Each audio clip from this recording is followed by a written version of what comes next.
America, success in both fame and fortune. Greetings, fellow multiversal adventurers. It's an honor to have you back in this saga that has us all hooked.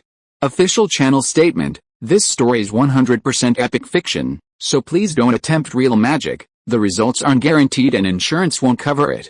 The rights to this masterpiece belong entirely to its brilliant original author. We are just a barge sharing it with you. Do you want to keep being part of this amazing community? Join our ninja army of subscribers on YouTube and give this content a like. And for true fans, our Patreon has exclusive ninjutsu waiting for you. Chapter 451: Top Quality Goods. In the late afternoon, Martin left Louise's house and returned to his home on Sunset Boulevard North. After a brief wait, Nicholson and Leonardo arrived. After touring Martin's new home, the three of them sat in the back garden under the European-style gazebo for tea. Leonardo exclaimed, $12 million for this place, you've made a killing. Martin, where else can you find a place like this? You must find me. Before Martin could respond, Nicholson said, you have to find a wealthy man like Brad Pitt first, and then make him run into problems and lose his liquidity. Only then will you have a chance. Leonardo took a sip of tea and changed the subject. Does Lily have any large sculptures?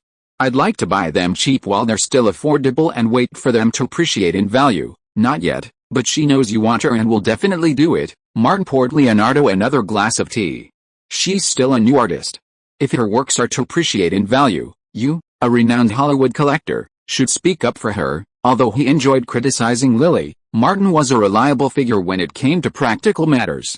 Leonardo replied, no problem. Martin asked Nicholson, what's going on at the Adler Acting School? Very interesting. Nicholson had been one of Adler's students, and he had enough channels to find out more about the Adler Acting School. Ben Affleck was introduced by Judi Dench to the school as a part-time teacher. He directly chose the class where your girlfriend was to teach. Leonardo continued, I can figure out Ben's evil intentions with my ass. He looked at Martin and asked impatiently, don't you have any ideas? Yes, people like Martin want to make a big fuss without any wind, not to mention that the other party wants to secretly deal with him, and his target is also Elizabeth. He said bluntly, I've got a good idea. Leo, I remember Jennifer Garner has blonde hair, is tall, and has long legs. She fits your aesthetic. Go for it. Leonardo didn't object, but instead offered a different perspective. Jennifer Garner is over 30, not in my league. Nicholson and Leonardo simultaneously glanced at Martin, their eyes revealing something. While others were trying to quibble, Martin got down to business. Ben Affleck's situation isn't going well right now, but I have some ideas about his brother, Casey. Leonardo's mouth dropped in shock, and he deliberately moved his chair away from Martin. You actually, shut up, Leo. I'm talking business. Martin briefly explained Casey's purchase of the Lily sculpture. Nicholson said, he's not at a loss, is he?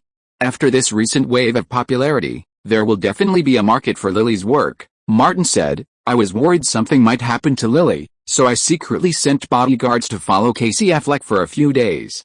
He smashed all the things he bought and threw them in the trash can outside his house. He sighed. I guess it was quite a shock. Nicholson understood. You mean to give him a further jolt? Martin shrugged. We can't. Ben Affleck is not easy to deal with. He's a core member of the Foot Gang and has a certain status in the industry. We can't just say a few words to him and make him look bad. Leonardo agreed. Ben Affleck has been famous for over a decade, and he has Harvey and Matt Damon behind him. He's not your average Hollywood star, he reminded him. If it were any other Hollywood star, after messing up several projects in a row, how could they keep getting film contracts and find the opportunity to direct a multi-million-dollar project? Martin said bluntly, take care of the small things first. After that, create opportunities for the big ones. Hearing that it wasn't about waiting, but about creating, Nicholson asked, have you figured it out? I've got some clues. I could use your connections at the Adler School of Acting to help, Martin offered. Nicholson was intrigued. Let's give it a try. If it doesn't work out, we won't lose anything. Martin checked the time, stood up, and said, let's go for a walk. I'll take you to a good show. My people have been keeping an eye on Cassie lately. Okay, Leonardo said. Where's your wine cellar? I'll get a good bottle, and we'll drink and watch. Nicholson laughed. A good show goes best with a glass of wine. Leonardo went to the basement wine cellar, got a bottle of Cabeza tequila, and drove off the estate in an ordinary Chevrolet. On the way, Martin called Bruce and asked Leonardo, who was driving? to go to the old Santa Monica Pier. Arriving near the pier, the Ford, following Bruce's instructions, parked at the edge of the highest parking lot. There was a public phone booth nearby. From the car, Martin and the other two looked out. Less than 20 meters away was the old pier.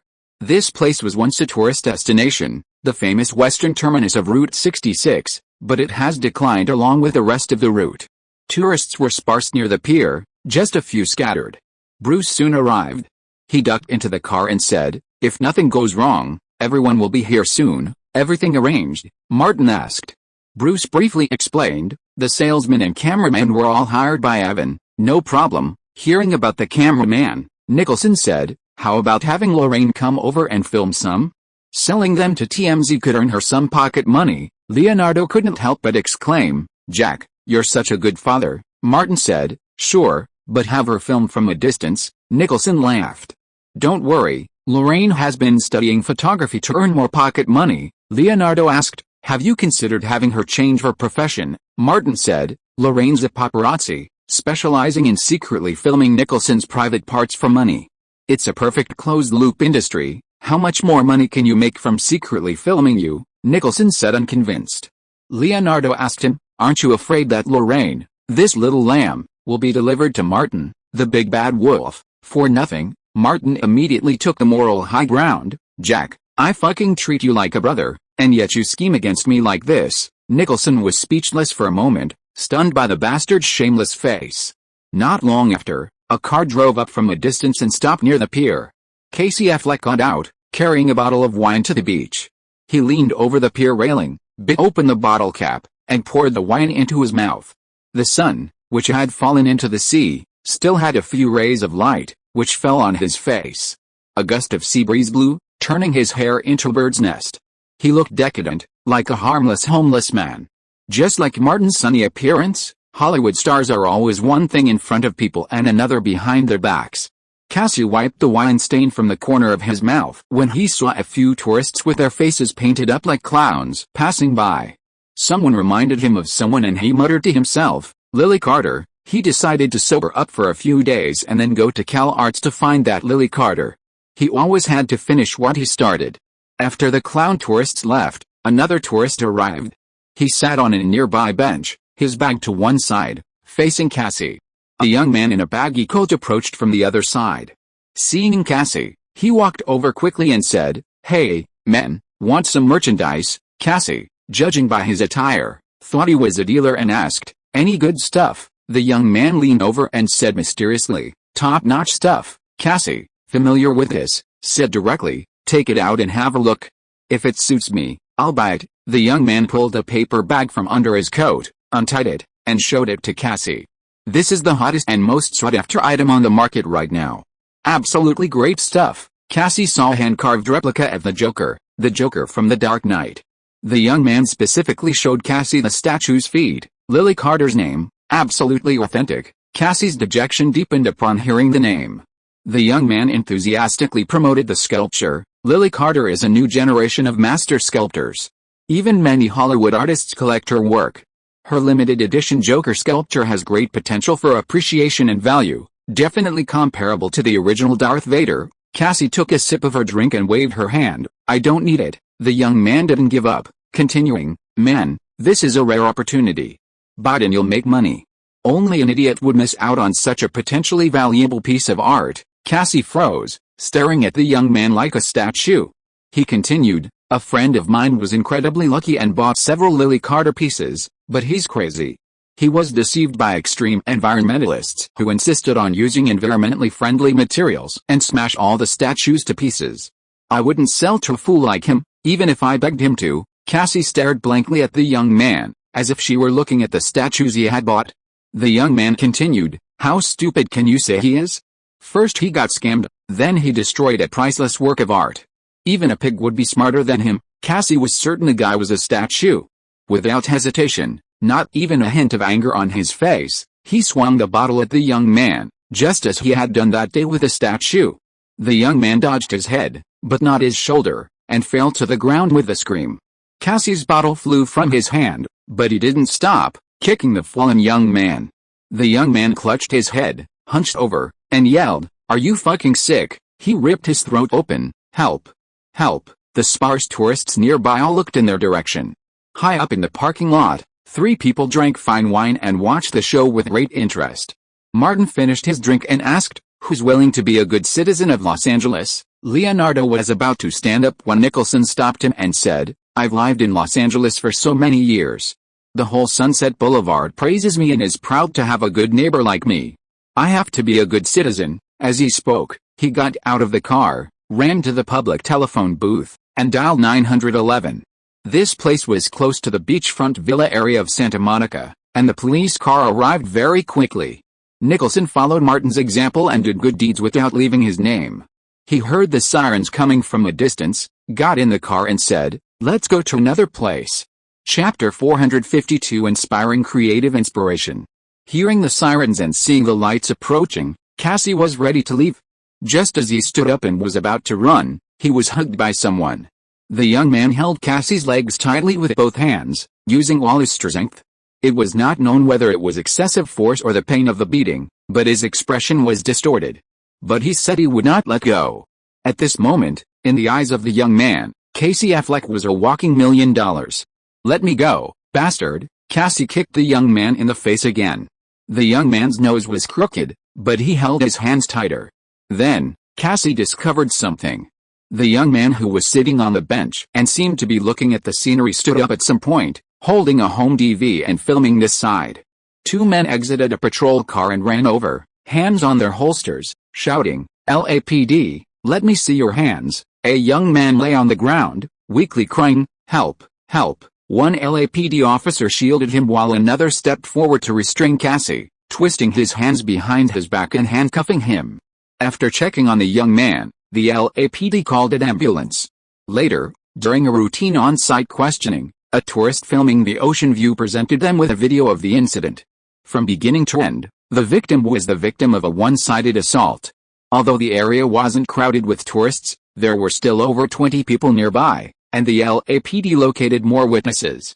Meanwhile, Lorraine, secretly filming the incident, captured the ambulance taking the victim away and Cassie being escorted into an LAPD car before leaving.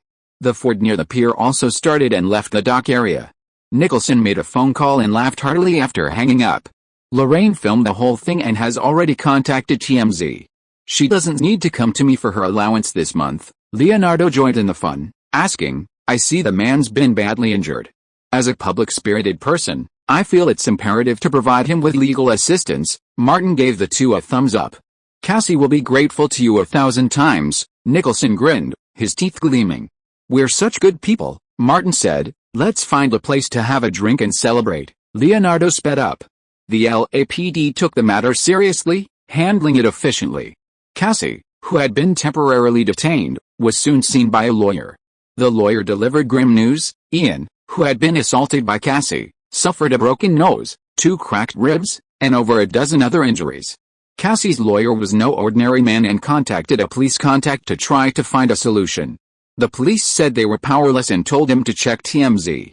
TMZ just released a news story, a video of Cassie beating the victim, shot from other angles, that was very clear from beginning to end. At the same time, the victim's lawyer came to the police station. The matter could no longer be resolved quietly. After contacting many parties and then the victim's lawyer, Cassie's lawyer found her and suggested that she pay money to settle as soon as possible. The longer this kind of thing drags on, the more troublesome it becomes. In the hospital ward, the victim, Ian, was on an IV drip, his nose was crooked to one side, his face was covered in bruises, and he was in great pain all over his body.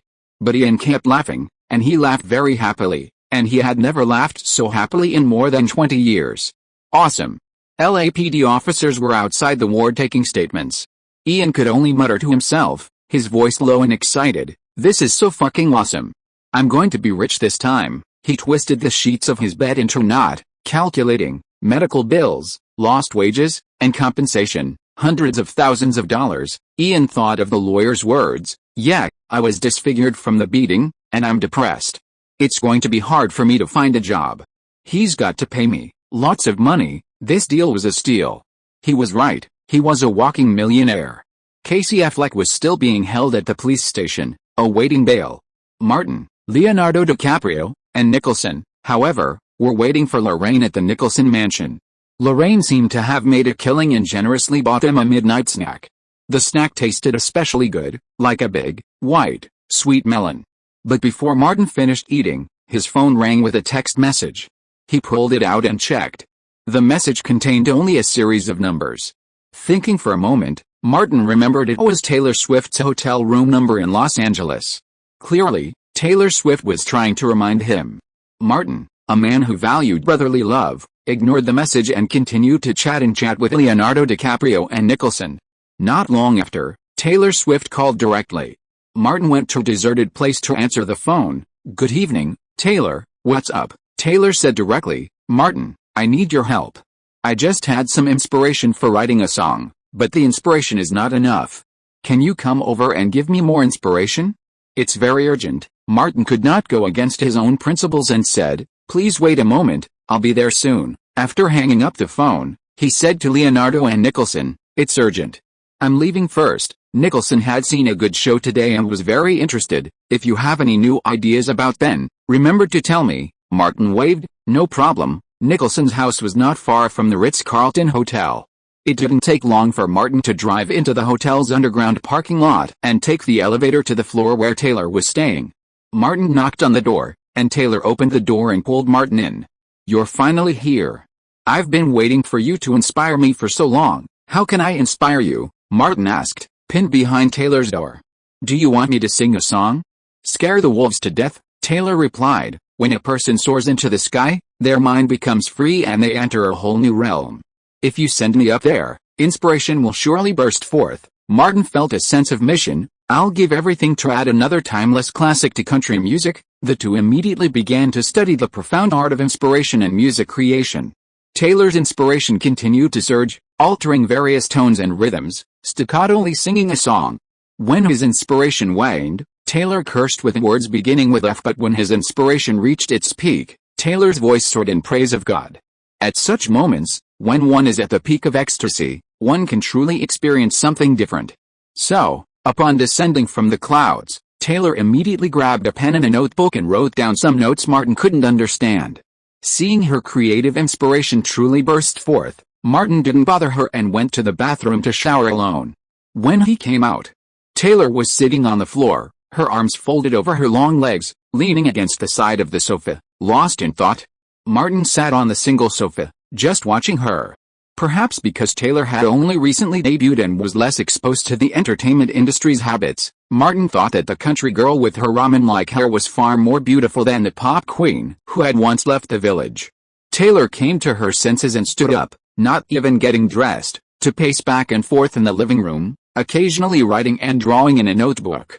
After a long while, she asked Martin, "I heard that one of your ex-girlfriends was a famous cheerleader." Martin knew who she was talking about. "Blake Lively, the cheerleader at Burbank High School." "Oh, I've seen the Summer of Jeans and I remember what she looked like," Taylor said as they walked. "She had a top-notch figure. Ordinary supermodels couldn't compare to her." She looked down at herself and said, "Compared to her, I look like a country girl." Martin smiled and said, "Everyone has their own strengths, and you are no exception." Taylor asked, "Me? What are my strengths in your eyes?" "My melodious voice and my long, strong legs." Martin was always honest and spoke his true feelings. "And there's a special kind of attraction that seems to suck people's souls away." Taylor laughed happily and said, "I wrote a verse. Can I sing it for you?" Martin, seeing that he was about to become the legendary male protagonist of Taylor's songs, also laughed and said, "Okay." Taylor went to get his guitar and asked, "Will you help me with a beat later?" Martin shook his head firmly. "I know nothing about music." Taylor didn't force herself, picking up the pick and gently plucking the strings, releasing a lively tune. There was no arrangement, no formal planning. Taylor's voice simply flowed freely. "You said you found a beautiful girl. What would you do facing this beautiful girl?" "What should I do? She's wearing a short skirt and I'm wearing a t-shirt. She's a cheerleader, and I can only stand in the stands." The song suddenly stopped, and Taylor smiled embarrassedly. "I've only written these for now, and the rest needs to be added slowly." Martin praised, "It's very beautiful and catchy. I believe this song will enter the Billboard charts after it is completed." Taylor was quite confident in music. It definitely will. She paused and added, this song features the famous Hollywood star Martin Davis as the protagonist.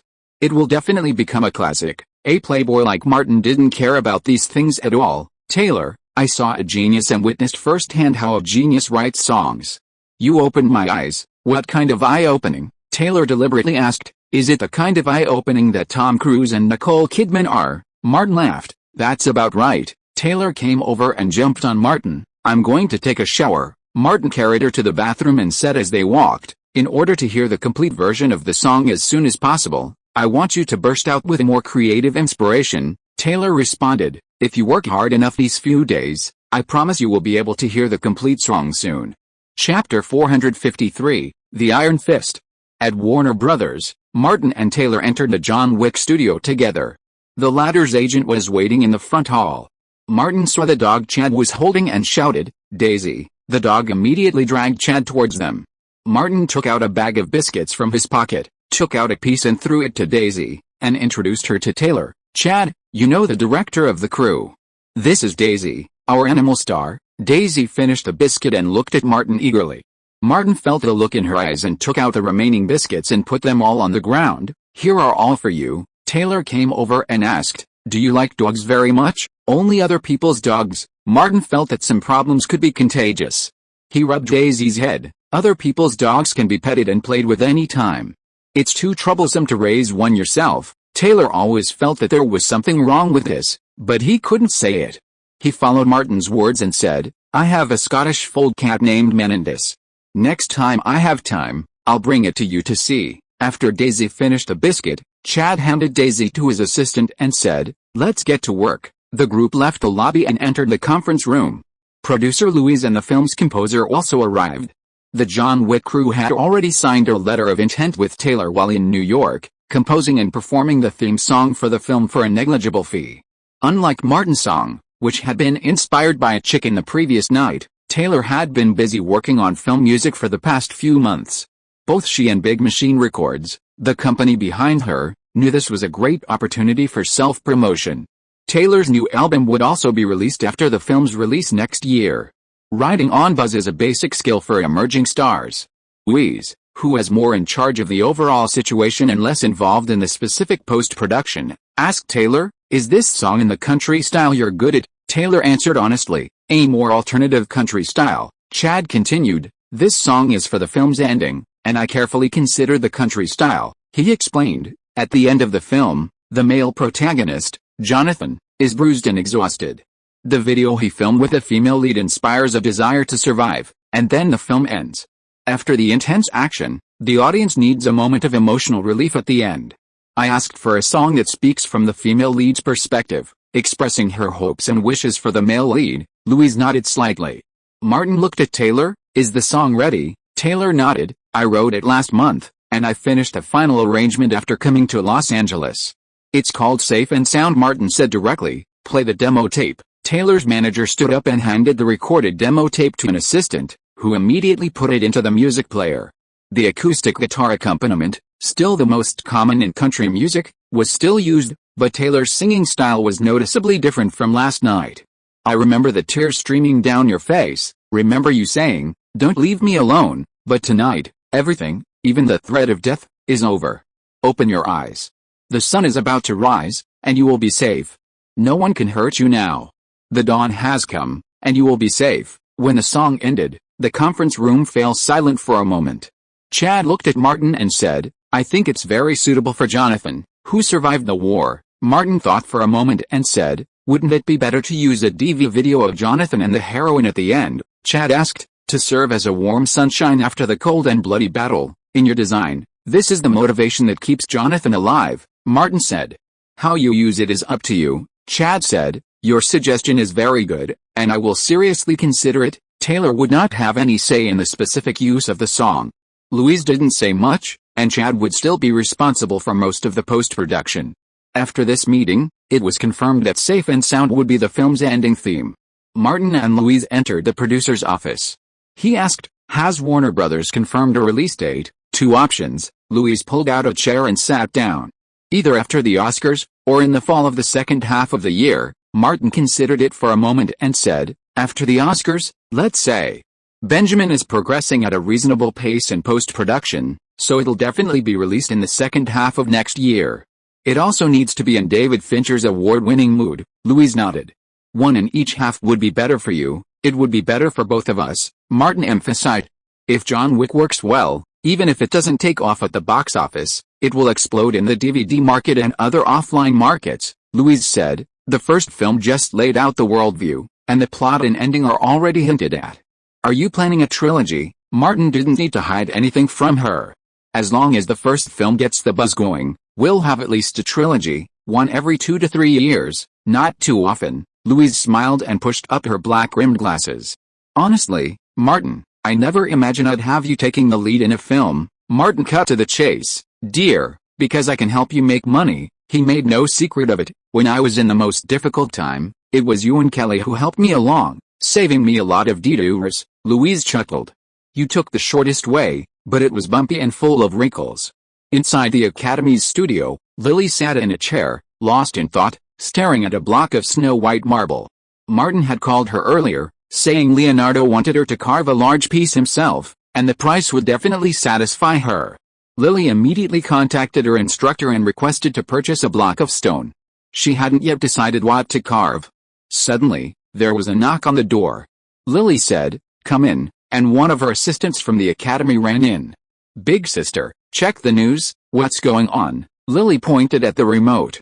The assistant quickly picked it up, switched it on, and pointed to the channel. "Look, isn't that the guy who often buys your carvings?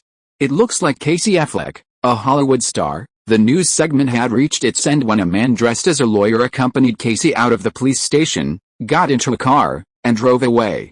Lily asked, "What happened to him?" "He beat up someone trying to sell him a clown statue.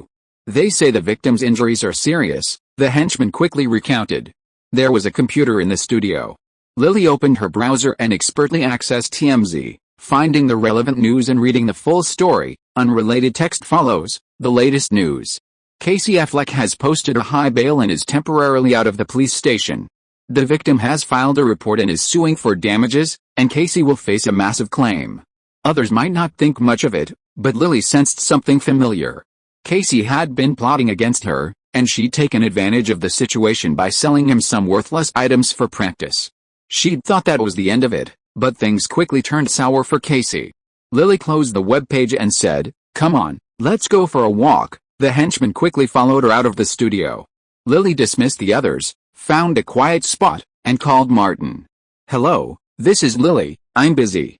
Talk to you if you have something to say." Martin's tone on the other end was as harsh as ever. Lily was used to it, so she said, "I just saw the entertainment news." "Thank you," but just as her excitement was building, she was met with a resounding blow. "Verbal thanks are meaningless. The grass in the front yard of our new house is growing too fast. Can you come over tomorrow or the day after tomorrow and mow it?" Lily froze. "Such a large lawn." Martin asked, "Did you hear that?" Lily came to her senses. She couldn't just say thank you and then walk away.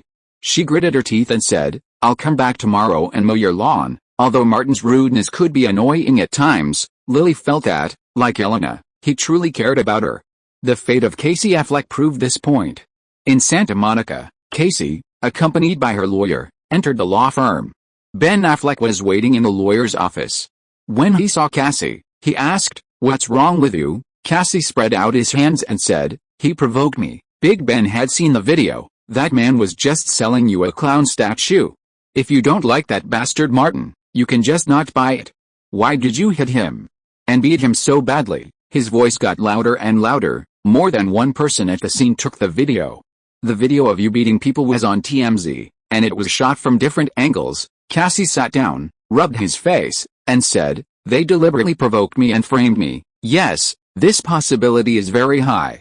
The problem is that you can't prove it." Big Ben was angrily, "I asked you to calm down, why didn't you listen?" Cassie lowered her head and didn't want to talk. Big Ben asked the lawyer, "Evan, what do you think?" "For now, all the evidence is extremely unfavorable to us," Lawyer Evan said directly. "Once criminal charges are filed, Cassie will be in great trouble. I suggest that the victim be dealt with as soon as possible and an out-of-court settlement agreement be signed." Cassie looked up. "Impossible." Big Ben pointed at him and said, "Okay, you go to jail, Remember to bring soap. The Latin guys and black guys in there will let you know how to use soap. That bastard wants $3 million in compensation, Cassie said. Where can I get $3 million? He shook his head repeatedly. The man said that I broke his nose and left a wound on his face, which will cause serious mental trauma to him in his future life. These are all excuses to ask for more money. Big Ben ignored Cassie, but looked at the lawyer. Evan said, the injury assessment is also very unfavorable to us. We have video footage, injuries, and witnesses. The suspect is a Hollywood star. With a Brad Pitt case, the victim won't even have to pay any legal fees up front. There will be a large number of lawyers to help him fight the lawsuit. Ben couldn't let his brother go to jail to experience the 10,000 uses of soap. He said, Evan, you should contact the other side's lawyer first and try to reach the lowest possible settlement, Cassie said. I don't have any money. Ben was very considerate of his brother and said, I'll find a way to raise the money. Chapter 454. He provoked the wrong person. In the psychological clinic's office, Dr. Laura, her blonde hair in a ponytail, looked at Martin in surprise. Aren't you sleeping on the couch today? Martin smiled. Sleeping on the couch is boring. Laura took off her gold-rimmed glasses. Martin then said, I have a question for you. If someone needs money urgently but doesn't have enough cash, and his wife doesn't agree to sell fixed assets, would he seek other ways to make money? Laura thought for a moment and analyzed. Everyone has their own thoughts in professional circles. Even if they want to make money in other industries or professions, generally speaking, they would first choose something related to their main job. Martin nodded. For example, if I can't make money as an actor in the short term, I will also take up acting-related work. You are not included, Laura said seriously. You might become a dangerous person, like stealing the Federal Reserve's gold reserves. Martin laughed, chatted with Laura for a while, and then left the clinic. As they got into the car, Martin asked Bruce, how much is the victim claiming from Casey Affleck? Bruce replied, $3 million. That's not a random number. It's a reasonable amount calculated by our lawyer based on the severe psychological damage the victim will inevitably suffer after being disfigured. Unfortunately, Casey doesn't have any money. Martin had already considered this. His financial situation is very poor. From what Lily had said to him, it seems he even raised money to buy the statues. Bruce continued, the Affleck brothers have a very good relationship, and Ben has always been supporting his younger brother. Martin said, that brotherly love should be touching, but the bad guys are exploiting it. So, you're a jerk, Bruce said, exposing Martin's true nature. You always like to use other people's strengths to criticize them. Martin thought of Elizabeth, and suddenly a super brainless villain's words popped into his head. He messed with the wrong person. Bruce felt the urge to pull out his gun and blow Martin's head off. What a pretentious statement. Martin took out his cell phone and called Nicholson. Man, let's go out and get someone. Nicholson had money and time. The only thing he lacked was fun. Haha, it seems everything is going well. He put away his smile. Just wait, I'll take care of the Adler acting school. Martin reminded, just try it, don't take risks, especially you. You are old, don't rush up stupidly. What do you mean I'm old? Nicholson patted the girl next to him and said, Jennifer, tell that bastard Martin, am I young and strong enough? Jennifer Lawrence crawled forward and shouted, God, Jack, slow down. What are you using? An iron rod. Nicholson touched her face. Jennifer Lawrence's acting was beyond her years, and she panted for a long time before finally catching her breath. Sorry, I was so excited that I couldn't hold it back. Nicholson noticed that Martin had already hung up the phone. Feeling he had one back, he couldn't help but gloat. Excellent, Jennifer, your acting is improving rapidly. As your teacher, I'm so proud of you. He suddenly remembered that Martin also had a female student. Someday, I'll take you to a party.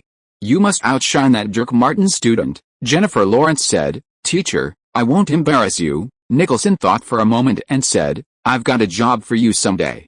If you do well, I'll help you find a significant role. The old fox of an actor knew exactly what an 18-year-old girl wanted. Resources and roles, of course.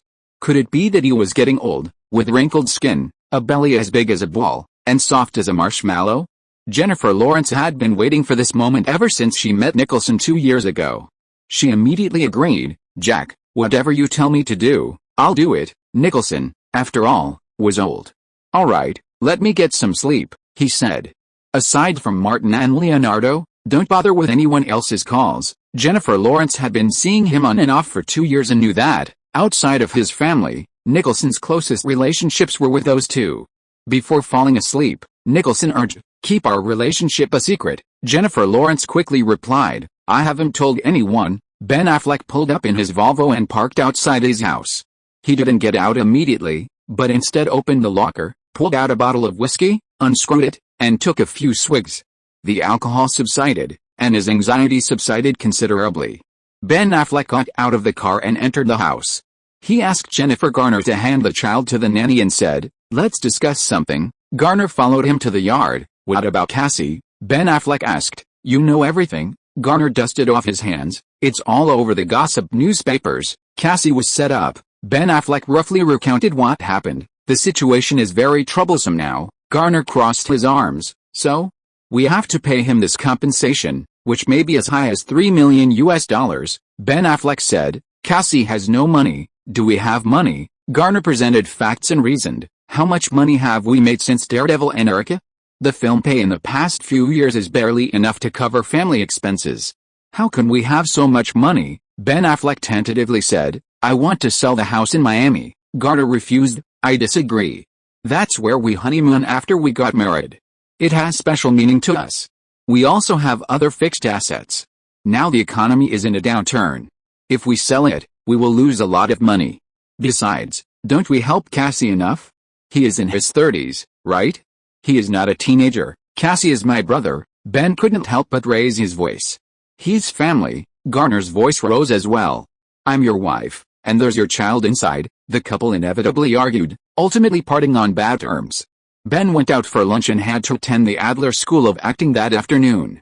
Originally, after Elizabeth Olsen's consecutive absences, he'd considered quitting the job, but the contract he'd signed stipulated a minimum number of teaching hours. Unrelated text follows, no mistakes, 1 song, 1 post, 1 content, 1 6, 1 9, 1 book, 1 forum. Look, celebrities earn a lot of money as part-time teachers, and breaking the contract carries a hefty fine.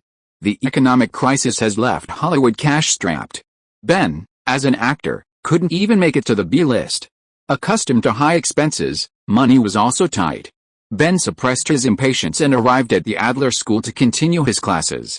Entering the makeshift office, he overheard several veteran acting teachers chatting. While these were experienced actors, they weren't stars, they were more like part-timers. The school just admitted a large group of young students. "The class I taught this morning was incredibly difficult," the middle-aged, bald teacher shook his head. "They don't even know the basics, and they're dreaming of becoming Hollywood stars and making a fortune." A man with a large nose nearby said, "Schools aren't what they used to be. They're all about the money these days, accepting any random student." The woman with the ponytail chimed in, "They charge $6,000 for a few training sessions, and how much is the actual investment? The money's coming in so quickly. Why aren't they recruiting? The shareholders are all making a killing." Even the most reputable acting schools and celebrity training programs in Los Angeles charge ridiculously high fees. Many students borrow money or even take out loans to attend, believing it's just one step closer to success. The bald man then added, "This batch has recruited 4 classes, with hundreds of people. Unless they are second-generation celebrities or have the resources to support them, the others will be stuck as extras for their entire careers until they leave Los Angeles or change careers." The ponytail said, "That's not something we should worry about. After this batch leaves, the next batch will soon be here. There is no shortage of young people in North America who dream of becoming stars. They are like grass, harvested by schools like ours over and over again, but new ones keep popping up." The big nose said, "I secretly asked about the school's financial reports. They are really making a lot of money." Big Ben interrupted, "Don't you plan to start your own acting school?" "Us?" The bald man laughed. "Ben, you think too highly of us. We have no money, no fame, and no resources. If we really want to open an acting class, even recruiting students will be a problem, let alone a school like the Adler School, which can send a large number of actors to Hollywood crews as background panels and let them experience acting." Big Ben said, "Adler's resources are unmatched by ordinary schools." The ponytail girl asked, "Don't a lot of Hollywood stars run acting classes?" Marlon Brando did one back in 2000, and he kicked Leonardo out right there. She got back to the point. "Ben, haven't you thought about opening one?" Ben, with a rare moment of clarity, said, My fame and resources aren't enough, it's too much work, but the money's in. A few classes, and you'll be raking in the cash." The bald man gestured toward some young people in the distance.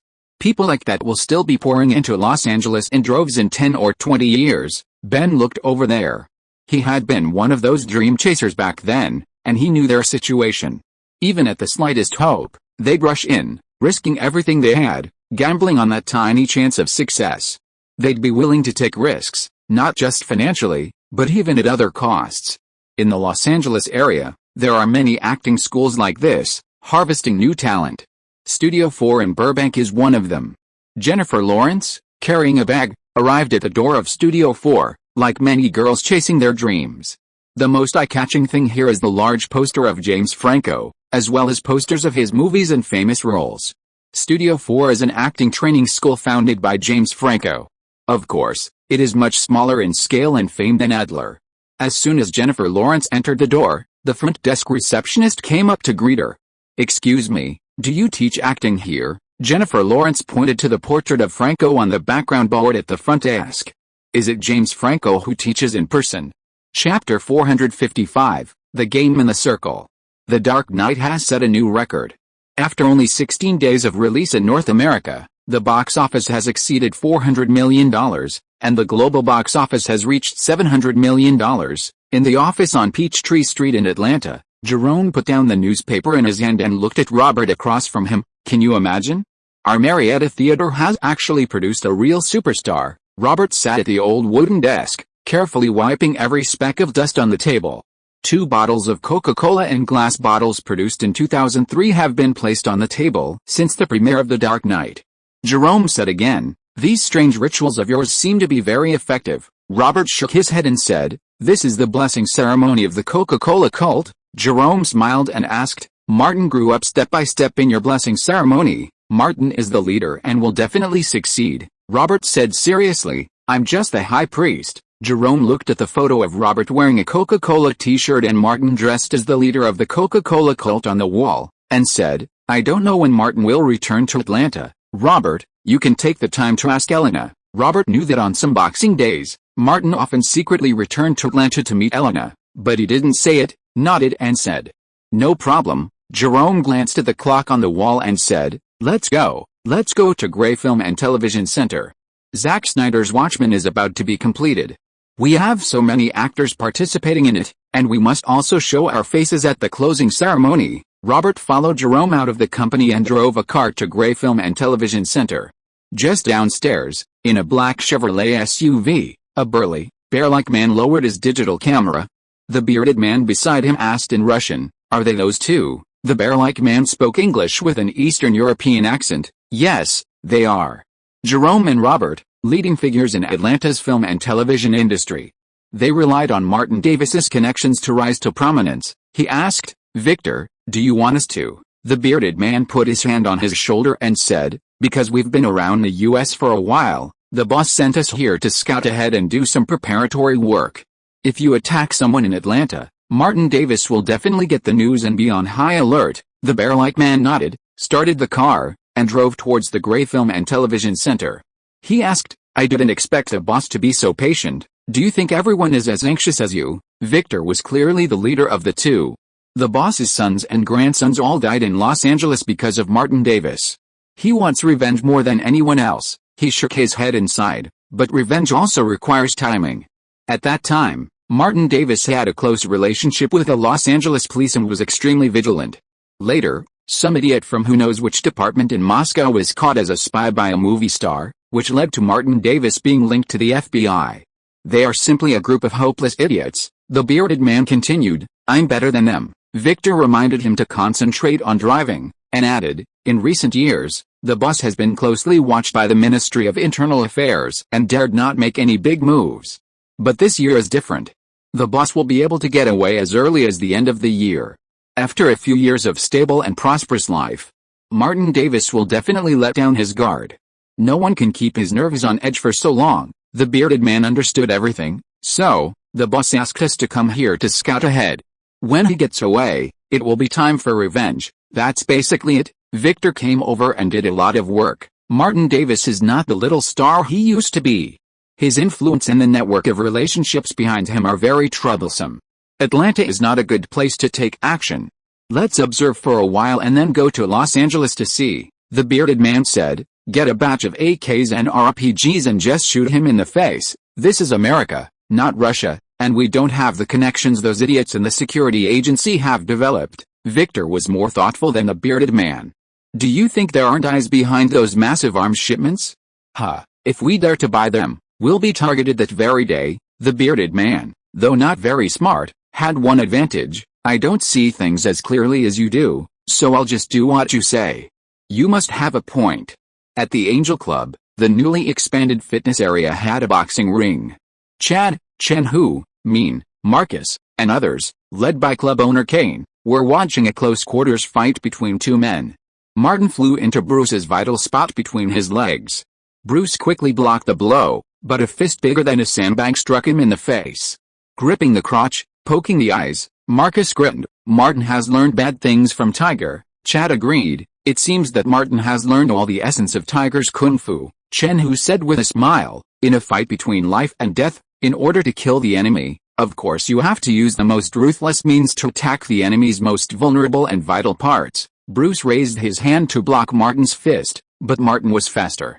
He grabbed Bruce's arm at close range and swept his feet hard, and old Bruce fell to the ground with a thud.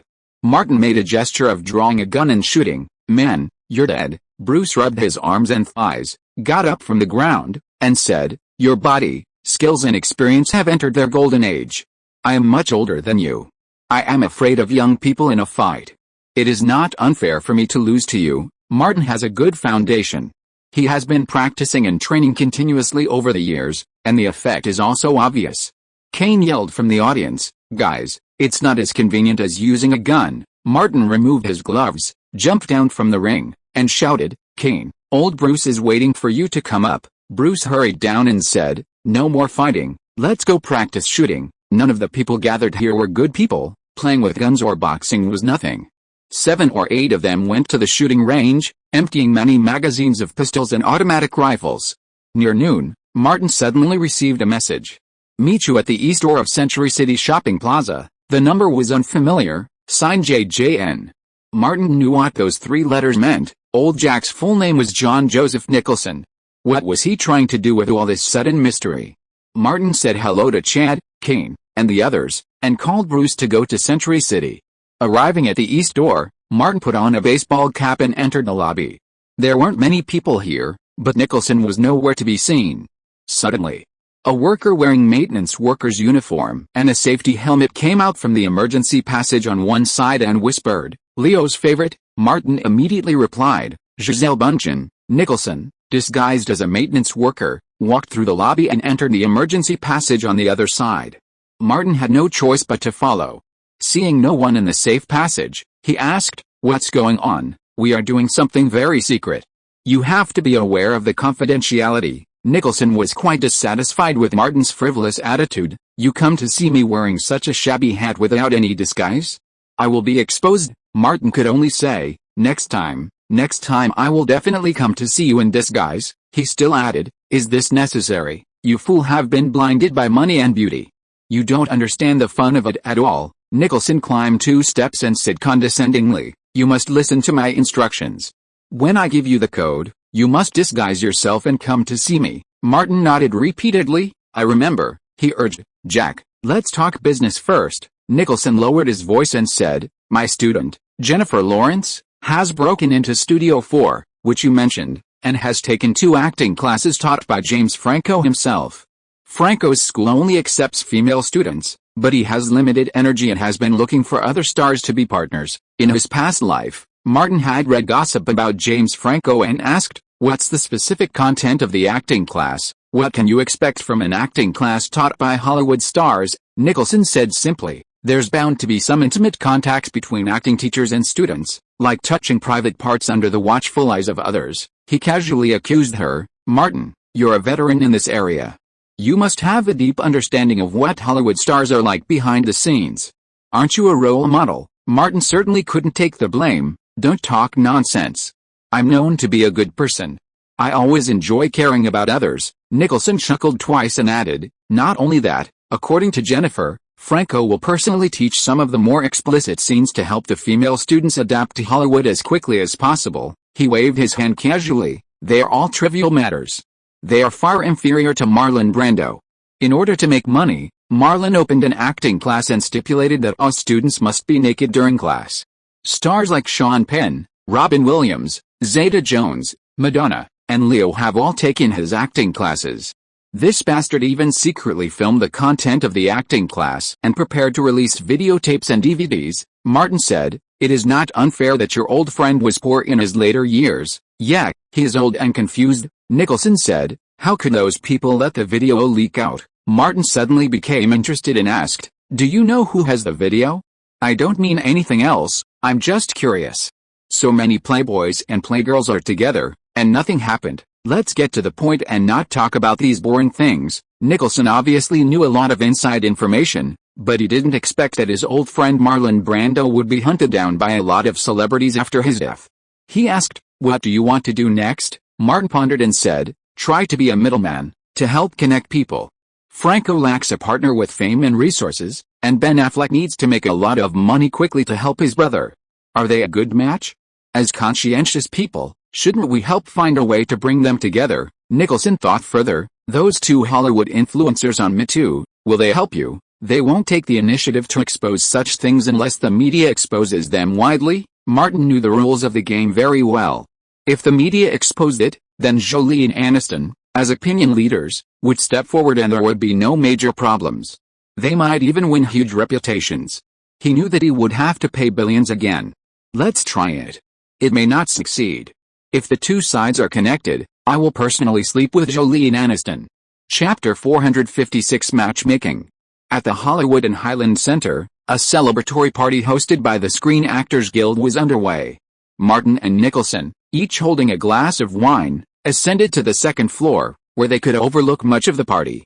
Nicholson pointed quietly, "Look to your left, they're coming." "Yes," Martin said, spotting Ben Affleck and Jennifer Garner. This was a party hosted by one of Hollywood's two major actors' unions, and many members who weren't working attended. After all, it was the organization that truly supported actors in crucial moments. Nicholson asked, "Aren't you going up?" Garner's in her early 30s, and she's Ben Affleck's wife. Martin ignored his rambling and asked, "Is James Franco here too?" Nicholson, like a commander in command, said, "Lawrence brought him." He looked down at the party, feeling the satisfaction of being in control. "Don't worry, Martin, I've got everything under control. I can't get away with it." Nicholson was old, and had dated more actresses than many had ever seen on screen. His substantial wealth and hefty post-production profits allowed him to live a luxurious life. His greatest pursuit in semi-retirement was happiness. With Martin and DiCaprio, he relived the same feelings he'd had with Marlon Brando and Warren Beatty on Sunset Boulevard, even more fun than before. Martin's phone vibrated. He pulled it out, checked it, answered it, said a few words, and shrugged. "The debt collectors are here." Not long after, Jolie and Aniston approached. The former kissed Martin on the left cheek, and the latter, not to be outdone, kissed Martin on the right. Nicholson said, "I have something else to do. I'm leaving." Martin nodded. Nicholson gave Martin a thumbs up and went to take control of the overall situation. He was the leader of this operation. "You're saying there's another chance for us to show up?" Aniston's aura was noticeably stronger than before after becoming a key opinion leader for Me Too. "Are you planning another incident?" Martin pointed at Nicholson and without hesitation framed him. "It's him, not me." Jolie was unconvinced. "You don't have any benefits." Martin stepped between the two and put his arms around their waists. "Of course the benefits are for you. Brad Pitt is done. Me Too has run out of suitable targets and its presence is dwindling. Jack and I are going to create a new target for you to take advantage of." Jolie had become an expert at playing the role of the Virgin and Me Too in recent years and had learned the boundaries. She said, "Martin, you know we can't proactively touch certain people or things in the industry. That's playing with fire." Aniston and Jolie had a different opinion. "Why would Martin let us take such a risk?" Jolie rolled her eyes. "Idiot." Aniston pulled up the hem of her skirt and was about to take off her high heels to hide her. "Slut." Martin quickly calmed them down. "How could I bear to let you take such a risk? Of course, we'll wait until the media has fully exposed it before you join in." Julie placed a hand on Martin's chest. "My teacher never disappoints," Aniston chuckled. "This is the love my lover gives me, idiot." Your lover, huh? Julie's eyes lit up. I love it. She pulled Martin up with one hand and Aniston with the other, and started to leave. Showing up in a place like this was enough to give the football union some face. Going back to play wasn't as important.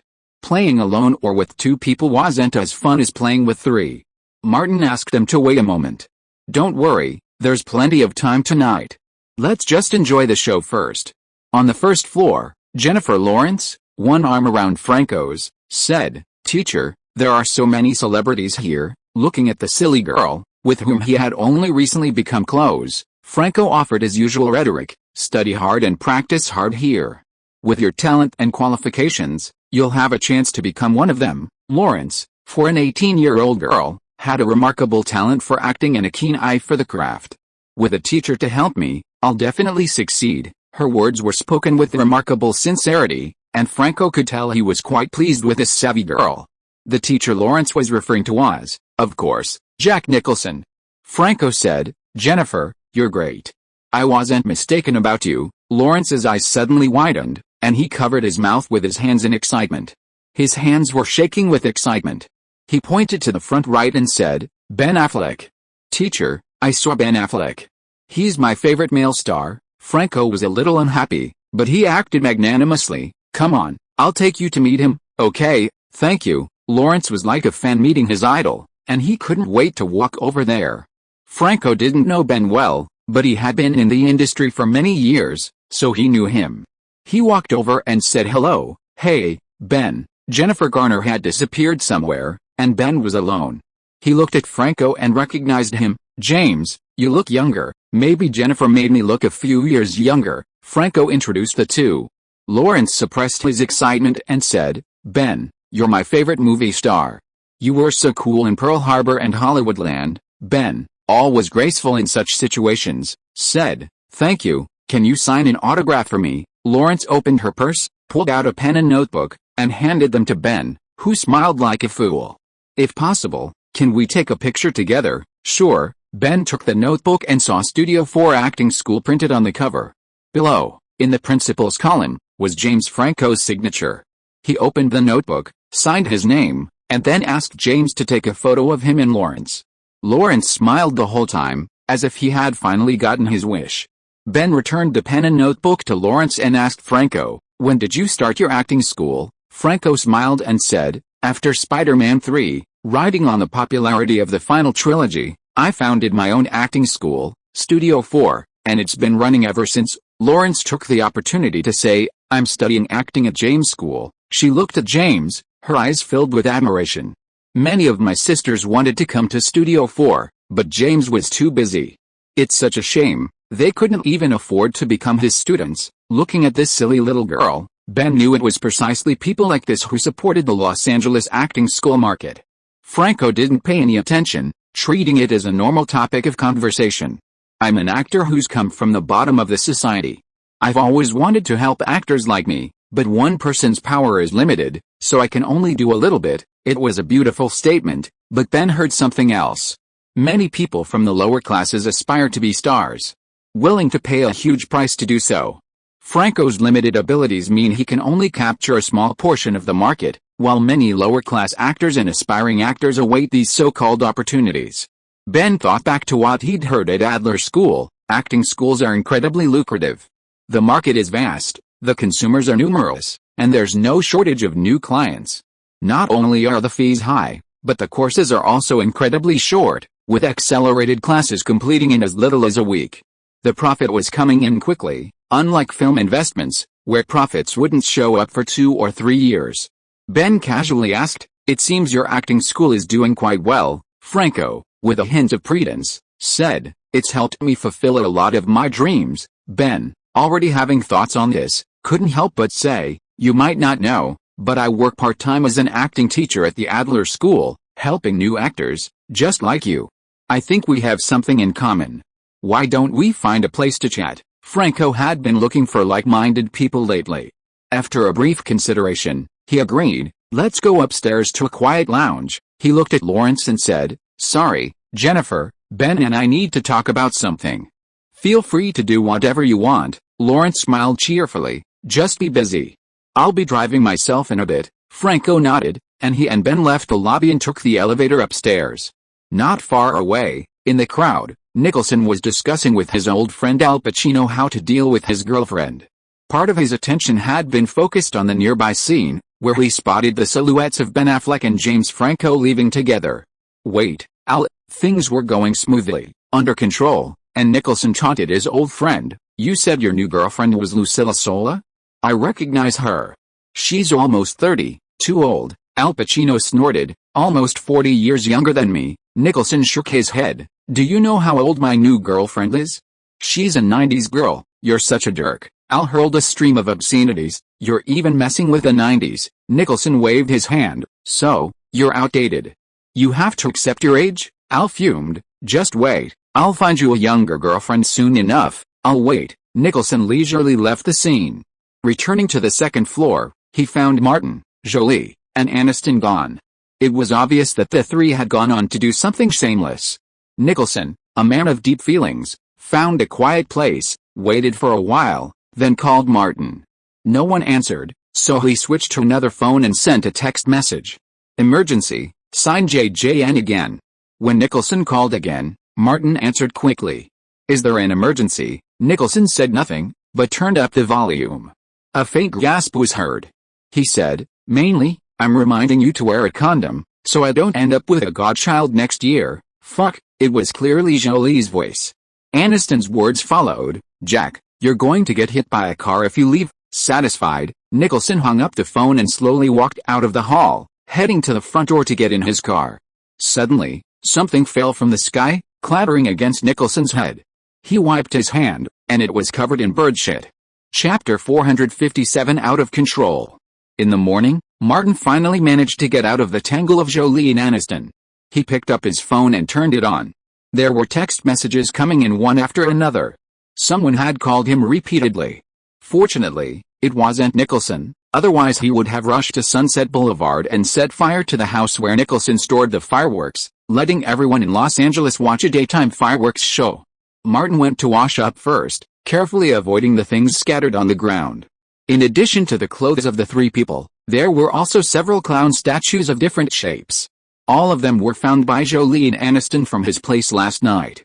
When he came out of the bathroom, he picked up the phone and returned the call. The missed calls were all from his investment manager Flynn. The two had agreed to meet this morning, and Flynn was about to come. When Martin hung up the phone, Jolie and Aniston had already woken up. They looked at each other and turned back, no one wanting to talk to each other. "You two should get some beauty sleep," Martin said, returning to the master bedroom to find his formal attire. He reminded her, "Please tidy up your room when you wake up." Aniston grumbled, "How awful. You've played us, and you still want us to tidy up your room?" Martin replied, "I have other things to do." Jolie, however, stretched out a leg. "What could be more important? Don't mess around in the salon in broad daylight." "I have things to do," Martin spoke with unusual firmness. Pointing to the clown statues scattered on the floor, he said, "You two can use them as you please." Before leaving, he pulled out a DV camera. "Remember to record them. I'll enjoy them later." Aniston grabbed the pink kettle from the nightstand and threw it at him. Martin hurried out, only to hear a bang from behind the door. He changed into his formal attire and went downstairs. He waited a moment as a BMW drove into the manor and parked by the fountain. Flynn, briefcase under his arm, scurried into the villa. Bruce welcomed him in. Flynn greeted Martin and sat down on the single sofa next to him. After some time, the last $5 million has been gradually converted into Apple stock. Martin had recently been brushing up on his knowledge of the subject, so he had at least a basic understanding. He carefully examined the documents and said, "I'll transfer another $5 million soon, and just like before, all of it will be used to buy Apple stock." Flynn asked, "Would you consider other options? The Apple stock you first bought in 2006 has more than quadrupled in value since then." In today's environment, Apple, Martin thought for a moment and said, "For now, let's stick with Apple." This was the one he remembered most clearly. Martin was no oracle, his memories were deeply etched from his daily encounters in his previous life. After a moment's reflection, he asked, "I remember a company called Netflix," Flynn said, "a company in Silicon Valley. Could you help me gather some relevant information?" Martin had seen a lot of Netflix's work. In the early days, it was a guarantee of quality, But as the production of series and films increased, a lot of bad shows and films inevitably emerged. Flynn agreed immediately. "I'll have someone do it right away." The sound of high heels hitting the floor at the stairs ended Martin and Flynn's conversation about stock investments. Julie and Aniston came downstairs. Flynn was somewhat stunned by the appearance of these two Hollywood A-list actresses, secretly glancing at Martin with envy. He was quite knowledgeable and could tell at a glance that Julie and Aniston had just gotten up and put on light makeup. The gossip media were rumored that Martin, Julie, and Aniston often played together, but there had been no concrete evidence. Flynn, who had also grown up watching Friends, thought Martin was having a blast. Julie tilted her head to look at Flynn, but noticing he was a stranger, she said nothing. Aniston dragged her to the restaurant. Flynn didn't stay long, chatting a few more words about Netflix before quickly leaving. Martin's specially hired chef had already prepared breakfast. He joined them for breakfast. Aniston, knife and fork in hand, stared out the window. "This house feels different to me," Julie asked. "How long have you been living here?" Aniston whispered. "Less than a year, and then you." At this point, she gripped her knife and fork tightly, staring at Jolie's bulging chest, ready to poke it in, to see if it was air or blood that would come out. Jolie held up her knife. "Jane, you seem to have forgotten that I often do action movies and have practiced knife throwing," Martin said. "Okay, stop it. I still remember what we talked about yesterday." Aniston, convinced that there was no need for her to take risks and that there would be benefits, said, "Since you're putting in hundreds of millions, I'll help you. You pushed hard yesterday," Jolie said, her words quirky. Jane pushed hard too. "I agree, the deal was sealed." Martin said, "Just wait for the media." Jolie and Aniston left. Martin went to Warner Brothers, to the studio where The Dark Knight was being made, and met Christopher Nolan. Nolan was now full of energy, no longer the man under immense pressure.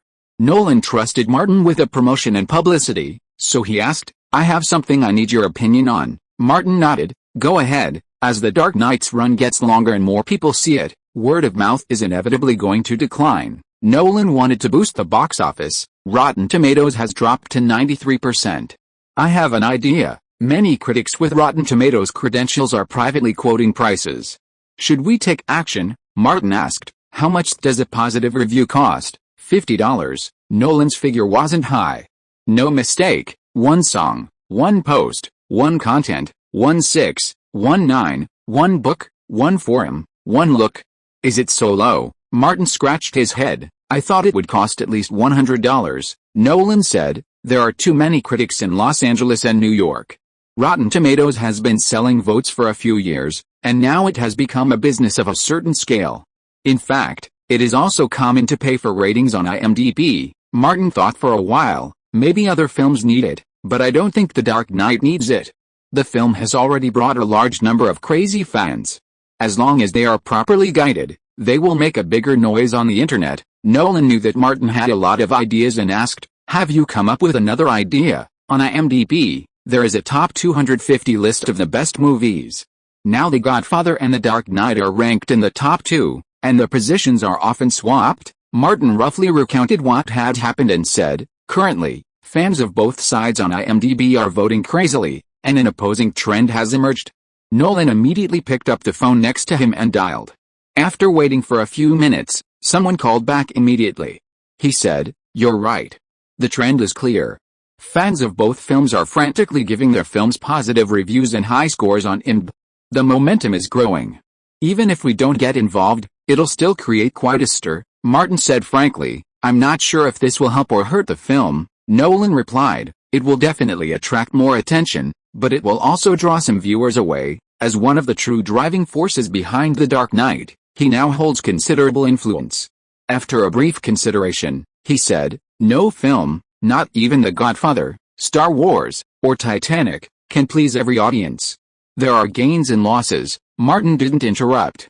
Nolan continued, "The North American box office is solid and will definitely exceed $550 million. The overseas response has been slightly less positive. If we can create more buzz here, we can also attract more attention overseas. Whether the film can surpass $1 billion worldwide depends on the overseas market." Compared to Spider-Man 3, The Dark Knight's overseas box office share is relatively low. The former took in $336 million in North America and $558 million overseas. Martin asked, "I heard the crew is planning to go overseas for a publicity campaign." Nolan nodded.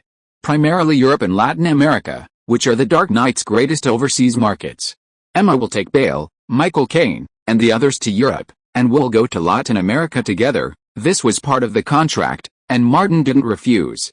"No problem on my end." The very afternoon Martin and Nolan met, many enthusiastic Dark Knight fans posted on movie websites, including IMDb, suggesting that they all give their favorite Dark Knight high ratings on IMDb, hoping that he could dethrone The Godfather and take the top spot on the top 250 list.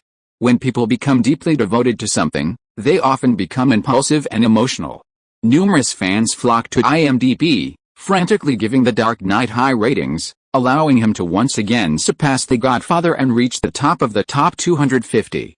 Not wanting to be left behind, Godfather's fans followed suit, launching similar initiatives to reclaim the top spot. With so many participants, online public opinion can easily get out of control.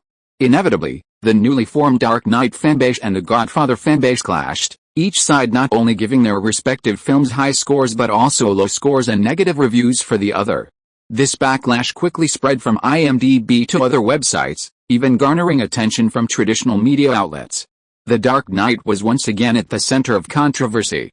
By the time Martin was about to leave Los Angeles for his international promotional tour, the two factions had not only traded insults but also dragged The Shawshank Redemption, the third-ranked film, into the fray.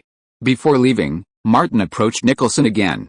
"Jennifer has been staying at Franco's acting school and has been able to keep abreast of the specific progress. Nicholson has been having a lot of fun recently." After Ben and James Franco talked that night, there was an unexpected preliminary cooperation. "The situation on Cassie's side has accelerated the speed of cooperation," he roughly said. Cassie's lawyer and the victim's lawyer had the first formal meeting. "All the evidence is extremely unfavorable to Cassie. If he can't reach a settlement, he will most likely go to jail. But Cassie, like you said, has no money." Martin nodded. "So, Ben Affleck is going to cooperate with James Franco." Nicholson smiled. "Like The Shining back then, it's useless for you to stay in Los Angeles. Go to Latin America safely. I have the overall situation under control." Chapter 458, Everything for News. Studio 4 in Burbank had its sign rebranded, and the James Franco and Ben Affleck acting school was officially launched before dozens of reporters. For B-list and C-list celebrities, especially those with limited film contracts, this business was lucrative.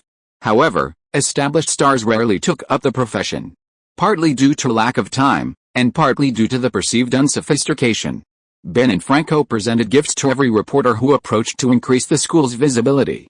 After sending the reporters away, they returned to their office to discuss their plans.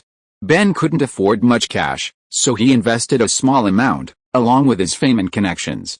After all, with a football gang behind him, it was easy for him to insert extras and minor actors into the gang's productions. He could even arrange dates for some women with Harvey Weinstein. James Franco, still the school's largest shareholder, sat in his office chair and said, "There's only one important thing to do." The two were in the honeymoon phase of their partnership, and Ben automatically chimed in, "Enroll. Enroll as quickly as possible." It wasn't that he had no assets, but his personal funds were limited. The only real, valuable assets were now held by the couple, and any sale required Jennifer Garner's approval. Ben, a good brother who didn't want his younger brother to go to jail, said, "We need to enroll as quickly as possible and make money." Franco said, "Ben, how about we each lead a class? That would improve efficiency." Halfway through the class, the two classes could swap teachers, thus fulfilling the promise of dual-star teaching. Ben, preoccupied with making money, replied, "Great idea. Let's do as you say." The previous batch of students had officially graduated after a week of training. Franco called in his assistant and asked her to contact newspapers to advertise for enrollment. Jennifer Lawrence remained at the acting school, temporarily serving as an assistant, patiently awaiting the opportunity James Franco had mentioned. After finishing her media liaison work, Lawrence dug out the Nokia 1100 Nicholson had given her, typed a text message consisting solely of numerical codes, and sent it to the secure phone Nicholson had used for this operation. North of Sunset Boulevard in Beverly Hills, Nicholson and Lorraine were enjoying a leisurely afternoon tea. The classic Nokia ringtone rang out. He pulled out a black 1100, opened it, glanced at the message, and said to Lorraine, "Go to the study and get my hardcover notebook." Lorraine, grateful for the generous allowance her father had just earned her from TMZ, said nothing more. She readily went to the first-floor study and retrieved the notebook. Nicholson opened the notebook and compared the code he had written to the exact meaning. He was old, and his memory was failing. He had been so excited about coding that he had asked Martin and Lawrence to write it all down, but he had forgotten everything. Lawrence sent a text message in code, but Nicholson couldn't understand what it meant. Nicholson checked the code and finally found the corresponding information. It turned out that the acting school was preparing to enroll students. It was time to proceed. Calling was out of the question. Nicholson strictly adhered to the rules Martin had set when he left Los Angeles. He picked up his Nokia 1100, found the number assigned to Bruce, and forwarded the code. Lorraine asked curiously, "What's going on? You're so secretive," Nicholson said. "It's a secret operation. Don't pry." "Oh, what secret?" Lorraine said, expressing her dissatisfaction. "Jack, could you please pay attention? That new girlfriend of yours is not even older than me." Nicholson confirmed the message and put down the phone. "We agreed that I wouldn't interfere with your private life, and you wouldn't interfere with mine." Lorraine curled her lips. "Okay, I won't interfere." She suddenly changed the subject. "I think Martin is quite good. He has a lot of mistresses, both public and private, some of whom have husbands and boyfriends. Isn't that something special?" Nicholson looked up. Before he could say anything, Lorraine spoke up. "Jack, don't you like to have fun? Wouldn't it be fun to have your best friend become your father-in-law?" Nicholson's eyes widened, speechless for a moment. Rio de Janeiro, Brazil. Martin and Nolan were recording a show in a TV studio, while Bruce remained backstage. His phone vibrated, and he took 2 steps back, away from the crowd, and pulled out his backup phone. Instead, he saw a text message code. Bruce thought about it and realized it was from Nicholson. Ignoring Nicholson's rules, he called Ivan and said, "Keep an eye on it, they should be recruiting students." Ivan replied simply, "Got it." Bruce hung up the phone and stepped forward to continue watching behind Martin. After a while, Martin left the studio to go to the bathroom. Bruce followed and whispered, "Jack sent the code." It started. Martin's head pounded at the thought of it. He's completely immersed himself in it, even wrote a page of code. Bruce said, "You didn't write it down." "But I did." Martin said, "You have a better memory than me." A thought struck him, and Nicholson reminded him of John Wick. How about having old Jack play one of the big men behind the high table? He'll be well paid, Bruce said, after all, holding the title of manager. Unless one of his later films can make $400 million, but that's too hard for an R-rated action movie. Martin waved his hand. "We'll talk about it later." In Los Angeles, Jody received a call from Ivan. She grabbed her makeup mirror and touched up her makeup before driving to Griffith Park. Under a gazebo in the park, Jody met Ivan. "Big news?" she asked bluntly. Ivan shook his head. "I haven't had much luck lately. I haven't gotten any big news directly." Jody took out a cigarette and handed it to Ivan. Seeing him wave his hand, he put it in his mouth and lit it, saying, "You wouldn't come to me if there wasn't news." "I just got a tip," Ivan said, "but I'm too old to verify it myself. You know TMZ's rules. We won't buy news without solid evidence." Jody was very pragmatic. "I can't pay you just for a tip." Ivan was silent for a long time before saying, "You can pay later. You can verify the tip and just pay me the informant fee." The informant fee was very low, so Jody agreed. "I can decide that. If the tip is true, I'll double it." Ivan took out a rolled-up newspaper and handed it to Jody. "Take a look." The newspaper was divided into 2 parts. The upper part reported that the James Franco and Ben Affleck acting school had opened yesterday, while the lower part contained an enrollment advertisement. Jody asked, "Is there something wrong with this school?" Ivan elaborated. "There were 2 girls on my floor of the apartment I rented who took acting classes at Franco's Studio 4 school. I've heard them talk about how Franco sexually harassed them in class. He even asked them to strip naked and perform explicit scenes with them in the name of art. He even asked them to leave class and go to a hotel." Jody didn't interrupt. After receiving Bruce's notice, Ivan did a lot of preliminary work. "I wanted to convince them, but they were afraid their acting careers would end, so they didn't dare to speak up." Jody said, "I wouldn't have done that either." Ivan continued, "And Ben Affleck. He used to teach part-time at the Adler School of Acting, and soon after, he received complaints from several female students. Similar to Franco's, Bruce had told him that this was a common problem at many acting schools in Hollywood. The so-called hot sofa didn't start with auditions. Girls without connections and backgrounds faced the choice of hot sofa from the very beginning of their acting studies. Jodie had vaguely heard similar rumors, but wasn't entirely sure. She asked, "Are you sure? Have I ever provided you with false information or news?" Jodie thought briefly and realized it wasn't true. Ivan said, "I've given you the information. I'm leaving now." Jodie nodded.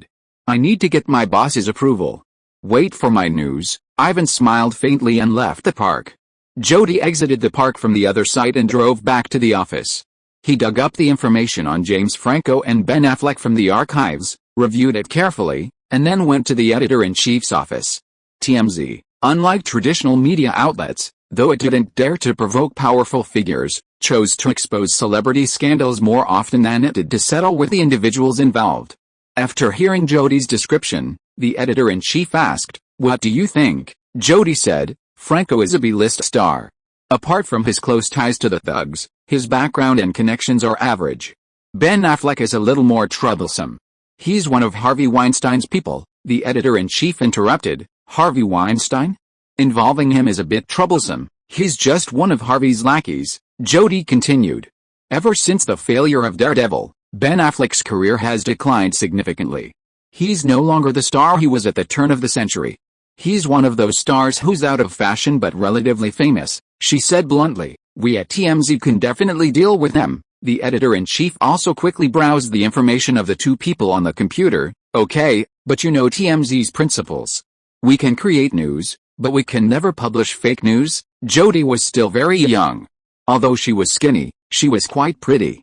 She said, "I plan to sign up for their acting school's acting course to experience the specific content firsthand." Coming to the editor-in-chief, Jodie was also seeking support. "I'm going to need a lot of special photography and recording equipment during this period. I'll give you special permission," the editor-in-chief praised. "Joe, you're very courageous." Jodie remained resolute. "This is all for journalism." With support and equipment, Jodie quickly enrolled, becoming a young actress eager to achieve fame and beginning her acting school life. Her first teacher was Ben Affleck, who went beyond simply groping the girls during his lessons. Jodie wouldn't report fake news, but she proactively created true stories, and her flirtatious behavior quickly caught Ben's attention. If you are listening to this novel on a channel other than Fanfic World, it means it was downloaded and re-uploaded without effort. We warmly invite you to visit our channel, Fanfic World. There you will find the original version of this story and many other novels of various genres. We look forward to seeing you dive into a world of incredible novels. Chapter 459 How Can You Bear It? While Jodie was immersed in her acting school classes in Los Angeles, transforming herself into a master of covert photography, Martin and Nolan returned to Los Angeles after a brief Latin American promotional tour. A week of promotion had clearly boosted the market, with The Dark Knight's overseas box office nearing $400 million. It had already surpassed $450 million in North America, and was steadily heading towards $1 billion worldwide. Currently, only Titanic, Star Wars, Episode 1, Pirates of the Caribbean, Revenge, and The Lord of the Rings, Revenge have achieved this feat. Martin was blocked by several reporters as he emerged from the clinic. One of them asked, "Martin, what are your thoughts on the disputes among fans of The Dark Knight, The Godfather, and The Shawshank Redemption on websites like IMDb?" Officials and actors were advised not to make irresponsible remarks on such matters, and personally rolling up their sleeves was even more taboo. Naturally, Martin's face was filled with confusion. "I came to see the psychiatrist right after the airport. I have no idea what you're talking about," a reporter tried to explain, but the clinic's security personnel appeared and blocked Martin's path. Martin ducked his head as he climbed into the Escalade and said to Bruce, "Let's go." Bruce, having just heard the reporter's question, started the car and headed off, saying, "They say it's a big fuss." Martin replied, "Let's make a fuss. The bigger the fuss, the more attention it'll attract." Suddenly, his Nokia phone rang. Martin pulled it out. A text message contained only a few numbers, signed JJN. It was clearly a code from Nicholson. He held the screen up to Bruce and asked, "What does the code mean?" Nicholson had written so much code that he couldn't remember it all. Bruce, unable to remember some of it, reminded him, It's in the storage compartment. Martin dug out a piece of paper and matched the numbers one by one until he finally figured out what the code meant. See you at the usual place, he said to Bruce, going to Century City. Arriving at the east gate of Century City, Martin was about to get out of the car when, remembering Nicholson's seriousness, he found a small makeup case and meticulously applied a fake beard. He then changed into a simple, oversized sportswear outfit, slung a trendy shoulder bag, and finally entered. After a while, a maintenance worker came out and whispered, "What's Jack's favorite?" Martin replied, "Marlon Brando." The maintenance worker went into the emergency passage, and when Martin followed him in, he said, "Remember, it's Ruth. If you answer wrong next time, I will kill you. Are you taking it too lightly?" Martin immediately found a counterattack. "Shouldn't you kill me this time?" Nicholson didn't talk nonsense with this idiot, and got down to business. TMZ's undercover agent went into the acting school, and there has been no news. The situation is a bit out of my control. We can only make TMZ interested, but we can't control TMZ's specific progress. Martin was very patient. When we shoot a bullet, we always have to wait for the bullet to fly for a while before we know if it can hit the target. Nicholson put his hands on his waist, thrust his hips forward, and boasted, "I am a sharpshooter, and my shooting skills are the best in Los Angeles." Martin was about to mock him, but Nicholson suddenly held the wall next to him. "Hey, my waist, my waist." He was obviously not pretending. "Come and help me." Martin quickly supported him. Nicholson slowly pulled back his raised hips and said, "I've been having some fun with Jennifer Lawrence lately, and my back is taking it." Martin warned, "Be careful of sudden death." Nicholson slowly stretched his hips and said, "It's not serious. I'll be fine." After a while, a full half-hour passed before the two of them separated and left Century City. Martin didn't forget to remind him, "Your girlfriend is only 18, and you're 70. Live a few more years, in the face of great love, a 50-year age gap is no problem." Burbank, Jen and Ben's acting school. After a short class, several girls left the classroom. Actress Haley, who had just been directed by Ben Affleck, suppressed the grief and anger in her eyes as she watched Ben disappear through the door. The young actress had blonde hair, a pretty face, and a voluptuous figure. Jody had observed her carefully in recent days. Of all the actresses in her class, Haley had the strongest self-esteem. Not every aspiring star completely threw away their pride. Jody picked up a handbag filled with women's hugs, piled high with sanitary napkins, and walked over to Haley. He reassured her once more, "Just bear with it, it will pass." Haley lowered her head, silent. Jody pulled her outside. "Let's go out for a drink." Looking at the young actors who were being taken advantage of by Ben Affleck and were actually enjoying talking about it, Haley felt inexplicably sad. She got into Jody's car. They arrived at a soda fountain, ordered some drinks, and sat by the window to talk. Haley took a sip of her iced drink and asked, "Joe, how could you stand it?" Jody said, "Because he's Ben Affleck. If I offend him, I'm done." She fanned the flames again. "Just bear with it and it will be over." "How can I bear it?" Haley's face was full of grief and indignation. "He just taught me how to react in a love scene. Using real experience as an excuse, he not only grabbed me hard, but also put his hand inside. Some things are not acceptable to everyone." She said hatefully, "This bastard even wanted to ask me to go to a hotel, to his room." Jody was much older than Haley. She whispered, "I just refused to accept this kind of invitation, refused to give in, and as a result, I couldn't become a real actor. I came to Los Angeles to make money, not to be insulted." Apart from Jody, who had been close to her these days, Haley, who had just arrived in Los Angeles, had not made any friends yet. She could only confide in Jody, "I'm a country girl from a small place. I borrowed some money to come to Los Angeles to make a lot of money, but after coming here, I found that it's 10 times harder to really become an actor than I thought." Jody grasped the key to her words. "Are you short of money?" Haley glanced at the prosperous Los Angeles outside and said, "I want to stay in the big city and live an easy life, instead of being like my parents, who work hard on a small farm all year round and spend most of their income on bank interest, and then work for the bank all their lives. I'm from the countryside too." Jody's words were half true and half false. "I had to work hard to gain a foothold in Los Angeles." Haley was in pain. "Why is it so difficult for ordinary people like us to make money?" She glanced at Jody's brand name bag. "How did you make money and survive in Los Angeles in the first place?" Jody is a reporter who pays attention to professional ethics, and revealed a little. In addition to being a part-time actor, I also have a regular job. Haley was surprised. What job? Jody lowered her voice. I'm also an entertainment reporter. Contrary to her expectations, Haley was not surprised, but asked, can you expose that disgusting Ben Affleck? Expose him? Make him stink. You know what I mean. Expose him. This way I also have hope of getting my tuition back. I really need money. Jody straightened up, no longer a classmate, but took out a professional attitude. Haley, I have a plan. Do you want to make more money? Haley insisted on her own. I will never sell my body. You don't need to sell your body, Jody said. Ben Affleck has tens of millions of dollars in fixed assets. If we do it, you can get a large sum of compensation. The two lowered their voices and talked for a long time. Jody specifically mentioned someone. Do you know Brad Pitt? Every one of the nannies he assaulted and harassed received substantial compensation. Even those who engaged in physical and verbal harassment received over $200,000. She smiled and said, I was the one who spearheaded the coverage of Pitt's nanny scandal. Hearing the high compensation figures and seeing Jody's work ID, Haley, a country girl who had come to Los Angeles to make her fortune, felt she had found the secret to wealth.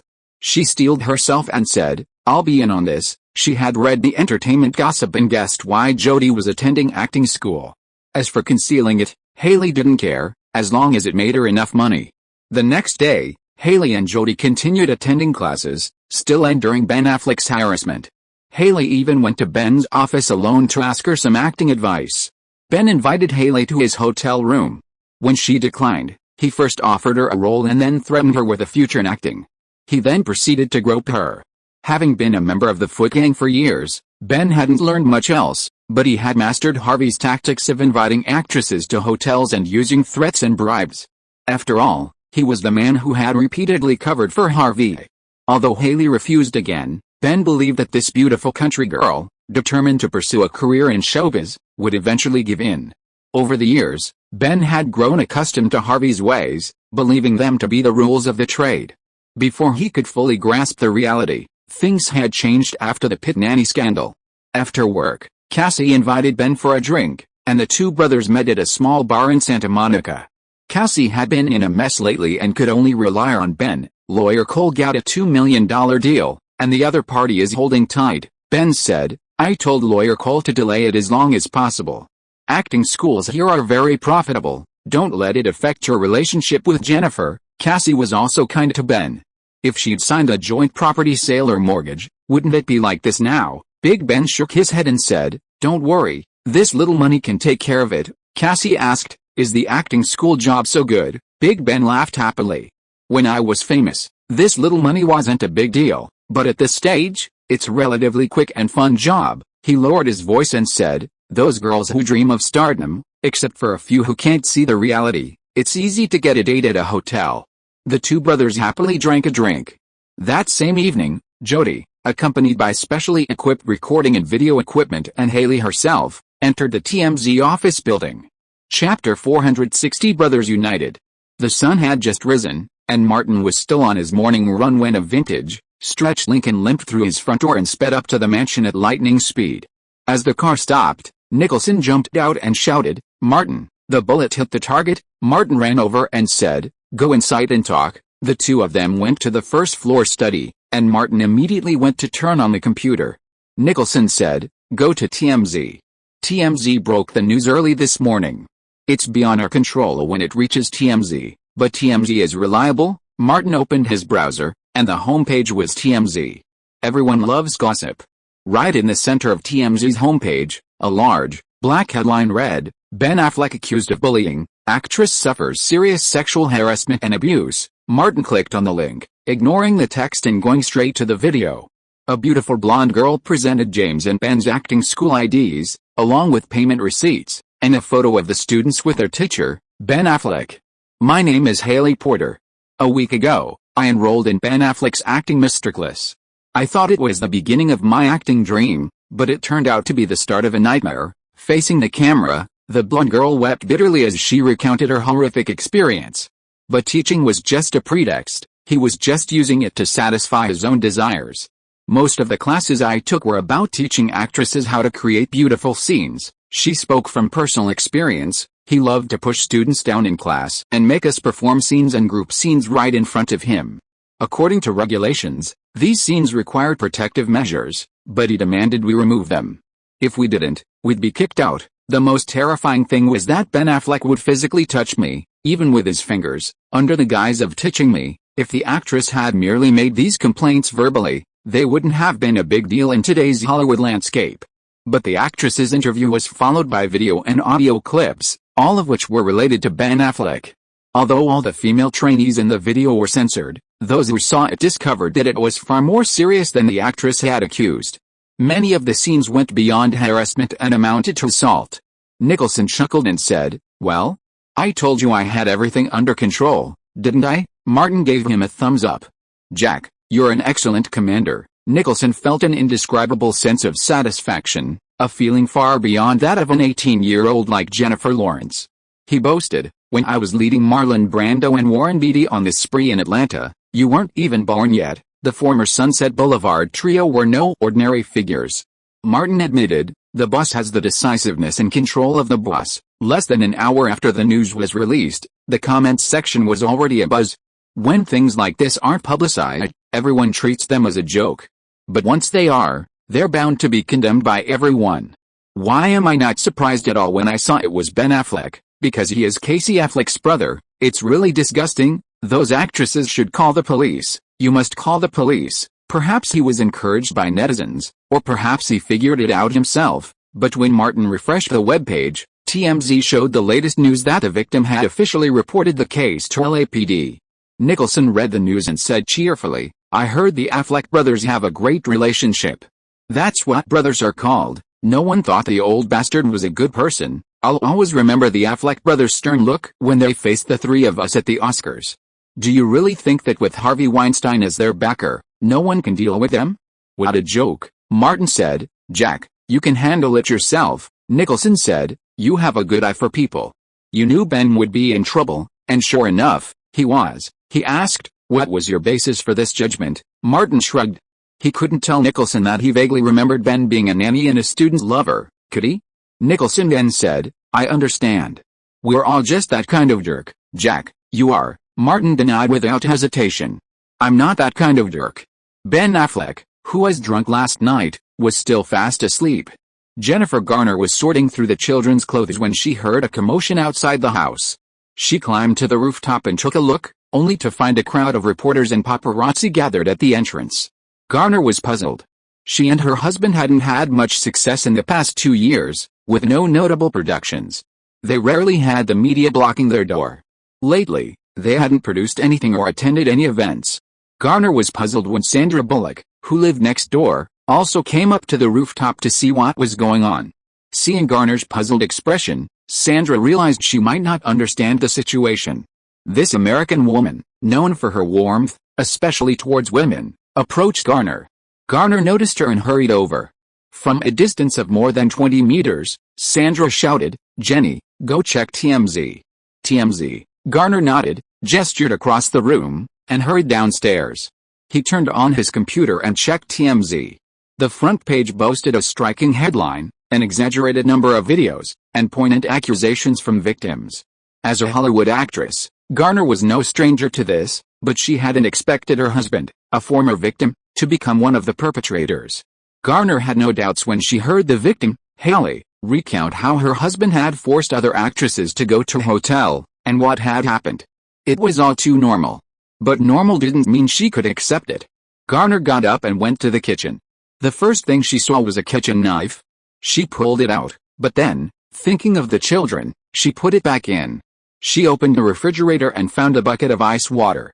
She carried it upstairs and kicked open the bedroom door. The unpleasant smell of stale alcohol was nauseating. Garner hurried to the bed, took one look at Ben's long, bearded face, picked up the bucket, and poured the icy water over Ben's head. Ben, quick-witted, instinctively scrambled to his feet, but before he could react, the bucket came crashing down on his head. "Call your lawyer and get ready for a divorce." Garner said nothing more and turned away. Ben pulled the bucket down, shivering from the cold. He grabbed a towel to wipe himself off, and shouted, "Are you fucking crazy? What's wrong with you?" No one answered, as if he were the only one in the house. Ben yelled a few times, but received no response. Suppressing his rage, He went to the bathroom for a leisurely hot shower, changed into dry clothes, and finally came downstairs. Outside, a car engine roared. And Ben saw Jennifer Garner driving out of the house with the children. "What's wrong with this woman?" he exclaimed. Suddenly, Ben noticed wet footprints emerging from the ground. He hurried to the basement storage room and found the large safe nearly empty, as if it had been ransacked. It couldn't have been someone, it could only have been Jennifer Garner. Cursing, Ben went upstairs and reached for his cordless phone, about to call Garner's cell phone, when his eyes caught sight of the computer screen. It was on, and he tapped on the keyboard. The black screen lit up, revealing TMZ. Ben carefully scrutinized the shocking news, his heart chilling even more than the bucket of water poured over his head. The video and recordings were so familiar. Not a single mistake. Just look at the content of the first 6 to 9 book. Because you'd done it all. Ben ignored Garner and picked up the phone to dial Damon's number. When the call was connected, he said, "I'm in trouble, what's going on?" It was just beginning, and Damon didn't know yet. Ben quickly explained, while Damon looked at his computer. Not long after, Damon said, "Find that Haley right now and tell her to shut up. I'll call TMZ and have them take down the story. I'll warn that bitch to shut up." Ben was used to this way of doing things. Damon scolded, "Are you crazy? Pay her the money and get her to sign a release. If this drags on, you'll be in endless trouble," he emphasized. "Think about Pete. If this gets out of hand, those female trainees will become like Pete's nanny, hungry wolves, pouncing on you." Ben replied, "I understand. I'll do it right away." Just as he hung up, the doorbell rang. The LAPD arrived. Ben Affleck called his lawyer and agent before opening the door. As soon as the door opened, the lead PD officer presented a subpoena and declared, "Mr. Affleck, you are suspected of a murder and need to cooperate with our investigation." Around them, reporters frantically snapped photos. Ben Affleck, as his lawyer had requested, cooperated with the LAPD's investigation. Less than 10 minutes later, a video of Ben Affleck being invited for coffee by the LAPD appeared on TMZ. In Burbank, Jody met up with her classmate, Tina. After the TMZ news broke, everything became much simpler. Jody opened her iPhone and showed Tina a video of Ben being invited out for coffee by the LAPD. She said, "We deserve full restitution for the humiliation he inflicted on us." Haley has already come forward and called the police. Tina, who had spent some time in the Los Angeles acting scene, was straightforward. "How much can I get if I come forward?" The victims of Brad Pitt's nanny scandal, combined, have received an average of $690,000 in compensation. Jody warned her, "The more concrete evidence you can provide, the higher the compensation you'll receive." Hearing this, Tina laughed and said, "I have a pair of pants with something on them.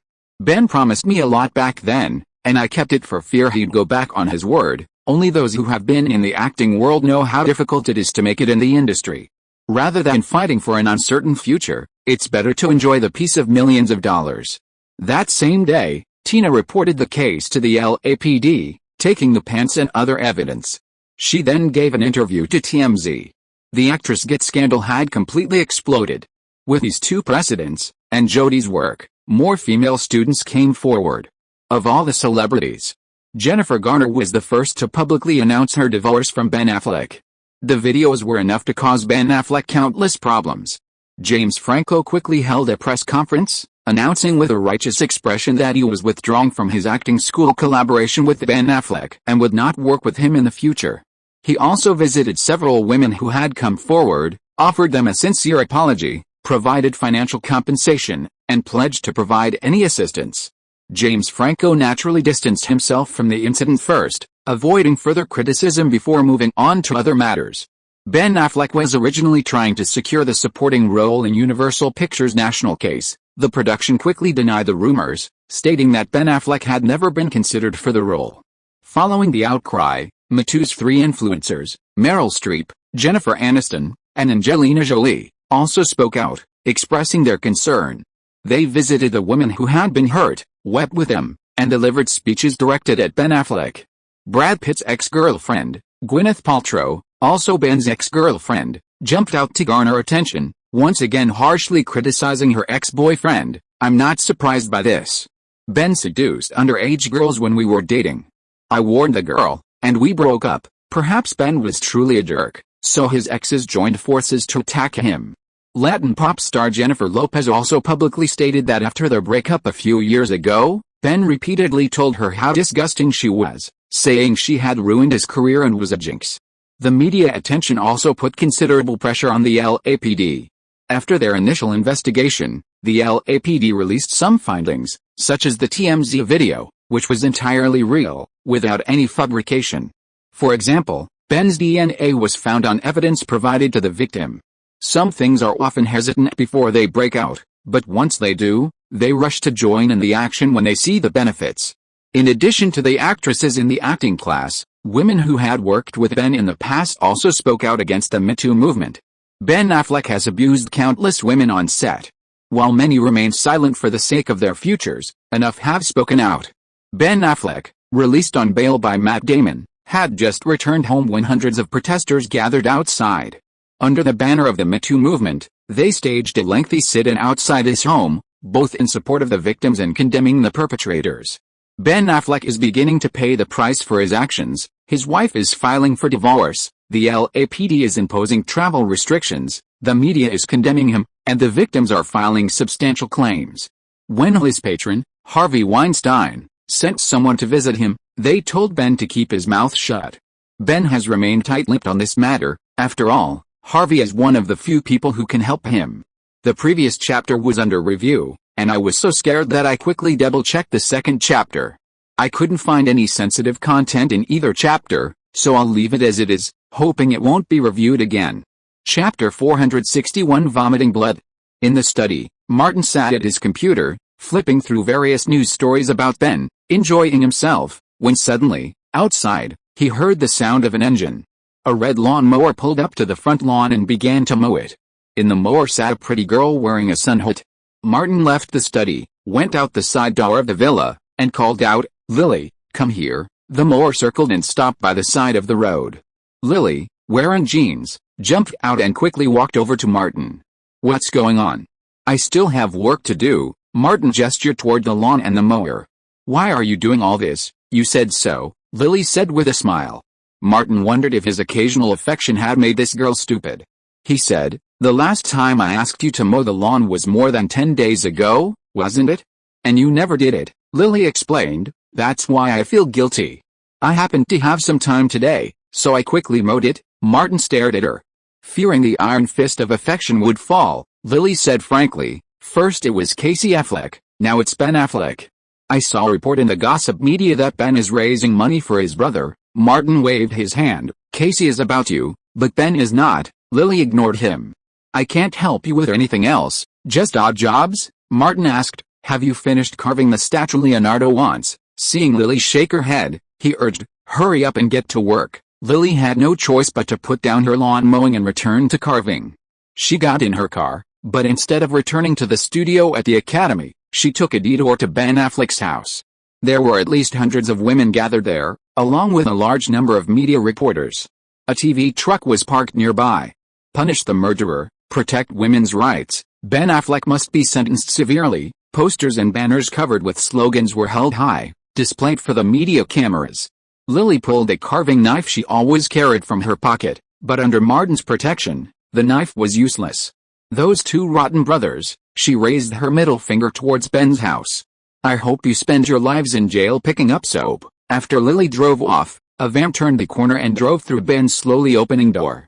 Matt Damon, Cassie, and lawyer Cole got out and entered Ben's villa.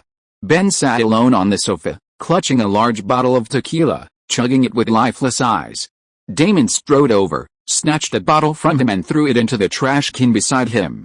He put his hands on Ben's shoulders, looked Ben in the eyes and said loudly, "If you don't want to go to jail, cheer up." Ben looked up. "All the companies that cooperated with me called and wanted to end their cooperation with me. What else can I do? You don't have any commercial endorsements, so you won't face claims from commercial companies like Pitt." Damon wanted to boost Ben's fighting spirit. "Don't they want compensation? Just pay them.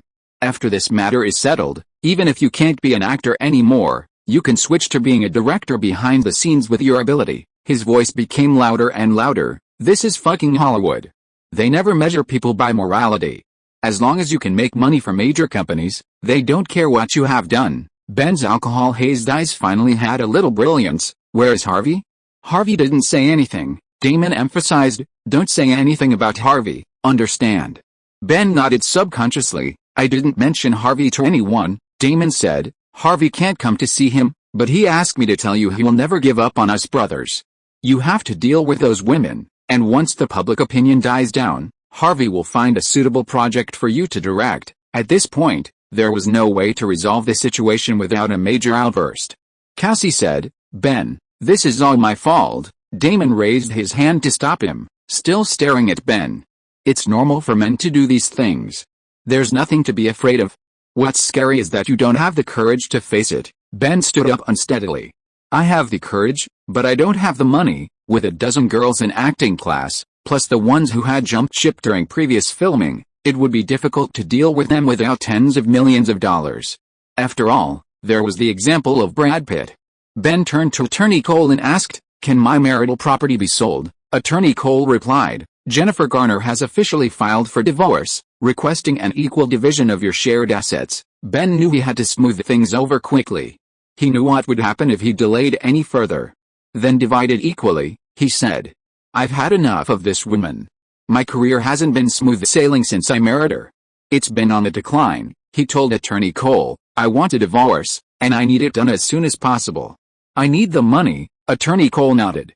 I'll meet with Jennifer Garner's lawyer this afternoon. The divorce focused on property and children. Ben clearly had no intention of contesting custody of the latter, so retaining visitation rights was a no-brainer. The most challenging aspect of property division had already been agreed upon in principle, and the rest were minor matters. Damon continued to encourage Ben, you've got to get through this. We've been through so many challenges since we met in Boston, and we've always gotten through them safely. Ben nodded, feeling a pang of emptiness at the thought of the divorce's property division and the potential large sum of money he would have to pay. After over a decade in the film industry, how much of this little fortune he'd painstakingly amassed would remain? Inside the TMZ office building, Jody received a call from the editor-in-chief. She immediately dropped her work and rushed to the office. Great job, Joe, the editor-in-chief lavished praise. You truly are our top talent. Jody wasn't one to be modest about her accomplishments. These are my strengths. The website traffic went through the roof after the story ran. The editor-in-chief smiled and said, it's been fantastic. The boss called and asked me to ensure your bonus is delivered immediately. Jody smiled too, rushing to the front of the line to grab the news.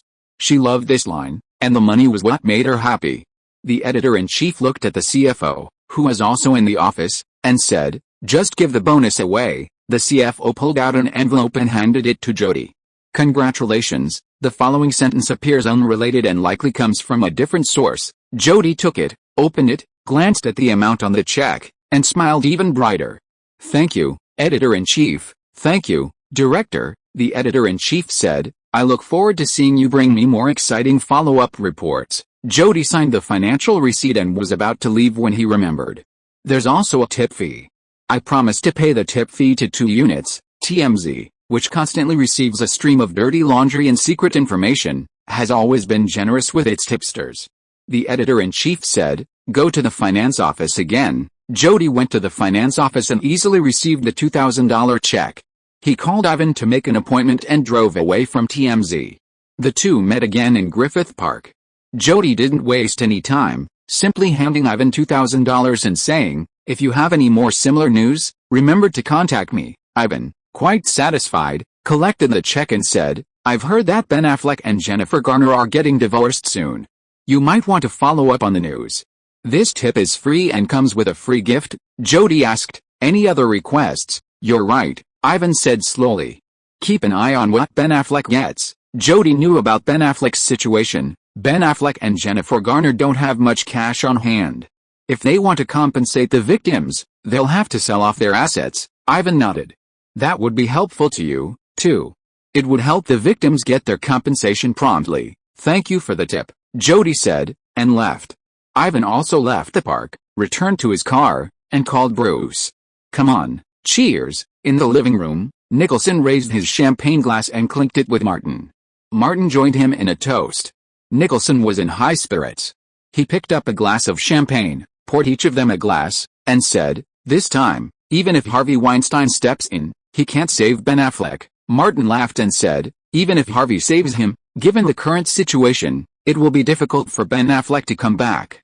The key is that his tens of millions of dollars will be wiped out. Nicholson, that bastard, had no sympathy. From a multimillionaire to a pauper, I hope he won't go crazy. Probably not. Martin thought for a moment and said, Jennifer Garner is divorcing Ben Affleck. A divorce will inevitably involve dividing property. Ben Affleck will probably sell off his fixed assets to reach a settlement with the victims as soon as possible. Nicholson had faced illegitimate child accusations before and had practical experience. This is the best solution. We can keep an eye on Ben Affleck's movements. The trio's leader was straightforward, and Martin was no exception. He said, the economy is not doing well right now, especially in the real estate market. Ben Affleck's fixed assets are mainly real estate. If he wants to cash out quickly, he will have to sell them at a low price. Nicholson understood Martin's idea. Then we buy them while they're low. Martin nodded slightly. The market cycles back and forth, and the high-quality real estate market cannot always be depressed. Such situations have occurred several times in the past few years. I heard that you snatched up one of Dabin's projects, and now you want to snatch up Dabin's real estate. Nicholson frowned at first, then laughed. I like this kind of thing the most. Martin said, I like it too. Nicholson suddenly thought seriously, as if thinking about the key issues. After a long time, he said, there is another very important asset. Martin thought about it, and asked unexpectedly, what is it? Jennifer Garner. Nicholson said seriously, after snatching up the project and the house, shouldn't the next thing be to snatch up the wife? Martin recalled Jennifer Garner's appearance, shook his head and said, if you are interested, you should go. Chapter 462 No wonder you are popular. Hey, Martin, congratulations. The Dark Knight has grossed over $500 million in North America. Inside the studio, Chad came over and bumped fists with Martin. If John Wick surpasses $500 million worldwide, I'm going to run it naked down Sunset Boulevard from the easternmost end to the westernmost end. Mean joined in the fun from behind. You underestimate the appeal of Boss Martin. Martin was clear-headed. After all, it's just a medium-sized R-rated film, Chad said. Cutting it to PG-13 will lose some of its most charming and essential qualities. Mean nodded. Indeed, the three of them went to the dubbing studio. Jonathan and Winston had some dialogue that needed some minor adjustments. Martin and Mean reviewed their lines again, then put on their headsets and entered the recording studio. A table had been set up in the studio, with Martin and Mean sitting on either side. When the recording engineer called for the start, the sternness on Mean's face vanished, and in his rich voice, honed through years of practice, he said, Jonathan, if you truly want to retire, leave New York. Martin, having also recovered, spoke with a touch of weakness. I want to stay where I can see Helen. Mean added, you left behind the blood oath badge. They'll come for you one day. I'm not afraid of them, Martin said, now like a loving husband. That's the house where Helen and I were married. I won't leave it. Mean's voice grew deeper as he delivered his final line. Jonathan. The recording session concluded. Chad and the recording engineer listened carefully to the recording again, then had Martin and Mean take another take to select the best. In less than half an hour, the work was complete. Martin emerged from the studio, ready to join Chad in the editing room. Mean leaned over to him and whispered, Boss, I'm leaving first. Martin casually asked, a date? Mean replied, there's a new dessert shop on South Broadway. Emma asked me to go for dessert at noon, and I couldn't refuse. Martin waved his hand. Go ahead. Just as Mean was about to leave, he remembered something and said, I might have a major supporting role in director Nolan's new project. That's great. Martin felt Mean had the talent, and having a black lead would also appeal to black audiences. He said, talk to Emma. She has a lot of influence in Nolan's crew. Mean chuckled and left. Martin went to the editing room and remained silent, watching Chad direct the editing. I don't need quick cuts or artificially shaky shots, Chad reminded the editor before they began work. Martin's action shots are incredibly well made. Cutting them up would only hinder the presentation of the action. Long, steady action shots are our style. The editing room adhered entirely to Chuck's specifications. Martin watched for a while and decided it would be best to wait until the rough cut was finished before watching it again. He happened to have a meeting with Nolan today, so he said hello to Chad and left the editing room. He arrived at the studio lobby, where Taylor and his agent came in. Taylor was carrying an insulated box. Upon seeing Martin, Taylor immediately took his arm and said, "These are cookies I made myself. You must try them." Martin replied, "I haven't tasted your cooking yet." Taylor placed the insulated box on a table nearby, opened it, and winked at Martin. "I've tasted yours." Martin ignored the alluring eyes and looked at the insulated box. Inside, there were many small boxes of cookies, their shapes irregular, clearly handmade. Taylor handed a small box to Martin. "Try it." Martin took a piece. It was crispy and sweet, not quite to his liking, but he still gave it a thumbs up. "It tastes great, but the appearance could be improved." Taylor's red lips leaned close to Martin's ear and said, "I made them irregular on purpose. If they were too round, how could anyone tell they were handmade?" This time, Martin gave Taylor a genuine compliment. "Honey, no wonder you're so popular. I'm going to deliver cookies to the crew," Taylor said, his voice still low. "Shall I treat you to dinner later?" Martin said, "I'll treat you. There's a restaurant I think will suit your taste." He glanced at his watch. "I'm going to meet with a director. I'll call you when I get out." Taylor nodded. "Okay." Martin left the studio and went to a nearby building. Back at the studio, Taylor carried an insulated box and personally delivered a small box of handmade cookies to each office, starting with the front desk. Countryside was very good at socializing in its early stages.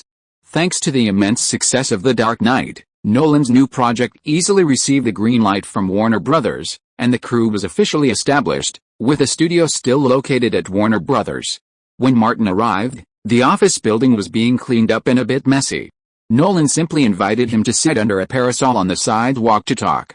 This was the filming area of Warner Brothers, off limits to the general public. "It was a bit chaotic at first," Nolan said, gesturing to the back. "Every time we start a new project, we have to set up a separate studio, so there's always a period of turmoil." Martin said, "The financials are kept separate." Nolan reached for his briefcase. "I have good news for you. The script is finished." He pulled out the script and handed it to Martin. On the cover was a single English word, Inception. Martin frowned slightly. What was the English title for Inception? He vaguely remembered it was a single word, but couldn't quite remember it. Nolan gestured for him to come in. Martin flipped open the script and began to peruse it. At dusk, the waves rolled in. The waves pushed a bearded man onto the beach, where he lay motionless. A rifle barrel flipped the bearded man over, and the armed security guard called out to his companions. Behind them was a cliff, and on top of it, a castle. Martin's opening thought reminded him of a movie he'd seen several times before. The opening was almost identical to the script. No mistake. That's Inception. The castle scene in the first act follows. Martin read the script intently. The script was more difficult to read than the film, and he occasionally paused to review the plot in his mind, so he read very slowly. In Nolan's eyes, Martin's meticulous attention to detail was evident. He didn't become complacent just because The Dark Knight was a huge hit, and the Joker was incredibly popular. He maintained a dedicated attitude. From the moment he conceived this new project during the filming of The Dark Knight, Martin had been Nolan's sole choice for the lead actor. Compared to Bale, who was a chaotic mess on set, Martin was a true example of competence and dedication. Martin had barely read a fifth of the script when he closed it and said, "I'll take it home and read it slowly." Nolan pulled out the script, which he had given Martin. "Don't worry. It might be a little complicated. Study it carefully." Martin nodded and said, "I feel like the male lead's mental state isn't very stable." Nolan admitted, "In real life, people's mental states are unstable, and my protagonists are no different." Martin recalled that the protagonist of Memento had amnesia, and that of Day and Night was a detective suffering from insomnia. Not to mention Batman and the Joker, who both had mental issues. "I'll study the script and the characters carefully when I get home." Martin asked, "When are you planning to start filming?" Nolan said, "The exact date hasn't been determined yet, but it should be around next summer." "Save your time," Martin calculated. "I think I should have a schedule." Nolan put his arm around Martin's shoulder and said, "You must be in the same state as when you were Joker." His confidence was now overflowing. "Let's work together and shock the world again." "I definitely will," Martin said, as he caught a glimpse of an electric scooter passing by with a familiar, portly man in the back. Harvey Weinstein also saw him and Nolan, asked the driver to stop, jumped out and greeted him. "Hi, Martin." He turned to Nolan and asked, "Is this director Nolan?" Nolan stepped forward and shook Harvey's hand politely, exchanging a few words. As Martin shook his hand, he asked, "Harvey, what brings you here?" Everyone in Hollywood knew that the Weinstein brothers and Warner Brothers were at loggerheads. Harvey laughed. Warner Brothers and Peter Jackson want to start The Hobbit, a prequel to The Lord of the Rings. I have some of the copyrights, so they can only invite me to come and discuss it with Peter. Martin complimented him casually. Harvey, you have a good eye and you control a treasury. Harvey laughed even more happily and said, are you interested in joining? I'll introduce Peter Jackson to you, but Martin knew that to get 1 point of benefit from this fat man, he would have to pay a tenfold price, and said, I will devote all my energy to director Nolan's new project. Nolan was a little unhappy that Harvey poached people in front of him, but Martin's refusal without hesitation made him feel very proud. Harvey looked at Nolan, his usual style and manner. New project? Director Nolan, we could definitely work together.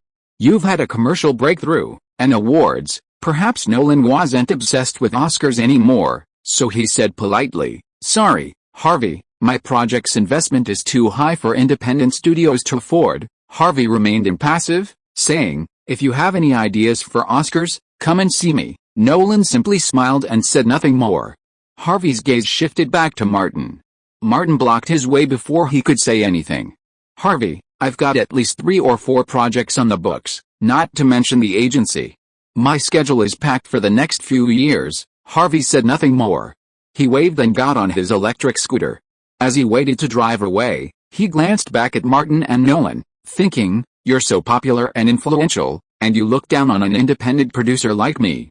Wait until you're no longer popular. Martin put away the script, said goodbye to Nolan, called Taylor, and went out to dinner at the Smokehouse restaurant. After dinner, of course he wanted Taylor to sing. Chapter 463, The Road to Supergiant. A van pulled up to the entrance of the villa. Several workers carefully carried wooden boxes into the living room and unpacked them. Under Bruce's direction, they placed the snow-white marble statue on its pedestal. Lily took a check to settle the bill with the workers. Martin called Leonardo, who had just returned from New York on vacation. Come over and see your statue. Leonardo and Nicholson followed. Leonardo said, I haven't paid yet. It's not mine yet. Nicholson said, you better pay up, or you won't be able to leave Martin's house. Martin looked at Nicholson and said, what do you think this is? A den. Leonardo ignored the two idiots and quickly walked over to the snow-white marble statue, carefully examining the approximately 50 centimeter tall figure. The sculpture's lines were smooth, the craftsmanship was superb, and the lifelike figure was exquisite. Based on his years of buying art, his taste was no less than that of modern artists. Martin ignored that and left it to Lily's agent to discuss the specific amount Leonardo wanted to pay. Nicholson answered a call and, without avoiding Martin, went straight into speakerphone. Hi, honey, how's it going? The house is gorgeous, Lorraine said excitedly. It's spacious. I haven't lived in it much since it was renovated, but it was affordable, and I love it. It was a small house in Brentwood that Ben and his wife had purchased. After their divorce, the house fell into Ben's hands, and Ben sold it quickly at a low price to cash in and put an end to his troubles. Martin had someone keeping an eye on Ben and notified Nicholson immediately. Nicholson said, very good. The original owner of that house spent $7 million to buy it, and now it only costs $4 million. The house belongs to you now. Consider it my coming-of-age gift to you in advance. When you turn 21, don't come to me for gifts again. Lorraine is also a top-notch person. Jack, won't you make up for the difference of $3 million? Nicholson was so angry that he hung up the phone and said to Martin, it's better for you and Leo. You don't have to worry about these family matters. Martin pointed to the statue. A carving knife flew up and down between Lily's fingers. He said, without me watching and suppressing her from time to time, she will be much more difficult to deal with than Lorraine when she makes a fuss. Nicholson nodded repeatedly. Lorraine won't think of stabbing people with a knife, nor will she study human medicine specifically to avoid seriously injuring people. Lily's ears had been perked up, and she vaguely heard Nicholson's words, and said loudly, I study human medicine for carving. Okay. Martin and Nicholson ignored her, and their eyes flashed with thoughts like I don't believe you. Leonardo then said, the statue is very good, I want it. He said to Lily, let your agent talk to my investment manager about the price. Lily smiled happily, okay, I'll make the call right away. This is not only a small profit, but when the agent spreads the word, and Leonardo buys Lily Carter's sculpture at a high price, his net worth will go up. Leonardo went to the wine cabinet in the living room, got a bottle of wine and 3 glasses, poured them over, and questioned, You two are not nice enough. You didn't even call me when you were causing trouble." Martin raised his hand. "I'm just an errand boy." He pointed to the side. "This is the planner and commander." Nicholson was very bossy. "There is no place for you to play in this matter," Leonardo said. "The foot gang has hit our face gang. Where are our RPGs? The full-scale war hasn't started yet, so we don't need RPGs," Martin said seriously. "If there really is an all-out war, you, the core of the face gang, will have to go on the field." Leonardo was full of fighting spirit. "All the blonde, long-legged, unmarried, young and beautiful women in the foot gang will be handed over to me. The married women will be handed over to Martin, and the other men will be given to Jack." Nicholson and Martin raised their middle fingers at the same time. Martin's phone rang. After answering it and hanging up, he said, "Ben is selling his house in Santa Monica. Anyone interested?" Leonardo shook his head. "I have so many houses I can't even count them all. It's not good to have too many fixed assets." Pitt and Ben both reminded him, "You still have to keep enough cash on hand." Nicholson thought of Lorraine. "I bought one. Looks like I'm the only one left to take over." Martin sighed.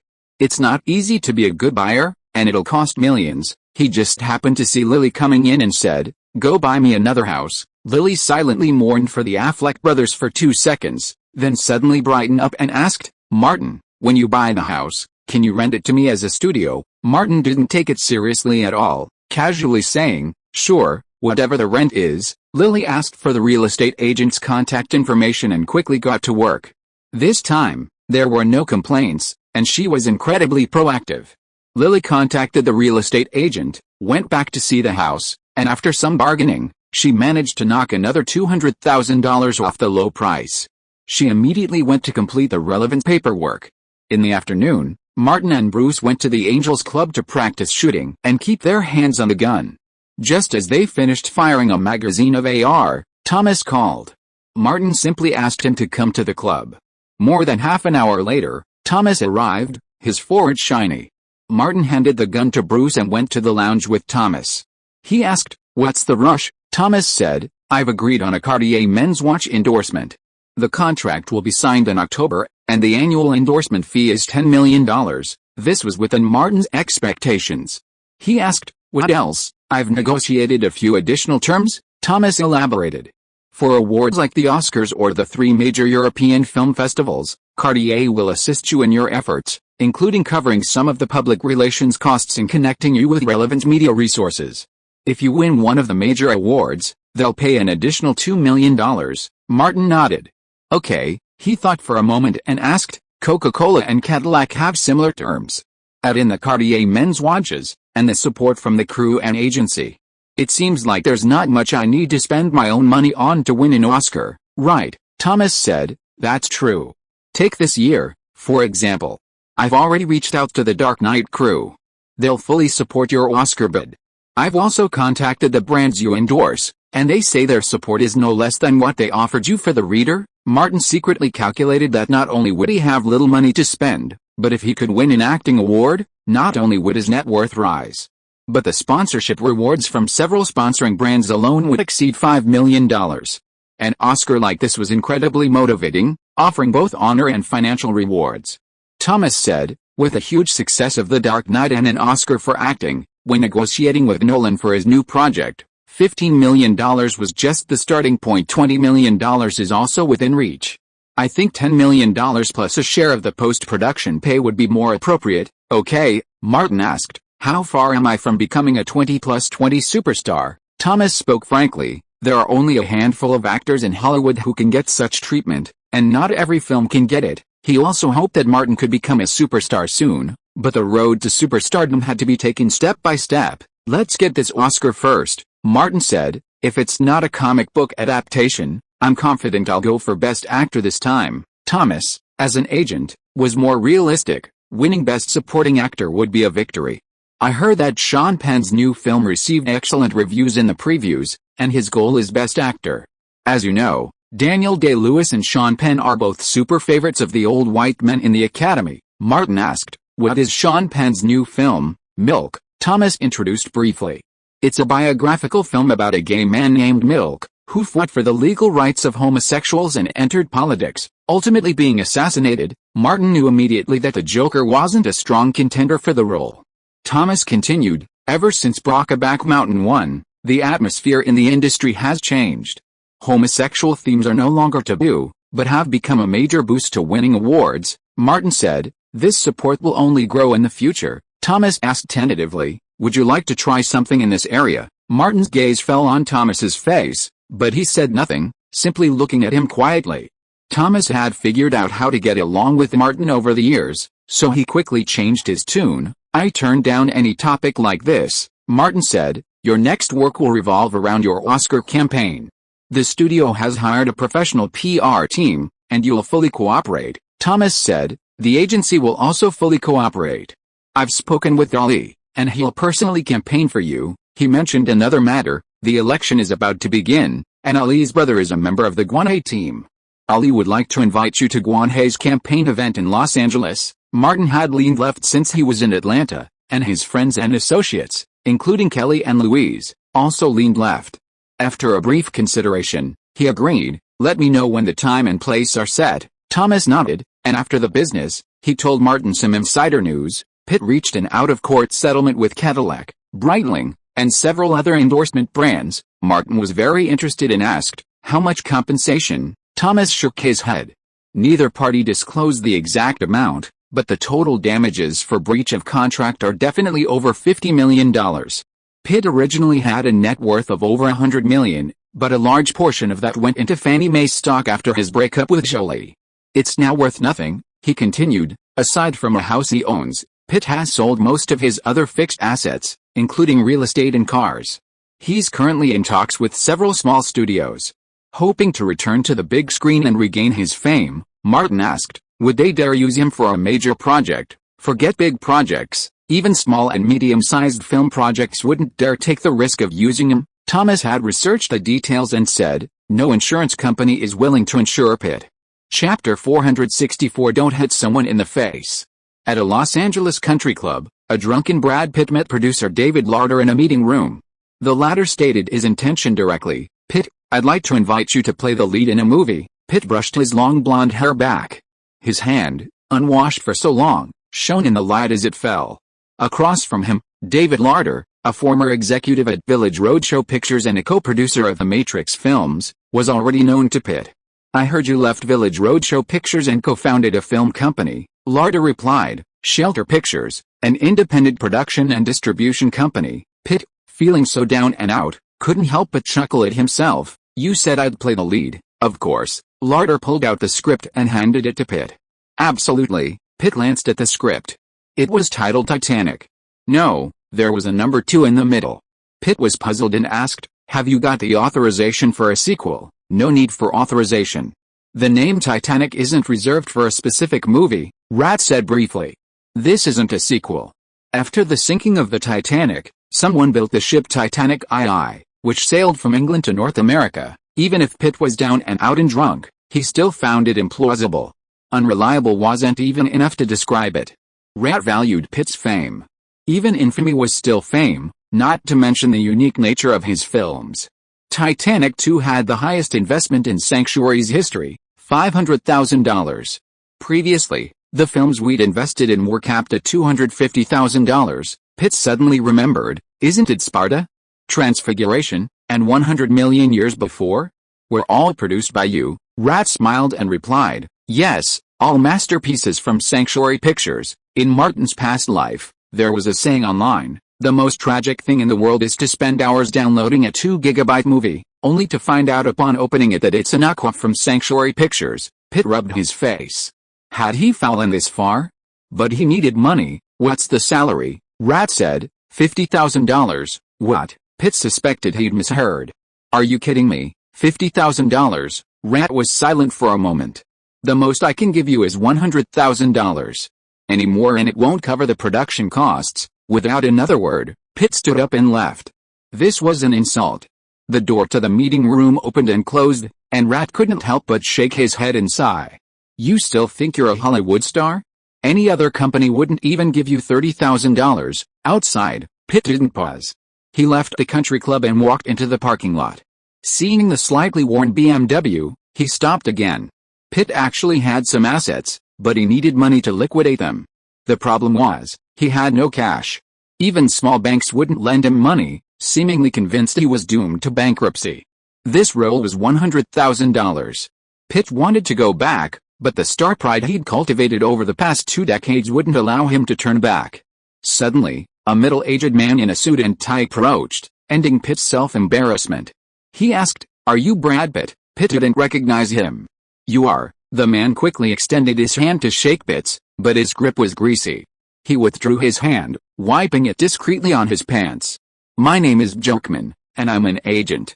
I heard CAA terminated your contract." Pitt's face showed annoyance. Bjerkman quickly said, "I don't mean any harm. I just wanted to introduce you to a job. To see if we can work together." Having just missed out on some money, Pitt instinctively asked, "What job?" Bjerkman immediately pulled out his business card and thrust it into Pitt's hand.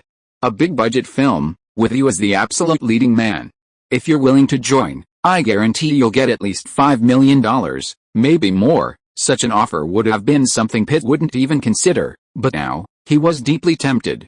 "Which company, which film?" Bjerkman replied, "We're the largest and most powerful company in the Sacred Valley.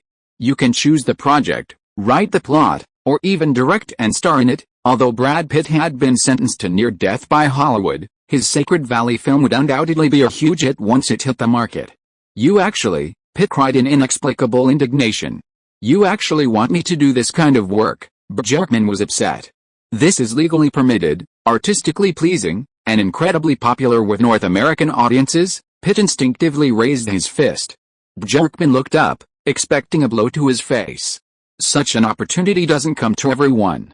Pitt endured it, got into the car, shut the door, and sat in the driver's seat without a word. Bjerkman left without another word, wondering if they might meet again. Despite Pitt's outrage, he hadn't even thrown away his business card. In the car, Pitt was lost for a moment, then unconsciously opened the armrest and placed a business card inside. In early October, at the Los Angeles Music Center, Cartier and Martin held a grand signing ceremony, officially appointing Martin as the face of Cartier men's watches. In front of a sea of media cameras and fans, Martin removed his old watch and replaced it with a brand new one. He then signed the symbolic endorsement agreement, to near rapid applause. A dozen blonde girls, their faces painted like clowns, suddenly burst into the aisle in the center of the auditorium, shouting, "Martin, I love you." Martin waved at them from the stage.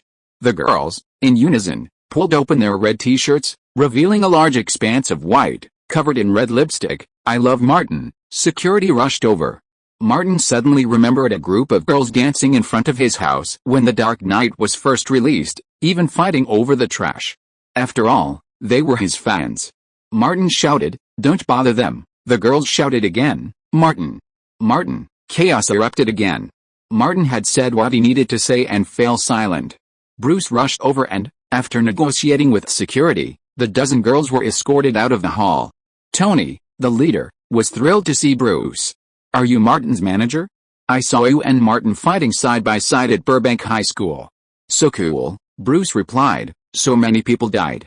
"That's not cool at all." Tony paused, then said, "Can Martin sign for us?" She pointed to her chest and said, "Sign here." "I'll get a tattoo when I get home," Bruce said. "Martin doesn't have time today." "We'll talk another day," but Tony persisted. "Did you move from Sherman Oaks? We've been waiting there many times, but we never saw you come out." Another girl chimed in, "We've been waiting for your trash. We've been there many times, and we haven't seen you throw out a single bag." Bruce, unable to keep up with the frenzied pursuit of his idol, said, "Martin's moved in.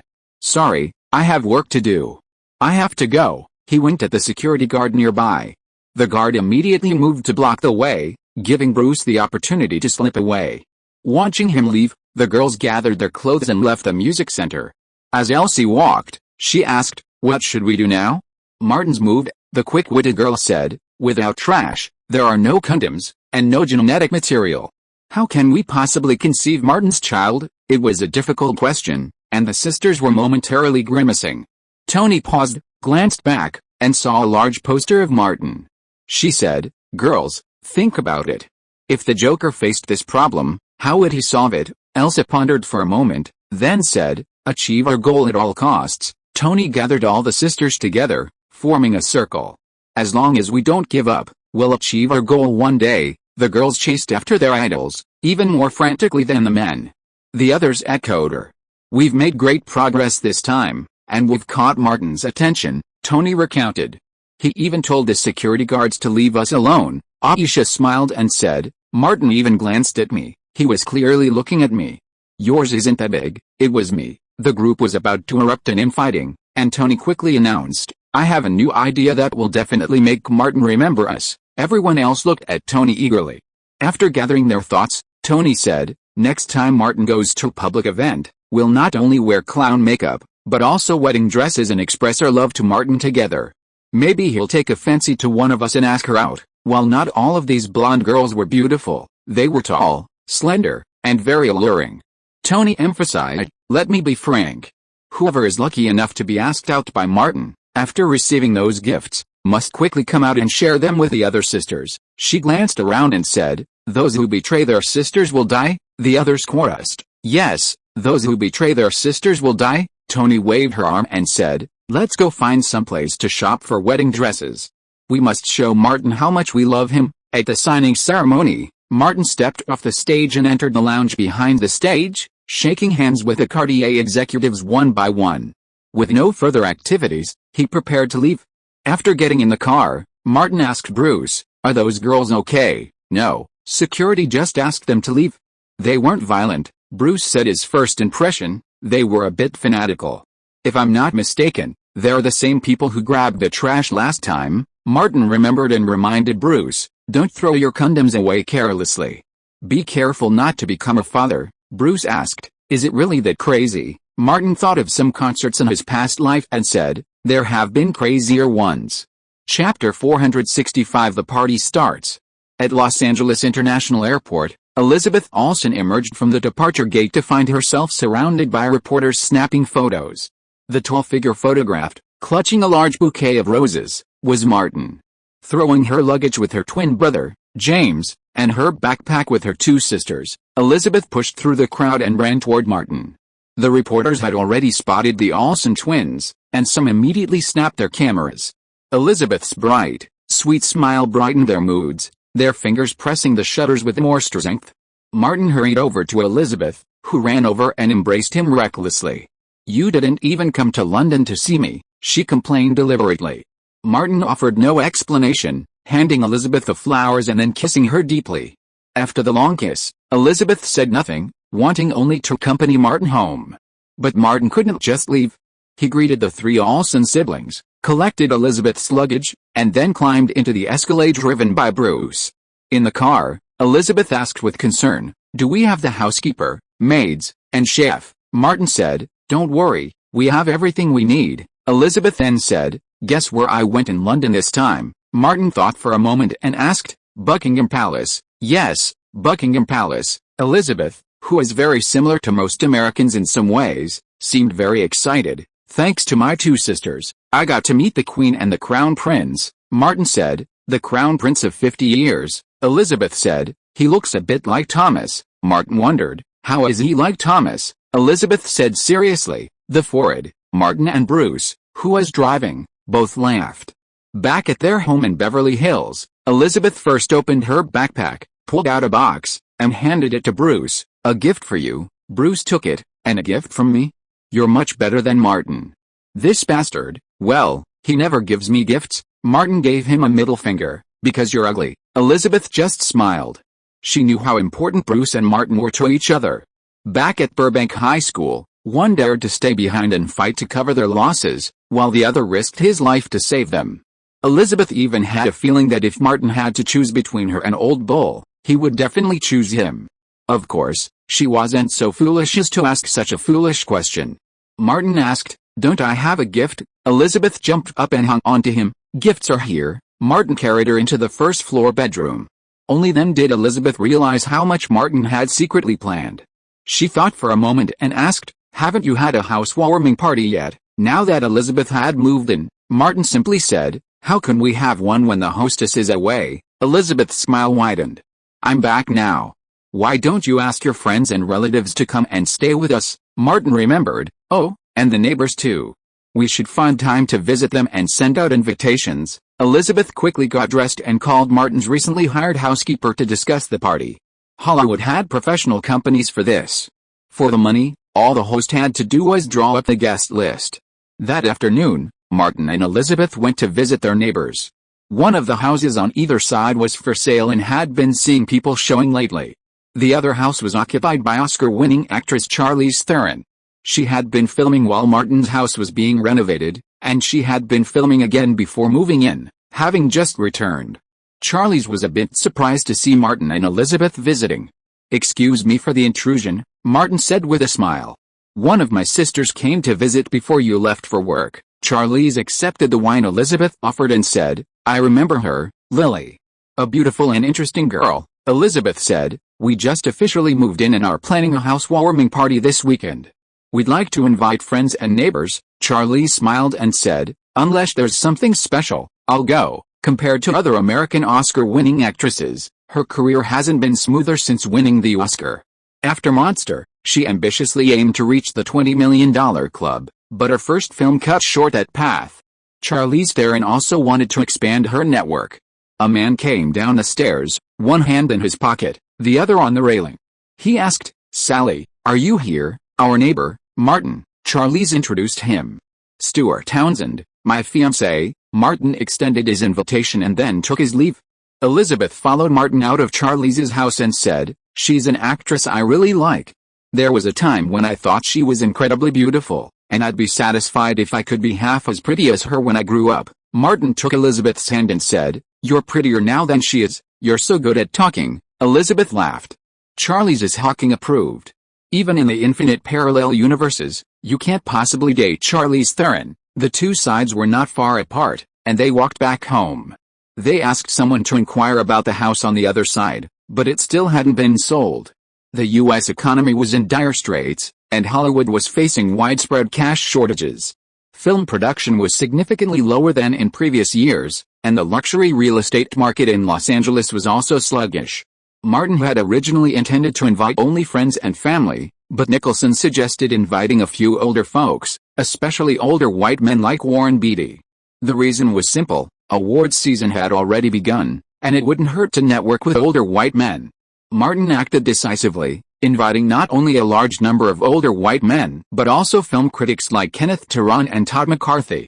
He also made a special trip to WMA to send invitations to Ari Emanuel and Jim Witt.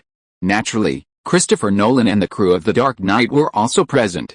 Martin even personally called David Fincher. The guests were sure to bring a small gift, so Martin had Elizabeth prepare a suitable reciprocal gift. Cartier sponsored Martin's small jewelry. This was a housewarming party, not a canvassing event, so no one could say anything. As for what to talk about at the party, that was up to the guests. "The expenses are a bit staggering," Elizabeth said in the living room, doing a quick budget. "The drinks need to be high quality. While few people indulge in extravagant meals at a party like this, we still need a lavish buffet, a band, and decent garden decorations. And then there's the labor costs," she calculated as she spoke. "This party can't be pulled off for less than $300,000, Martin said. "I don't know much about planning parties. Just do it, and I'll sign the bill." Elizabeth looked from Martin to Bruce. "You really don't know how to plan a party." Bruce remained silent, thinking that the party Martin had planned wasn't appropriate for this occasion. He still remembered how Martin had impressed Wes Craven with his unique party. Martin was humble. "When I plan a party, it'll just be a simple, rough-and-tumble drinking party. Some of my old buddies can't handle alcohol very well, and I'm afraid they'll get drunk and make a fool of themselves," Elizabeth said. "My sisters used to worry about planning parties at home. I never knew it was so expensive." Lily, who had just come in from outside, overheard them and offered a random suggestion: "You could sell invitations. I often see people at the Academy selling party invitations for famous artists or celebrities. Depending on their fame and status, they can cost anywhere from $100 to several thousand." She approached Martin and said, "With your level, party invitations at $5,000 a pop are sure to sell well." Elizabeth shook her head and covered her face, confused by Lily's train of thought. She felt like she was often deliberately provoking Martin. Sure enough, Martin stood up, clenched his fists, and said, "Bury it and don't cry out in pain. Hey, can you be reasonable? I'm giving you some advice." Lily's face was full of grievance. "My idea is not good. You can say it. Don't hit people at every turn." Martin sat down and said, Although Labor Day has been over for more than a month, I decided to give you a gift as a supplement, and I will also give you the gift for Thanksgiving next month in advance. Forget it, I'll give you Christmas and New Year's gifts together." Lily was very conscientious and asked, "How many tons of cow horns?" Martin said directly, "Old Boo, all the goods in stock of your import and export company will be given to Lily. If you are listening to this novel on a channel other than Fanfic World, it means it was downloaded and re-uploaded without effort. We warmly invite you to visit our channel, Fanfic World. There you will find the original version of this story and many other novels of various genres. We look forward to seeing you dive into a world of incredible novels."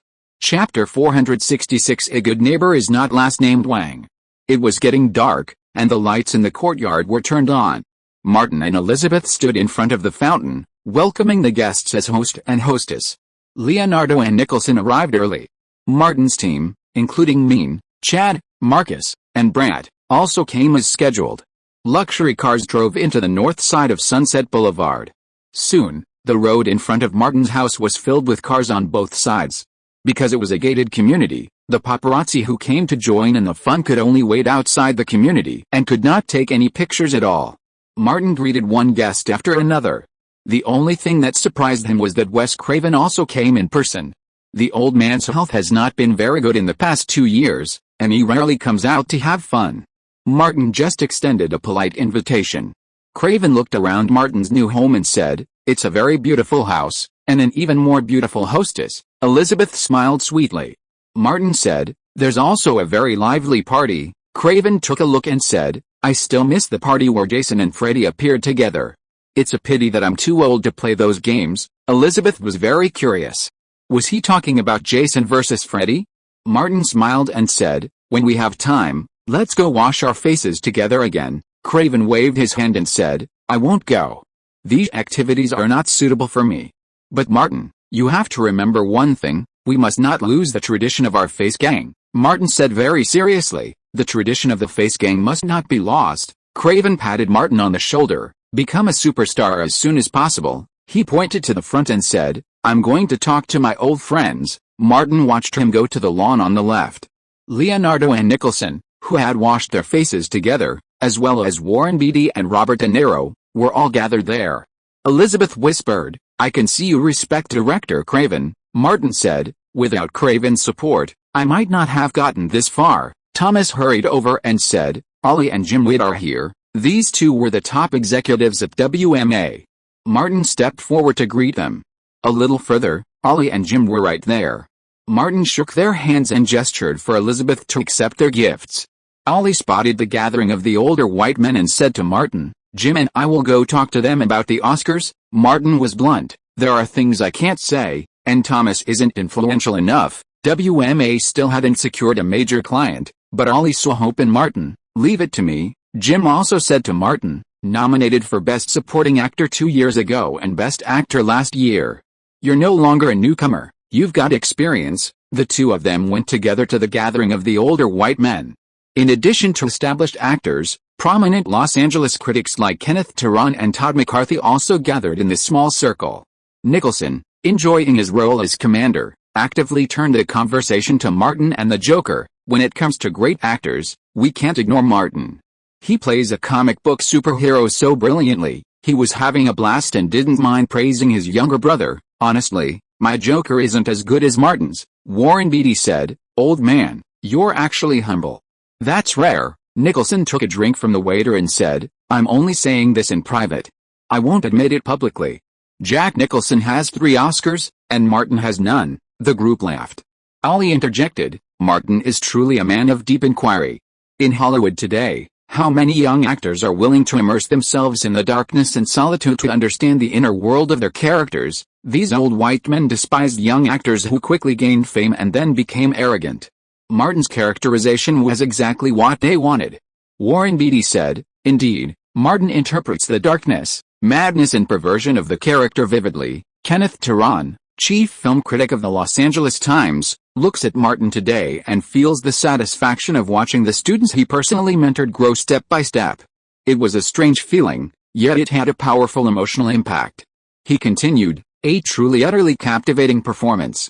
Martin, playing a complex character like the Joker, has become one everyone respects," Leonardo DiCaprio casually remarked. "Martin, that jerk, really turned into a complete jerk after playing the Joker. He's been seeing a therapist and taking a long break lately, but he's finally gotten over it." Ollie added, "Many people around me say they fell in love with a movie because of the villain. Martin, playing a supporting role, stole the show from the protagonist." He pointed out the theme. "When was the last time such a classic villain appeared? I think of Anthony Hopkins' Hannibal. The Joker is truly comparable to Hannibal," Warren Beatty said slowly. "If this weren't a comic book adaptation, I'd even vote for Martin for Best Actor," Ollie added, half-jokingly. "Best Supporting Actor is fine, right? This is a natural disadvantage of non-realistic themes. If The Dark Knight weren't more like a realistic crime film, these people might not even be interested in discussing it." The discussion was in full swing. Elsewhere, Martin was greeting Charlize Theron and a man whose name he couldn't remember. "We're honored to have you here, Martin." The hosts said nothing but pleasantries tonight. Charlize Theron glanced past Martin, catching sight of the numerous directors, actors, and producers. Knowing she'd come to the right place tonight, she smiled and said, "Martin, we're neighbors." "No need to be so polite," Martin said. "In my hometown of Atlanta, there's a saying that a good neighbor is better than family, as long as a good neighbor isn't named Wang." Charlize smiled and said, "That makes perfect sense." Stuart Townsend looked a little impatient. Unrelated sentence fragment. "No mistake. One song, one post, one content, 1/6, one book, one forum, one look." In reality, this couple, with the woman being stronger than the man, had already had several heated conflicts. It was hard to explain why, but Stuart took a stab at Martin. He quietly pulled Charlize aside and pointed off to the right. "We saw a friend. Should we go over and say hello?" Martin smiled and said, "Please go ahead." Elizabeth looked at Charlize's back with a touch of envy. "She's got a great figure. She's a natural at hanging clothes." Martin acted nonchalant in front of her. "Just a clothes hanger." Charlize Theron was tall, long-legged, broad-shouldered, and well-built. She looked incredibly attractive in the right clothes, but when she took them off, well, she wasn't so bad, actually. Martin vaguely remembered that this Oscar-winning actress, in her fine tradition, often undressed in front of the camera. The fiancé was also discussing their new neighbor. "I have a very bad impression of this person. I'll avoid them in the future." Contrary to their wealth and fame, Stuart was very assertive in Charlize's presence. Charlize said, "He's got a pretty good reputation in the industry." Stuart looked around, saw no one around, and whispered, "He doesn't look like a good guy to me." "I told you to stay out of his way, so stay out of his way." Charlize, unwilling to argue, backed down a bit and said, "I understand." The last person to arrive was David Fincher. He shook Martin's hand and said, "I've been busy with post-production on Benjamin all day and lost track of time." "That's okay," Martin asked. "You haven't had dinner yet?" David Fincher had been so busy lately. "Actually, I didn't have lunch either." Martin simply led him to the dining area. David Fincher wasn't shy about saying, "Fill your stomach first, then talk about anything else." After eating some barbecue and drinking a glass of wine, he said, "Warner Brothers and Paramount Pictures have submitted the film for the competition unit of next year's Cannes Film Festival. Remember to reserve a time slot in mid-May next year so that we can go experience the romance of France together." Martin deliberately asked, "David, it seems that you have experienced the romance of France." David Fincher said, "I would like to experience the romance of Isabelle Adjani, but I have never had the chance." "My former French goddess is getting old," Martin asked. "I remember that she has remained single since breaking up with Daniel Day-Lewis." David Fincher shook his head repeatedly. "Even if she is single, I would not pursue her. I can only watch the goddess from afar because I will not get married. Marriage is too terrible." Hearing him mention the horror of marriage, Martin suddenly remembered that Gillian Flynn had just written a novel with a beginning, and said, "By the way, I have a novel here that tells the story of love and marriage. The theme and background are relatively dark. I think it would be good to adapt it into a movie. Would you like to take a look?" David Fincher became interested as soon as he heard it. A dark marriage, Martin's general description was, a couple falls in love and then hurts each other. It's thrilling and full of black humor. David Fincher knew Martin, a man of great dedication to his work. Seeing his high praise, he said, "It's perfect. You're going to the set for post-production dubbing in a couple of days. Bring it over to me then." "Okay, I'll bring the manuscript." Martin had seen a movie in his past life that was a David Fincher production, and now he had collaborated with David Fincher before, so they had a good relationship. Naturally, he would talk to David Fincher first. David Fincher noticed, "Is the work not finished yet?" Martin nodded. The original author is an associate editor at Entertainment Weekly. Only part of the novel is complete. My studio has already signed a film adaptation agreement with her, so it will probably take about a year to complete the novel. David Fincher calculated the time frame, and realized that Benjamin wouldn't be released for another year, which was about the same time frame. After Martin's brief chat with David Fincher and reunited with Elizabeth, he wandered among the guests, displaying his warm hospitality. Chapter 467 Revenge is Necessary. It was getting late, and the guests began to depart, each leaving with a return gift from Martin and Elizabeth. The courtyard remained brightly lit, but quiet had fallen. Thomas, the last to stay, approached Martin and said, "Ollie's lobbying is working well." Martin nodded. "Don't let up on Martha and Rita's PR team.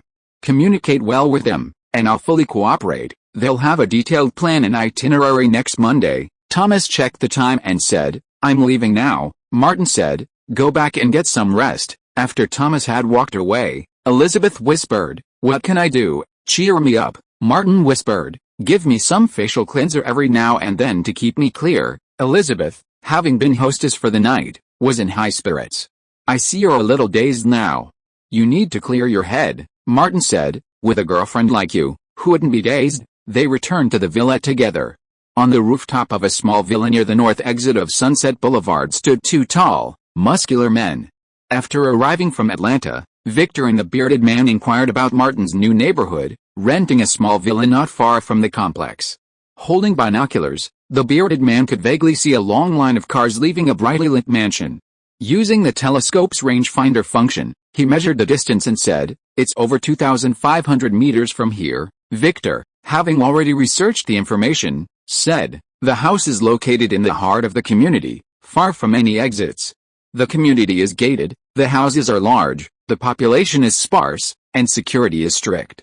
A stranger in the area would easily attract attention." The bearded man said, "I was thinking his place would be easy to attack. Once the boss arrives, we can fire an RPG and take him out." Victor warned, "Forget those idiotic ideas." The bearded man said, "I'm just trying to keep it simple." A police car, lights flashing, drove up the road. Victor checked his watch. Just a few minutes after the lights disappeared from sight, they were faintly visible on the other side of the community, indicating a heavy LAPD patrol. This was a residential area for the wealthy and famous, paying enormous amounts of tax annually, so it was only natural for them to enjoy such privileges. The bearded man's focus was underlined with Victor's. He glanced at the estate in the distance, then followed a long line of car lights to the community's hired security guards, calculating how many he could take out in a short period of time. After estimating for a while, the bearded man simply asked Victor, "How long will it take for us to quietly deal with the security here? Drive in as fast as possible, quickly eliminate the target, and then withdraw." Victor pointed to the road branching off Sunset Boulevard and said, "It will take at least 10 minutes.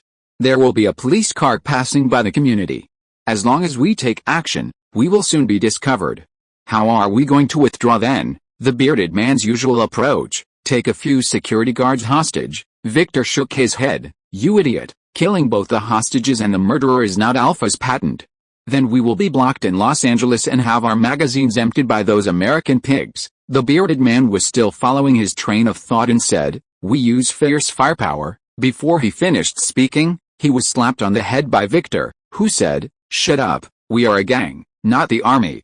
This is America, not Russia. How many people do you think we can bring? Will a group of Russians gathering together attract attention?" The bearded man spread out his hands. "There is another simple way.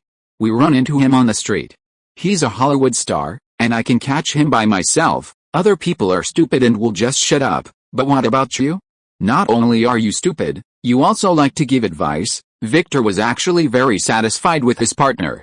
Although he often gave some unreliable ideas, he would listen to him and would not act on his own. He said, "This is not a suitable place to take action. With our strength, we may be wiped out by the LAPD before we even meet Martin." The bearded man frowned. "Is the LAPD so powerful?" Victor said, "They are the largest armed organization in the local area. The long dragon of lights on the road gradually dissipated.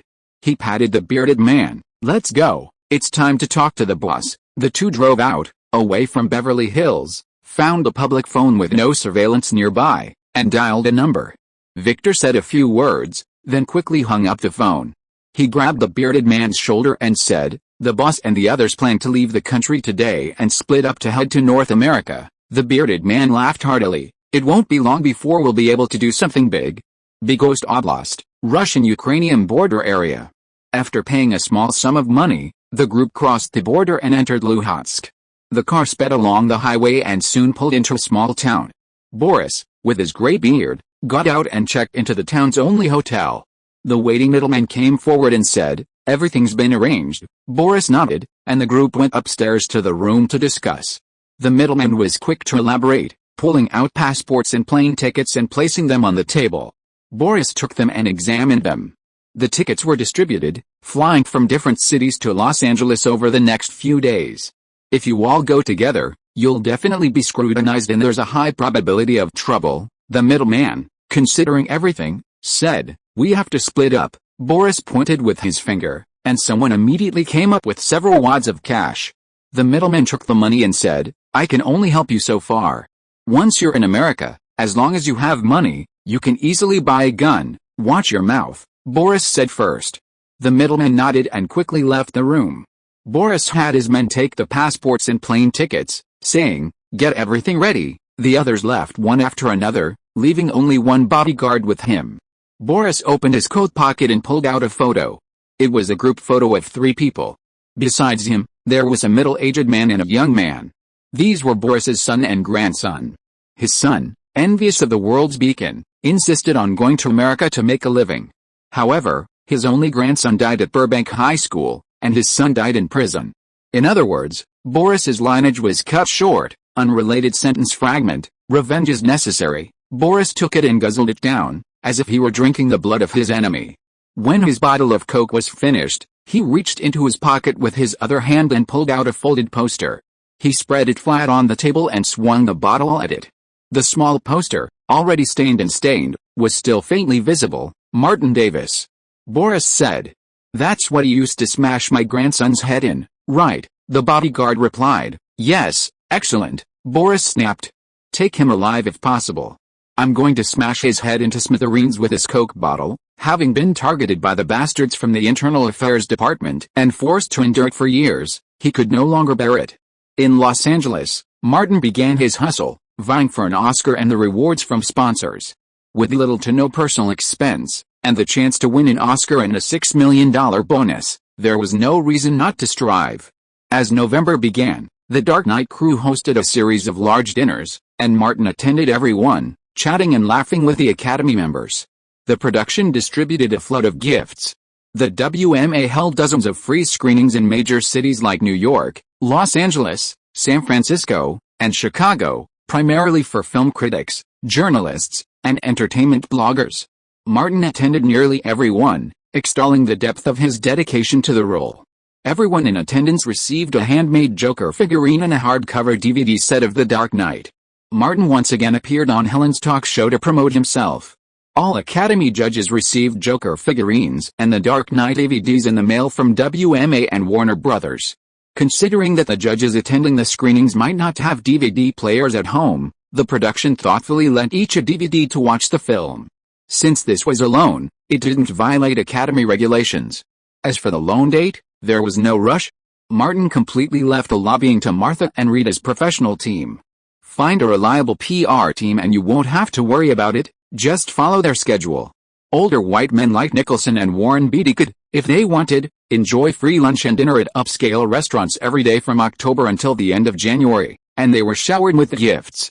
Earning nominations and even winning awards requires money. Martin, through various sponsorships, has set aside over $3 million. That's just the cost of a supporting role. Martin vaguely remembered a Korean film that spent no less than $15 million on PR in its Oscar bid, setting a new awards season record. Regardless of the film's quality, such a sum would make a ripple even if thrown into the water. Martin has been incredibly busy for over a month, sometimes traveling to 2 cities in a single day.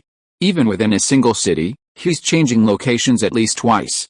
To win an award, one must sacrifice their pride and engage in PR. Even renowned performers like Daniel Day-Lewis and Meryl Streep do this during awards season, let alone a younger generation like Martin. The Academy inherently encourages PR and competition.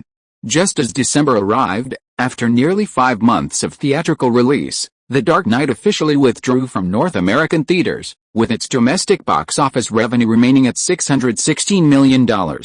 This catapulted The Dark Knight to second place at the North American box office, surpassing Shrek the Monsters and Star Wars. Episode 1. The Dark Knight's international run is far from over, with its overseas box office steadily approaching $500 million, bringing its global total to $1.088 billion.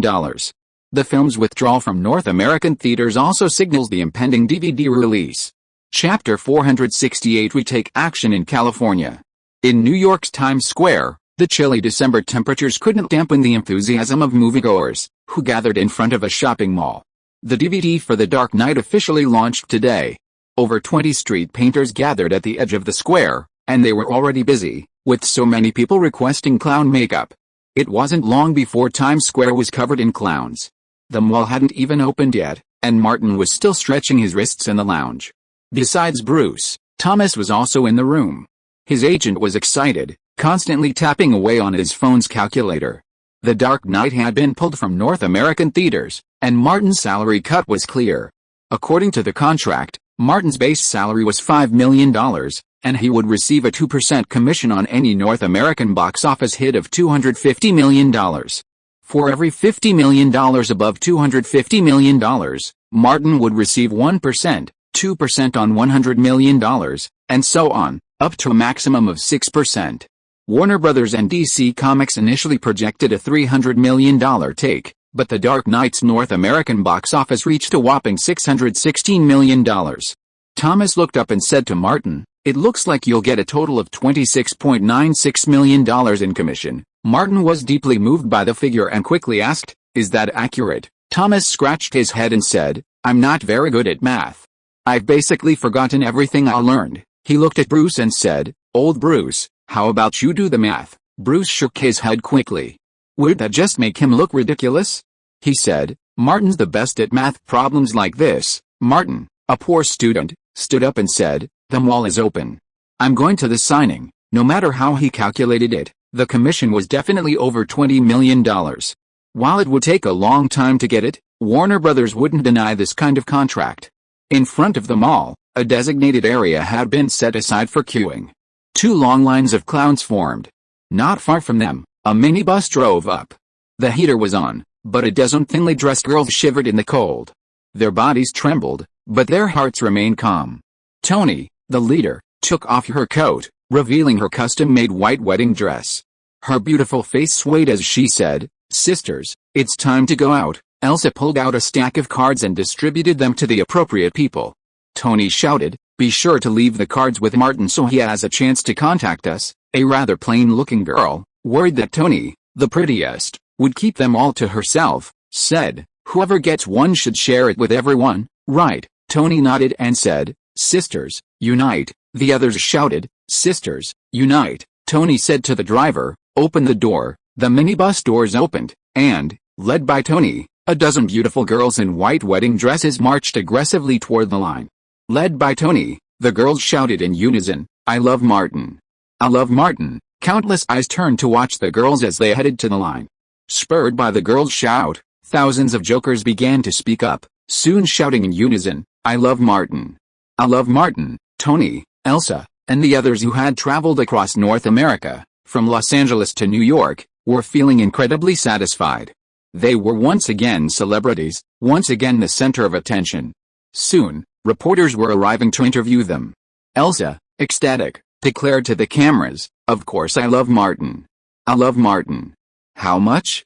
So much so that I want to marry him." She showed the reporter her wedding dress. "Is it beautiful?" The quick-witted girl suddenly jumped in front of the camera, stealing the spotlight. "I love Martin. I want to have a baby with him." Suddenly, several people dressed in Batman costumes joined the line. Thousands of jokers stopped looking at the beautiful women in wedding dresses and focused their attention on Batman. The Batmen were overwhelmed. One of them wiped the sweat from his forehead and said, "Let's go to another store." The others nodded, moving away from this troubled area. In the center of the square, Bearded Man and Victor were watching the line. The former said, "Star chasers are terrible, they are all crazy." Victor listened to the shouts of "I love Martin" and agreed with the Bearded Man. "Everyone says we are crazy, but how can we be as crazy as these people?" The Bearded Man asked. "If we kill Martin in front of them, will we be torn to pieces by them?" Victor was uncertain. "I don't know." He lit a cigarette. "I'm only sure of one thing, celebrities are so fucking busy. This bastard ran all the way from Los Angeles to New York, never stayed in the same city for more than a day, and ran to at least 3 places a day. Is it really fun?" The Bearded Man's brain suddenly became useful. "It must be fun to make tens of millions of dollars a year." Victor scratched his head. "The boss is here, and that bastard is so busy with work that he keeps changing cities. It's too difficult for us to make a move." The Bearded Man's usual style. "Just do it." The boss wants to capture Martin alive and blow his head off with a Coke bottle, just like Martin did to the boss's grandson. Victor puffed out a cigarette. "We're here for revenge, not to die. We need to not only track him down, but also make a plan ahead of time so we can evacuate him once we're done. With Martin running around like this, we can't do anything." The Bearded Man shook his head. "You're overthinking it," Victor asked. "Do you want to die in America?" "I don't want to die here," the Bearded Man said, nostalgic for home. "Only the Siberian snowstorms can bury me." Victor's phone rang. He took it out, glanced at it, and said, "Boss, he's doing something in New York. According to media reports, he'll be back in California after 2 events today." After a few words, Victor replied, "We're following his public itinerary as reported by the media. We haven't been following him specifically, nor have we asked anyone about him. We've definitely not alerted him." These two were reliable. Martin was a public figure, and they had been keeping track of his whereabouts through the media. Victor replied, "Okay, we'll rush back to California and take action right here." His boss's grandson had died in California. The call ended. Victor put away his phone and nudged the Bearded Man. "Let's go buy plane tickets and head back to the West Coast." Inside the mall's video store, Martin's wrists moved swiftly, signing DVD after DVD. With each one, he said, "Thank you for your support." Even when fans took photos, Martin didn't mind, as long as they didn't use flash. Suddenly, there was a commotion inside the store. No mistakes, 1 song, 1 release, 1 content, 1/6/19, 1 book, 1 bar. "Look." Martin took a look, slightly stunned. What was going on? A dozen girls in wedding dresses entered the room, waving at him repeatedly. Martin, after all, was well informed and experienced, wasn't surprised. He took a DVD from a fan, continued signing, and smiled. "Thank you for your support." The clown-dressed male fan lowered his voice, saying, "Martin, they were just outside clamoring to marry you." Martin nodded slightly and smiled. "Thank you, you're welcome," the clown said, contentedly, leaving. Soon, Tony arrived with a commemorative edition DVD. Martin glanced at the pretty girl, took the disc, and thanked her with a smile. "Can I take a picture with you?" Tony's hands trembled with excitement. Martin whispered, "The organizers won't let me." Tony didn't press for it. Instead, she said, "I understand. I understand. Once you agree to take a picture with someone, you'll definitely be asked for more later." Martin signed his name quickly, saying, "Long live understanding." Tony thought Martin was incredibly kind, even explaining things to her, and the urge within her grew even stronger. As she took the disc, she thrust a card she was clutching into Martin's face, her voice trembling. "You can call any time." Tony took the opportunity to turn around and make a heart sign.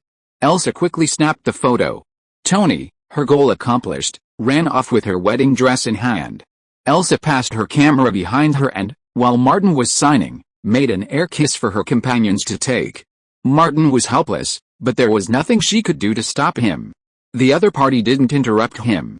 Then, he received another small card. Before Tony left the shop, she heard a companion behind her ask, "Martin, can I marry you?" The whole place erupted in laughter. Tony turned to see the fastest talking bitch. She decided to expel her from the group. Although Martin politely declined all requests for photos from the wedding gowns, the people behind him took photos with them anyway. He also received over a dozen cards with names and phone numbers on them. Some of the owners, with ulterior motives, had even written their measurements on them. Following suit, some female clowns left Martin with improvised slips of paper, scribbled with phone numbers, either with lip gloss or printed on the media. Even some male clowns left cards or notes. Martin watched a male clown shyly run away and felt the urge to throw down his pen and not sign. But he remained professional and remained calm as he finished a book signing. The store quieted down. Bruce packed up Martin's things and asked, "Can I keep these notes and cards for you?" Martin said, "Put them away first." Bruce's eyes widened. "You're such a person," Martin casually said, "put them in the back and throw them in the shredder." "I'm worried they'll get out there and someone might use my name to scam people." Bruce thought about it and realized that it was a possibility. "You've really considered everything?" He suddenly changed the subject. "But, those wedding dress fans leading the group are really beautiful. Would you consider them?" "I don't sleep with my fans," Martin said confidently at first, but then thought of Blake Lively, and his momentum weakened. Bruce collected all the cards and notes and carefully checked the autograph table to make sure nothing was left out. Martin said, "Let's go." The two of them returned to the office area, where they met up with Thomas and borrowed the mall's shredder to shred all the notes and cards. He had another book signing in Long Island that afternoon. After that, Martin would return to Los Angeles to shoot a Cartier men's watch commercial in a few days. Chapter 469 The Beginning of the End. Davis Studios in Burbank. "We've contacted every Academy member in North America." PR team leader Rita was briefing Martin on the Oscars' PR progress. "Only their votes are counted for the acting categories. I'm 100% confident you'll be nominated." Martin nodded slightly. Thomas asked directly, "What's the probability of winning?" Rita, not one to mislead clients, told him the truth. "No more than 60% at best." Martin's performance and role have been widely recognized, but the inherent flaws of the film's subject matter cannot be ignored, Martin said. "Don't stop lobbying and promoting. After the Academy votes are mailed out, spend heavily to buy space in the New York Times, Los Angeles Times, Vanity Fair, and The Hollywood Reporter, and continue to publish advertorials. I've already made the contacts." Rita's team maintained close contact with the media. Martin added, "We'll stay in touch." Rita left the office. Thomas then said, "Cartier has notified us that we'll be filming the commercial exteriors near the old Santa Monica Pier in a few days." He opened his bag and pulled out a small document. "Here's the script, very simple." Martin took it and glanced over it. It wasn't anything special, just a dozen or so scenes. If everything went smoothly, we could finish filming in a day. No more than 2 days. Thomas added, "Cartier has already released information about the filming for publicity. They're just getting some publicity. This kind of thing is common in commercial endorsements, so Martin had no problem with it." He said, "Tell them I'll be there on time." Thomas said, "I'll write them back." Martin checked the time and called to Bruce, "Let's go to Century City Plaza. Warner Brothers has a press conference for The Dark Knight DVD today." Before leaving, Martin picked up a few newspapers and quickly scanned them once he got in the car. He saw the relevant information released by Cartier in the business and entertainment sections. The content was similar, all about filming the latest Cartier men's watch commercial near the old Santa Monica Pier. Martin understood this was a heads-up for the Los Angeles media, urging them to rush to film and report. Cartier men's watches was spending $10 million annually in endorsement fees, so naturally, they had to maximize their efforts. Arriving at Century City Mall, Martin reunited with Nolan to continue promoting The Dark Knight DVD. Bale and Martin each received a 2% share of the gross profit from offline DVD sales. North American box office revenue is a one-time deal, disappearing after the film's release. While the DVD share is low, it represents a long-term income stream. As long as DVD sales continued, Martin's income would continue to flow. Even a decade later, with the rise of streaming and the decline of DVDs, many films still managed to sell $60 to $70 million worth of DVDs in North America. Of course, that was nothing compared to today. Around 2010, Hollywood was in the DVD era. Hit films like Spider-Man 3 and The Lord of the Rings, The Last Airbender's DVD sales even rivaled their North American box office. Warner Brothers released 3 versions of The Dark Knight DVD, a regular $19.90, a high-definition Blu-ray $29.90, and a commemorative Blu-ray edition $64.99. The latter, in addition to the behind-the-scenes footage, also offered buyers a choice of a Joker, Batman, or Batmobile model. When first-week sales figures were released, the Joker model accounted for nearly 70% of sales. After breaking a series of North American box office records, the release of the DVD set also set a new series of North American film market records. On its first day, both Blu-ray editions sold over 800,000 copies. Including the regular DVD box set, The Dark Knight broke Pirates of the Caribbean 2's record, with first-day DVD sales of $66.45 million. That didn't even include rentals. In its first week, The Dark Knight DVD sold $155 million in North America alone, also a North American record. This was an era of legendary DVD sales. In Martin's previous life, the Blu-ray discs of Avatar sold more in just 4 days than The Dark Knight had accumulated in over a year and a half. On its first day in North America, the DVD version of Avatar sold over 3.2 million copies across all editions. Martin certainly remembered James Cameron's blockbuster. Even before the Avatar crew officially opened for casting, Thomas approached them, but James Cameron flatly rejected Martin's offer. James Cameron hadn't considered using A-list stars, dedicating all his budget to special effects production. Even bringing in funding was out of the question. Major film studios were vying for a share of the Avatar funding, leaving a star-studded studio nowhere to be found. Without sufficient financial resources, James Cameron's projects wouldn't qualify for funding, even with the money. The next day, Martin turned down another public event for The Dark Knight and headed to Paramount Studios.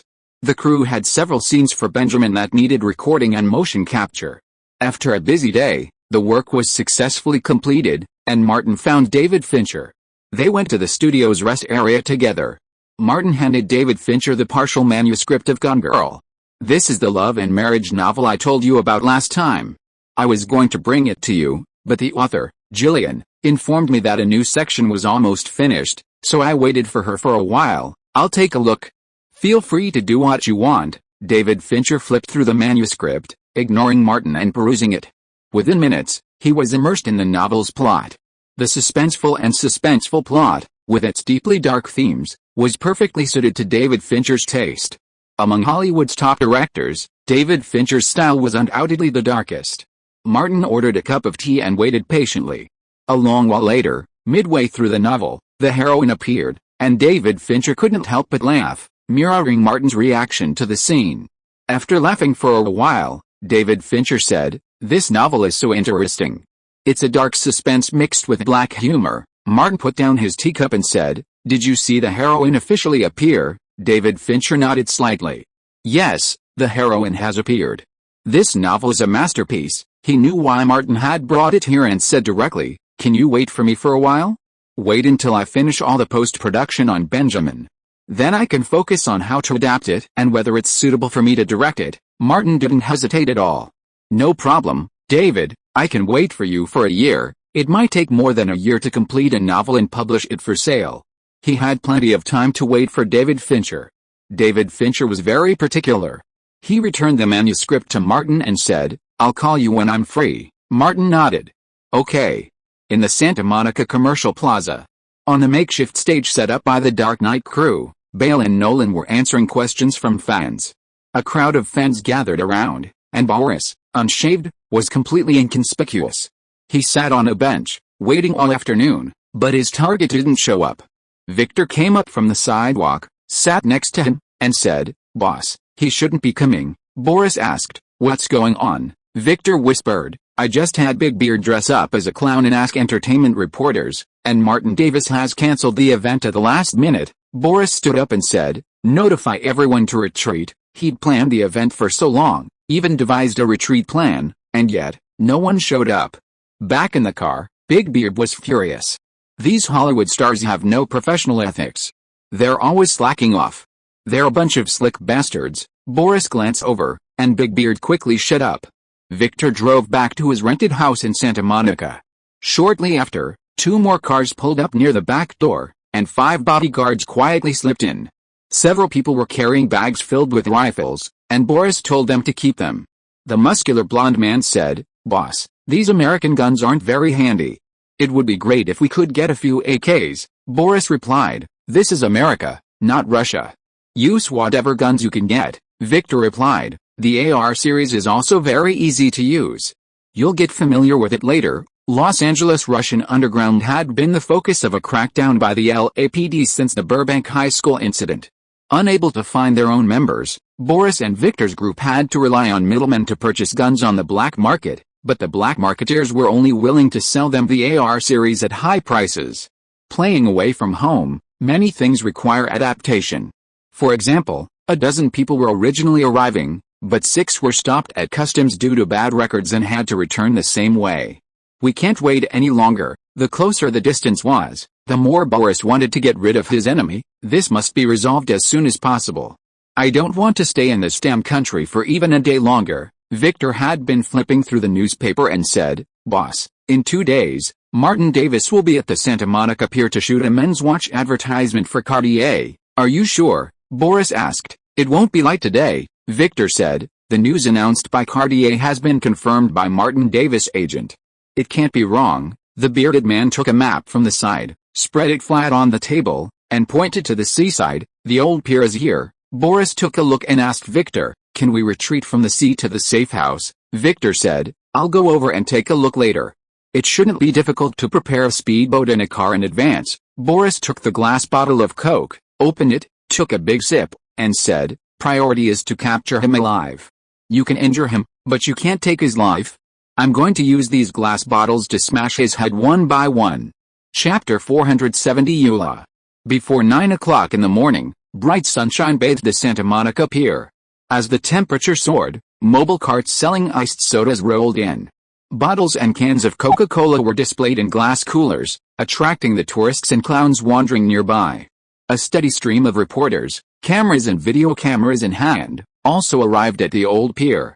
Because the media had already reported that Martin would be photographing Cartier men's watches there, many entertainment journalists and paparazzi had arrived.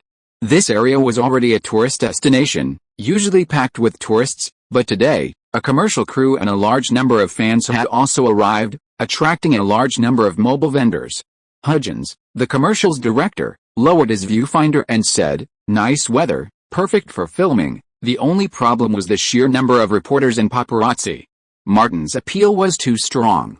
He instructed his assistant, "Take your people to talk to the media and tell them I'll give them ample photo time," and asked for their cooperation. The assistant immediately called several people over. Blanco, a Cartier men's watch executive, entered Martin's vanity trailer for a brief chat and quickly left. Nicholson and Leonardo had arrived. Martin, dressed casually, asked, "What are you doing here?" Nicholson, with a sly grin, said, "I heard Cartier is giving you some men's watches to give to friends and family, and we're here to grab a bargain." Leonardo said, "Jack and I don't have any watch sponsors, so we're hoping to get some free watches." Actually, Cartier had already spoken with Thomas, and Martin agreed immediately. "No problem, 2 watches each, 1 for each wrist." "No choice." Leonardo pointed at Martin and said, "You bastard, you're going to embarrass us, aren't you?" Martin laughed heartily. "With this coordination, maybe you can run a 20-second 100-meter race?" Leonardo wanted to hide him. In the parking lot above the pier, the bearded man and another man had just finished their clown makeup. They changed into red t-shirts, posing as members of the Coca-Cola cult. In the nearby Ford van with rear opening doors, Victor and the driver each pulled an AR semi-automatic rifle from a long bag disguised as a tennis bag.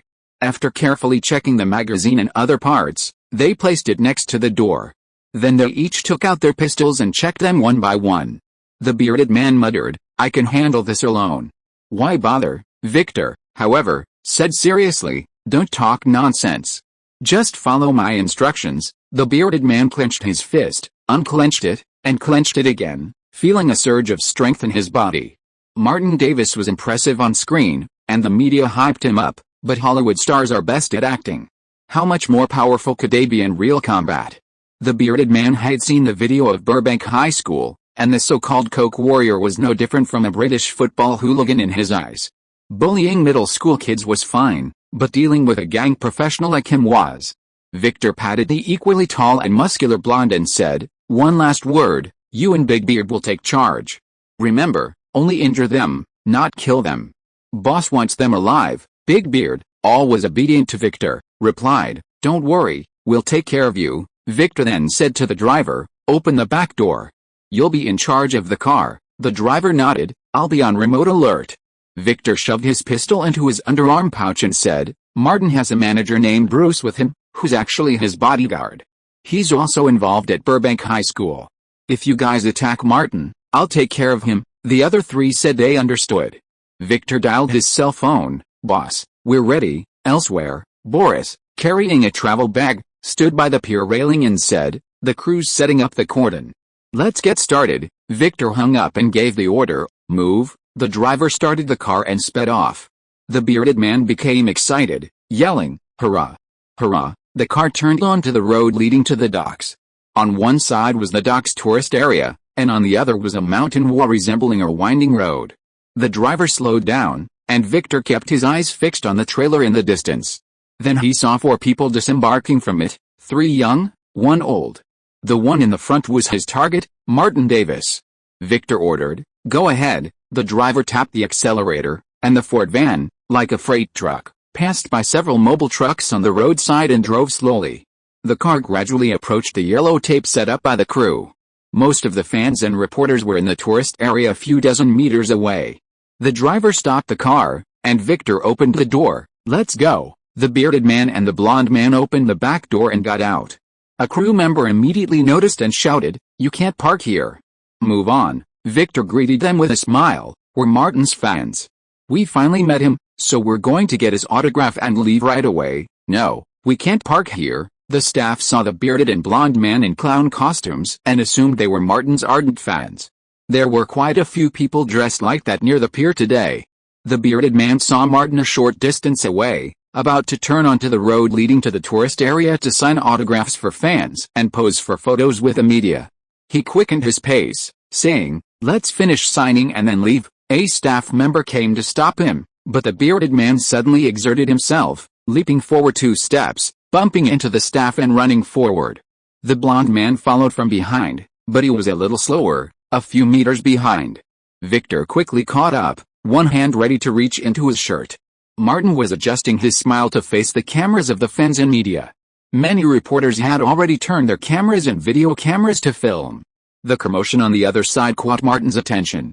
Turning to look, he saw 2 clowns running towards him, one in front and one behind, followed by a middle-aged white man.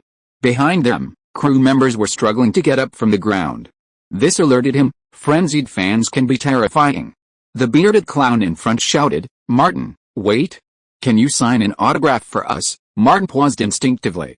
Behind him, Bruce took 2 quick steps, passing Nicholson and Leonardo. As always, he gripped the gun at his waist, just in case. The 2 sides were only a little over 20 meters apart, and the bearded man was close to Martin in an instant. The pen and poster in his hand clattered to the ground, revealing a short-bladed dagger tucked between them. "Boss, I want this guy alive." The bearded man must first injure him and then control him. Martin spotted the dagger and shouted, "Old Bruce." Even as he shouted, the bearded man thrust the dagger towards him. The bearded man was confident that this strike would neither kill Martin or render him defenseless. But the next moment, the bearded man's right hand was grasped, like an iron hoop, preventing him from moving an inch. Before the bearded man could make another move, Martin's special technique, cultivated over the past year, was unleashed. His right foot flew out, so fast that the bearded man's leg barely moved to block it, and Martin's kick landed right between his legs, creating a sound like cracking eggs. The bearded man let out a deafening scream, unable to hold the dagger in his hand, and it clattered to the stone pavement. A man's pain, only a man knows. The bearded man's nose and tears streamed, his head swollen and his eyes dazed, and he was about to collapse. But Martin had already launched his second strike. His right fist lashed out, catching the bearded man square in the throat. The bearded man's screams were cut short, and even breathing became labored. Martin's left fist then thumped, landing between the bearded man's eyes and nose. The tall nose snapped, and a crystal-like liquid spurted out of one of his eyes. In just a few breaths, Martin unleashed his most practiced and familiar 3-punch combo, a crotch kick, a throat choke, and a punch to the eye. As the bearded man slumped to the ground, Martin stomped his feet against the ground, charging at the blond man who had just pulled out handcuffs to counter the bearded man. The 2 muscular men collided, landing together on the ground. Martin, shamelessly, bit the blonde's neck, dug his fingers into his eyes, and thrust his knees upwards. When risking one's life, beauty doesn't matter. Martin's reflexes were faster and his strength was greater than the blonde's, and the blonde, caught between his two blows, was momentarily overwhelmed.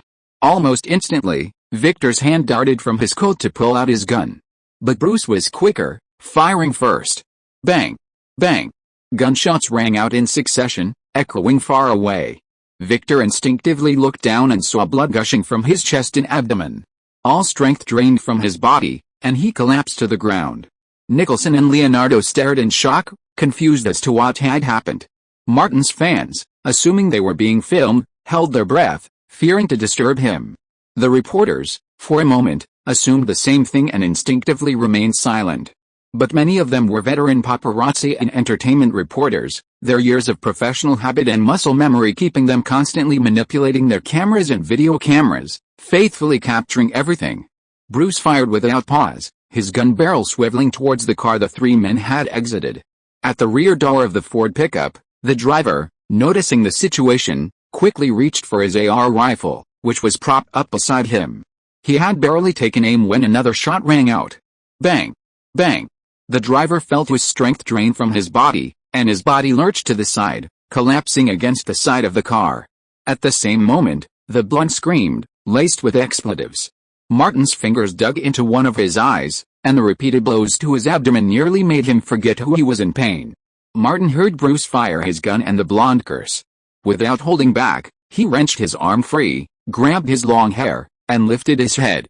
The blonde, a ruthless man, said in broken English, "You're dead." Martin pressed the blonde's head against the road. With a dull thud, blood splattered from the blonde's head.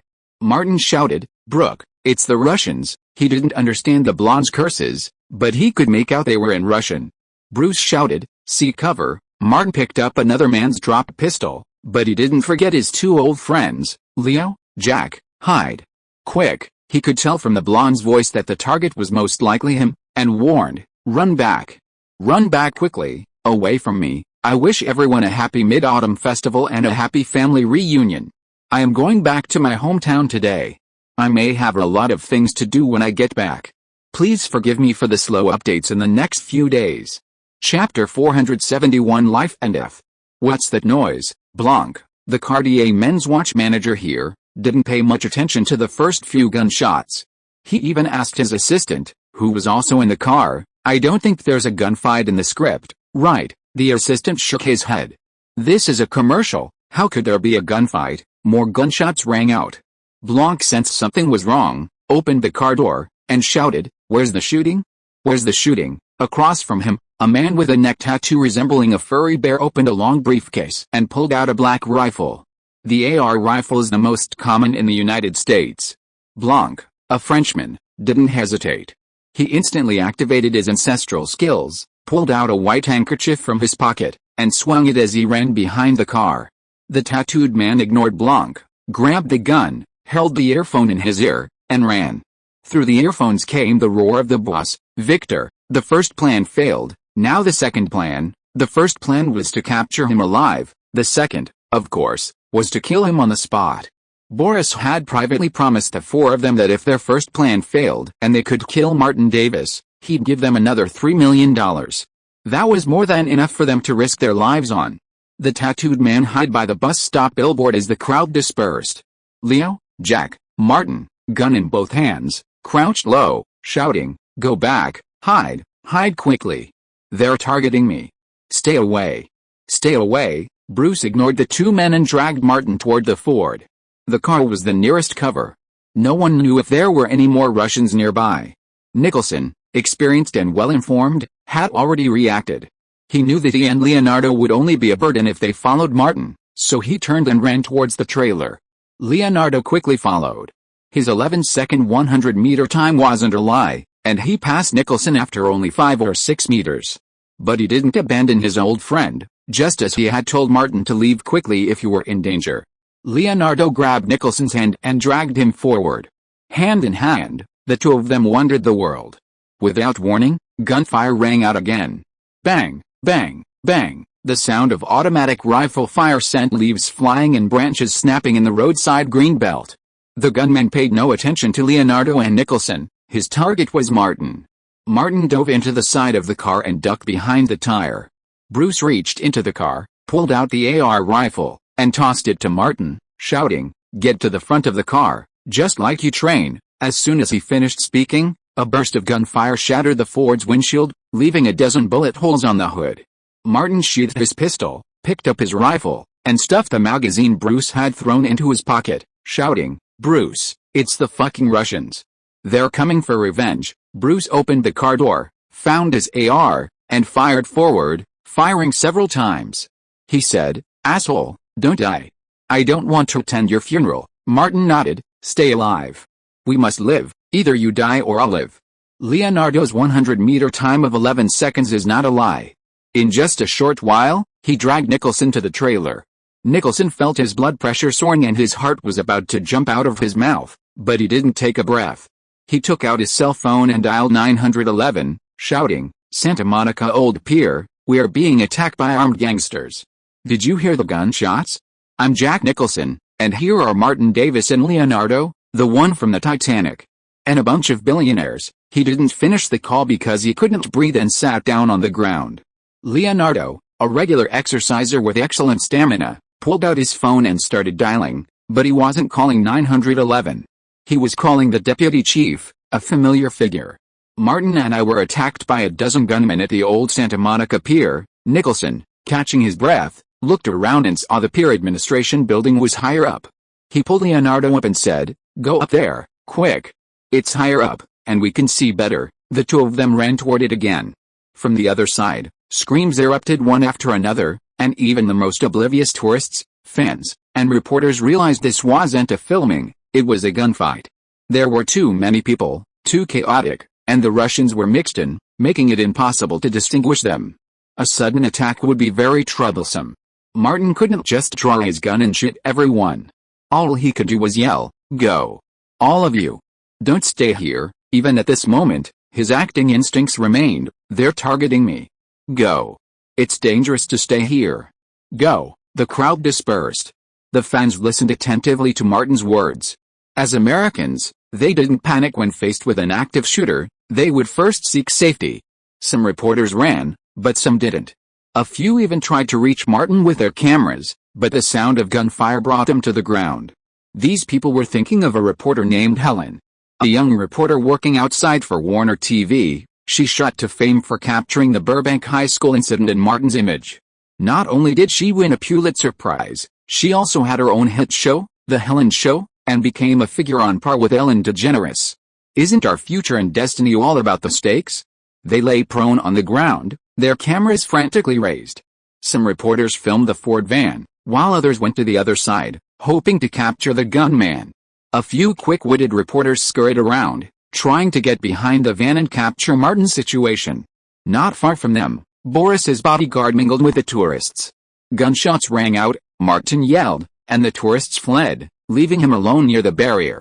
Because he was among the tourists, ready for a surprise attack, the bodyguard didn't have a rifle. He glanced toward the van, spotted Martin's moving figure, and immediately drew his pistol. Almost instantly, Martin spotted the lone tourist, the butt of his AR resting against his shoulder. Bang, bang, bang, gunfire rang out, and bullets emptied from both the bodyguard's pistol and Martin's rifle. Nearly 30 meters apart, the pistol bullet struck the van near Martin. Martin fired 5 consecutive rounds, striking the man in the chest and abdomen, none missing. At that distance, with the power of the rifle, the bodyguard had no chance of survival, collapsing to the ground. Martin finished his rounds and quickly ducked behind the car engine, huddling against a tire. Amidst the intense gunfire, at least a dozen bullets struck the front of the car and the ground where he had been standing. Ricochet flew everywhere. Martin was lucky not to miss a single one. But the gunfire also startled passers-by, revealing the 4 gunmen. One of them shouted in awkward English, "Martin Davis. We're fighting to the death." Martin didn't respond with a sound. Instead, he quietly extended his gun, pointed it in the direction of the sound, and pulled the trigger. Several shots rang out, and the noise ceased. Then, more intense gunfire erupted, and Martin retreated again. He spotted several reporters a few dozen meters away, parallel to the car, with cameras set up and filming. Martin gestured towards them, trying to inquire about the gangsters. These people may not understand, or may not care, they are only busy filming and ignore him. Leonardo and Nicholson climbed to the roof of the second floor of the small building of the dock management office, and the dock tourist area was in full view. 4 men in black were approaching the Ford car in a 2x2 cross-cover method. Once they approached, Martin and Bruce would inevitably be attacked from both sides. Nicholson knew the situation was urgent, and he said to Leonardo, "I want to remind Martin, stay away and don't show your head." After that, he shouted at the top of his voice, "Martin, be careful. They are attacking in a cross-cover method. There is a man on your left and right, less than 50 meters away." Nicholson is an actor with good acting skills. In his decades of acting career, he has learned a lot of strange things for acting, and he also knows some tactical terms. He spotted 4 armed robbers and shouted at the top of his lungs, "There's one at each of your positions. 10, 12, 1, and 3. The closest one is only 40 meters away." Leonardo cursed, "LAPD bastards.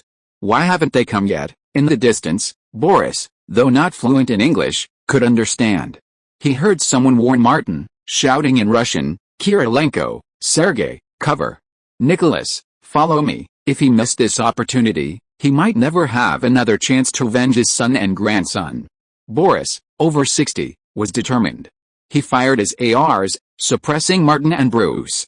Boris and Nicholas circled from either side, like crab claws, ready to crush the enemy. Martin heard the warning and estimated their general direction. He knew that if they continued like this, before the LAPD arrived, they would face an even more difficult situation. Or if they didn't, they would be doomed. Martin yelled, "Old Bruce, cover me." Bruce dropped to the ground, slightly extended his hand, aimed in the direction of the gunfire, and pulled the trigger of his AR. Hot brass shells popped out one by one. Martin had faced similar situations at Burbank High School and knew he couldn't rely on the LAPD to survive. He had to fight tooth and nail. He secured cover in front of him. While the gunfire from the opposite side was slightly suppressed by Bruce, he ducked forward, diving behind the concrete base of the billboard, just as he'd practiced for John Wick. With his position changed, Martin saw his target. He raised his AR, and just as he'd practiced for over 5 years, his crosshairs instantly locked onto gunmen and pulled the trigger. Bang, bang, bang. Sergei, distracted by Bruce's attention, was hiding behind the bus stop, firing to protect Boris. Bullets fired from the side and front, striking the billboard, the metal pillar, and Sergei, who was hiding behind the billboard. Martin emptied his magazine in one go, 4 of his dozen bullets hitting the target. Sergei fell to the ground without a sound. Martin, nimble as a monkey, ran out again and hid behind the front of a mobile vendor's cart. Strange cries came from the other side, and amidst the intense gunfire, Martin could only feel the mobile cart shaking violently. Countless bullets pelted the 2 carts, and a flying hamburger smacked Martin's head. Chapter 472. I need to be seriously injured. Smashing off the burger crumbs, Martin quickly changed the magazine and gestured an okay to Bruce in the back of the Ford. From the dock management building, Nicholson's heart-wrenching cry rang out, 3 o'clock, 3 o'clock. Nicholas, advancing with his companion's cover, heard the shout, but he couldn't understand English and continued running. Martin, pinned down by Boris, couldn't lift his head. But Martin collapsed, sprawled on the ground, just as Jonathan had done in the filming. Sure enough, he saw 2 big feet. Martin took aim and fired. Blood gushed from the big feet, and a man fell to the ground with a scream. It was a middle-aged, bearded man, wounded, clinging to his gun. Martin had practiced this many times before filming John Wick. He didn't even need to think, it was pure muscle memory. The slightest movement of the muzzle caused his fingers to automatically tighten. Bang, bang, bang, 3 shots in quick succession. Nicholas's head exploded like a watermelon. Martin quickly retreated.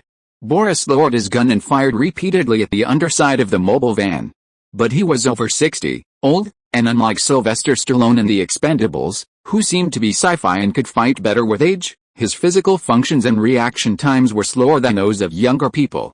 Furthermore, today they were using ARs, which weren't very comfortable, not the AKs they were used to. Martin ducked back, hiding behind the wheel near the engine. Countless bullets landed near the underside of the van, hitting the stone pavement. Ricochet flew everywhere, some landing on the car's chassis and even causing a second refracting.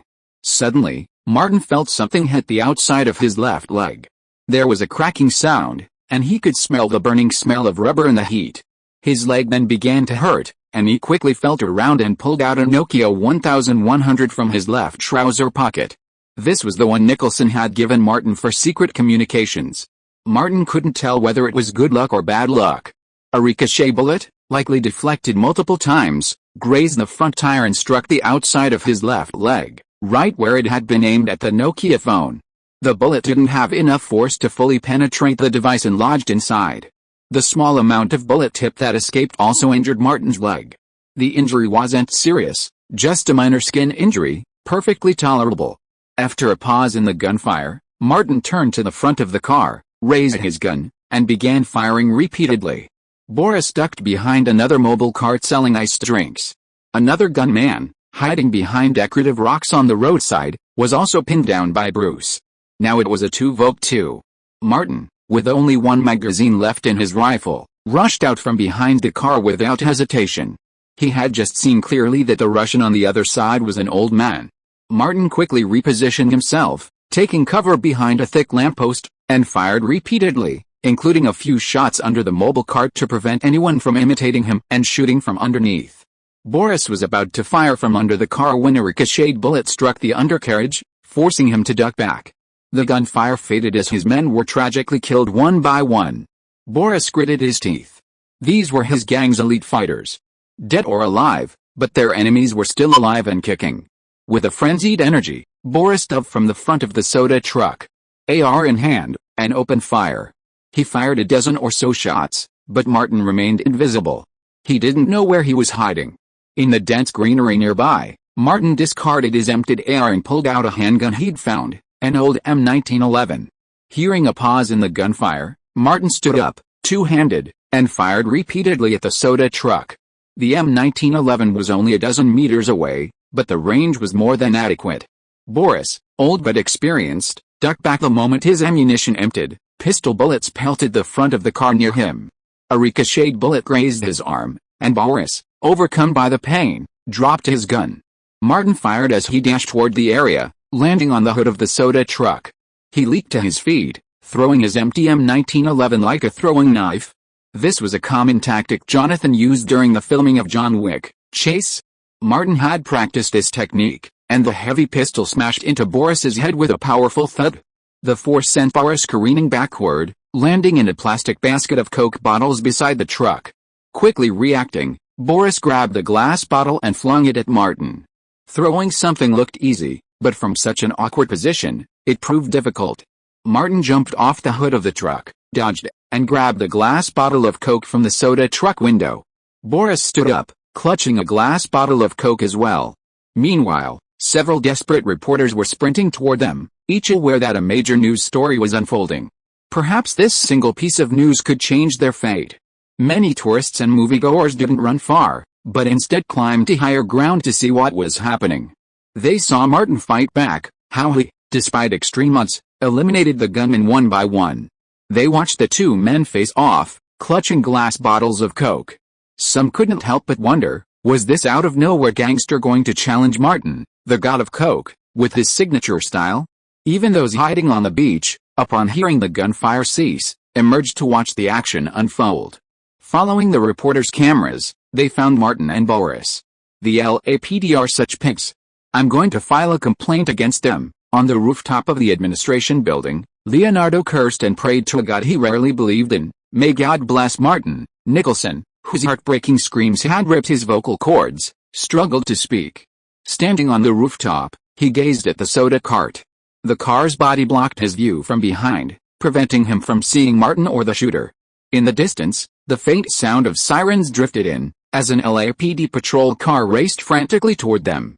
But Martin and Boris, tucked behind the soda truck, couldn't hear the sirens. At that moment, they had only eyes for each other. It was either you die or I'll live. Boris felt a pang of regret. Martin was incredibly formidable, his marksmanship and agility surpassing even those of the professional gangsters. He should have shot him from a distance, not captured him alive. But now there was no other way. He snapped, "Go to hell, bastard." Martin didn't even bother to speak. He lunged forward as he picked up the bottle of Coke. Boris swung the bottle and smashed it down on Martin's head. Martin braced his arms and charged forward. The Coke bottle struck his sturdy arm, but was deflected. With his other hand, he swung the Coke bottle and smashed it against Boris's head. Boris tried to block it, too. But one was in his 20s, at the peak of his strength, while the other was in his 60s. With a snap, Boris's upper arm fractured, and he screamed in pain. In a desperate fight, there were no tricks, it was all about fighting for life. Martin's left hand also ached, but he gritted his teeth and endured the pain. Having landed a blow, he gave his opponent no time to breathe. Martin followed his old routine, launching a flying kick into Boris's stomach.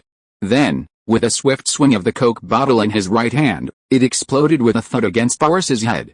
Shards of glass splattered, blood flowed, and Boris stumbled back 2 steps, collapsing on the ground.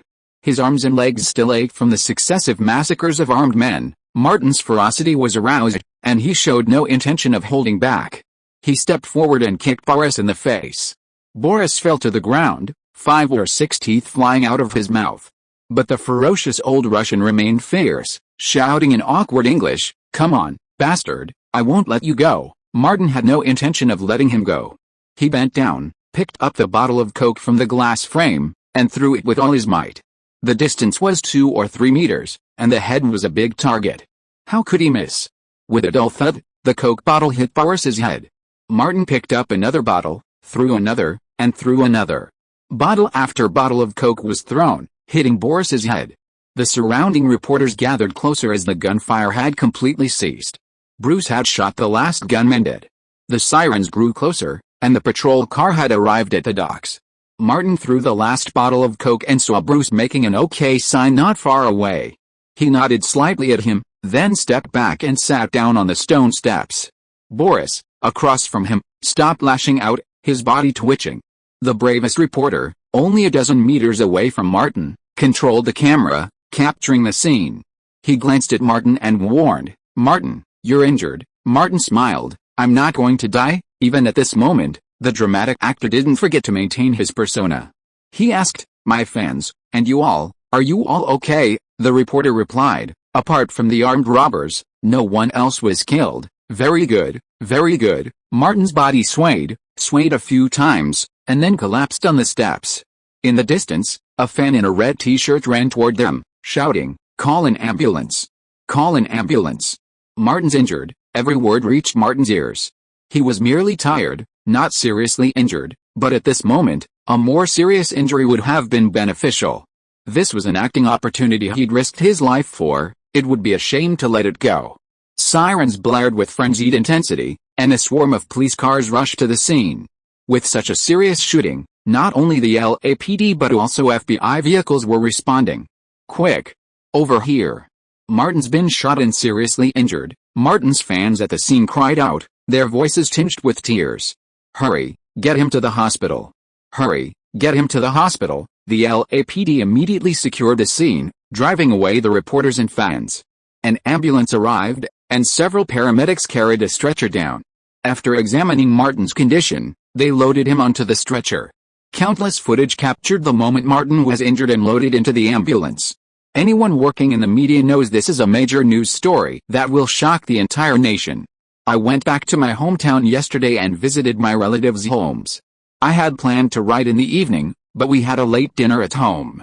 I woke up a little after 5 this morning and finally finished today's 2 chapters. I'm going to have breakfast, and then I'll continue. I'll try to write another chapter today. Please support me with your monthly votes.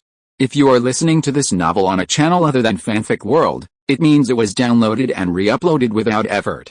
We warmly invite you to visit our channel, Fanfic World. There you will find the original version of this story and many other novels of various genres. We look forward to seeing you dive into a world of incredible novels. Chapter 473 Martin the Almighty.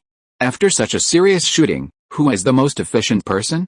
The ambulance had just left the scene, and the LAPD was still trying to determine the details, when scores of media reporters and paparazzi were already rushing back to the officer meeting with the buyer. While the LAPD and the FBI were wrangling over the case and vying for the 2 injured suspects, dozens of media outlets were already flooding the news with coverage. TMZ was still the fastest to react, publishing the video shot by its own reporter verbatim, without any editing or adjustments. The headline was clear and concise: Martin Davis attacked by multiple armed thugs, and he and his bodyguards completely eliminated them. The moment the video was released, TMZ's editor-in-chief pinned it to the top of the front page. The editor-in-chief personally called his elite and capable team, Jody, and urged them to immediately and fully cover the incident.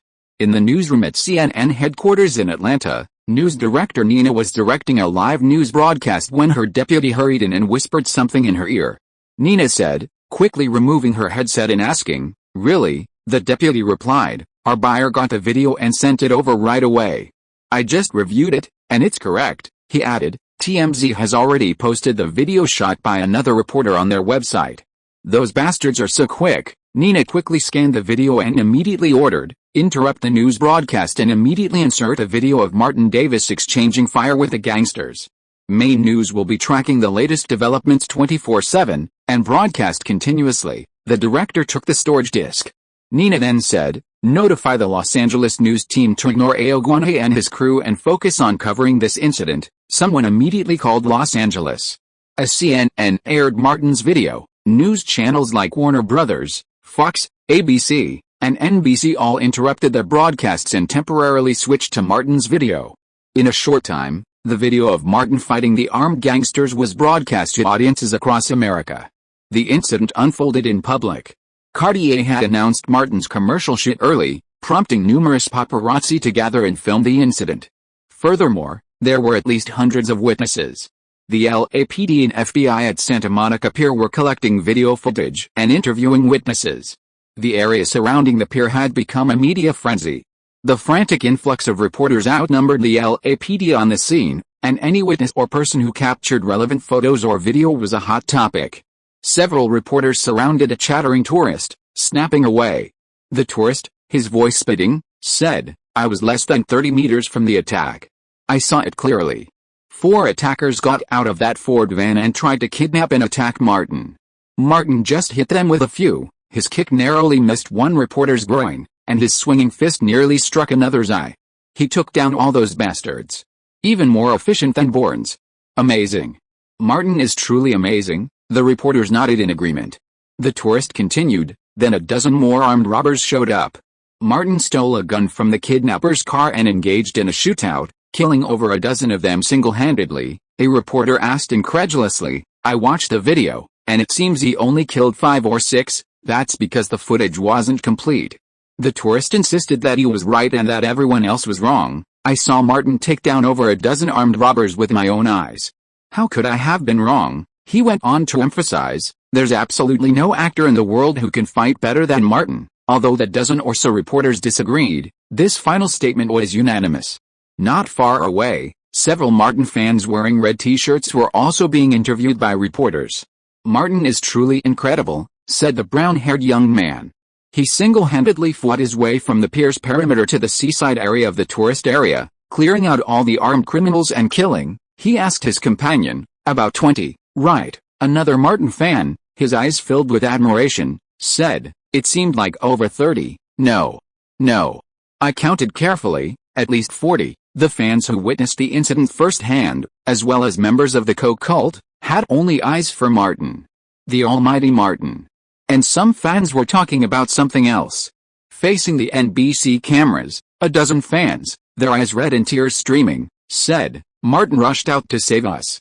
He kept yelling at us to leave quickly, saying we were being targeted and that we'd be safe if we stayed away." Someone nearby said, "Perhaps his yelling gave us away," leading to the numerous gunmen surrounding him. "Otherwise, he could have just hidden." A girl chimed in, "Martin saved us." Someone else said, "Martin got injured trying to save us. We don't know his condition yet. You should go to the hospital and tell them to do everything they can to save Martin." More people in red t-shirts gathered around, saying, "Martin must be cured." These reporters realized that even bigger news might break out at the hospital. It would be best if Martin died, making a significant contribution to journalism. One of them turned and ran, but another followed, asking, "Which hospital was Martin taken to?" The person in front, seeing it was their photographer, replied, "UCLA Medical Center." Simultaneously, many people drove to the medical center, media reporters, fans, and members of the LAPD and FBI. The two sides had basically ascertained the truth from the video, witnesses, and the injured attacker, and needed to reach a consensus with Martin. Is that bastard Martin going to be okay? After being questioned by the LAPD and FBI, Leonardo sat by a car and asked Nicholson, "This bastard owes me a lot. He can't die." Nicholson pulled out his sunglasses and put them on, looking incredibly cool. He pointed at Bruce, who was not far away, and said hoarsely, "Look at how calm Bruce is. Does Martin look okay?" Just over 20 meters away, Bruce, accompanied by his lawyer who had hurried over, calmly cooperated with the FBI and LAPD. Leonardo breathed a sigh of relief, saying, "In all these years, including Toby, no one has moved me as much as Martin." The danger was over, and his strained throat was getting better. All that came out of Nicholson's mouth was bullshit. "What, are you attracted to Martin? This is not a good thing. Martin is a super scumbag." "No, you are also a scumbag." "What will happen if you two are scumbags to each other?" Leonardo ignored his nonsense and said, "Martin is a loyal guy." "Nonsense. If you and Martin are not loyal, why would I hang out with you?" Nicholson said, "Martin, that bastard, quickly asked us to escape when we were in danger, so I risked my life to warn him where the gunman is." Leonardo said, "I saved you too. Without me holding you, could you run so fast?" Nicholson recalled and realized that this was indeed the case. He said, "In order to repay you for saving my life, I decided to marry Lorraine to you, without signing a prenuptial agreement." Leonardo was so angry that he almost vomited blood. Nicholson saw a number of reporters appearing ahead and pulled Leonardo over. "It's time for us to shine." Leonardo followed him over there. "How do we shine?" "Whatever I say." Nicholson stepped out of the cordon. A dozen reporters gathered around him. "Jack, were you with Martin when it happened? Can you tell me exactly what happened?" Martin yelled at you to get away from him. Hearing these chaotic questions, Nicholson raised his hand to suppress them. When the silence settled, he spoke. "The attacker suddenly appeared. Martin was in the front, and Leo and I were behind. Martin quickly took the attacker down, then told us to leave while he covered us." A reporter scoffed. "You just ran away like that?" "Of course not. Leo and I called the police and climbed to a high point in the dock area." Nicholson pointed to the rooftop of the management office. "There, Martin and I coordinated. I was primarily responsible for locating the attackers and directing Martin to launch the attack. Together, we took out over a dozen armed bandits." Leonardo was stunned. He truly couldn't match Nicholson's shamelessness, his utter lack of chutzpah, and his ability to stir up trouble. The boss truly lived up to his name. A reporter then said, "Didn't you see the video? Many people film videos that actually contain Jack shouting." Nicholson pointed to his throat and said, "Listen to my voice. Has it changed?" "It's because I've been shouting orders at Martin, and I've strained my vocal cords," a reporter remarked. "Jack, you're still as impressive as ever." Nicholson laughed heartily, even happier than when Lorraine married Leonardo before they even signed a prenuptial agreement. Another reporter spotted Leonardo and asked, "Leo, what did you do?" Leonardo couldn't just say he ran the 100 meters in 11 seconds, wouldn't that make him running away? An idea struck him. Jack's old, and his eyesight isn't great, but he's got a loud voice. You've all seen him at the Lakers. So, I was in charge of observing the gunman's position, and Jack used his loud voice to command Martin. Nicholson's surprised gaze was hidden by his sunglasses. He thought, "You even managed to do that?" Leonardo put his arm around Nicholson's shoulders and said, "Martin will charge ahead, while Jack and I will observe and direct from behind.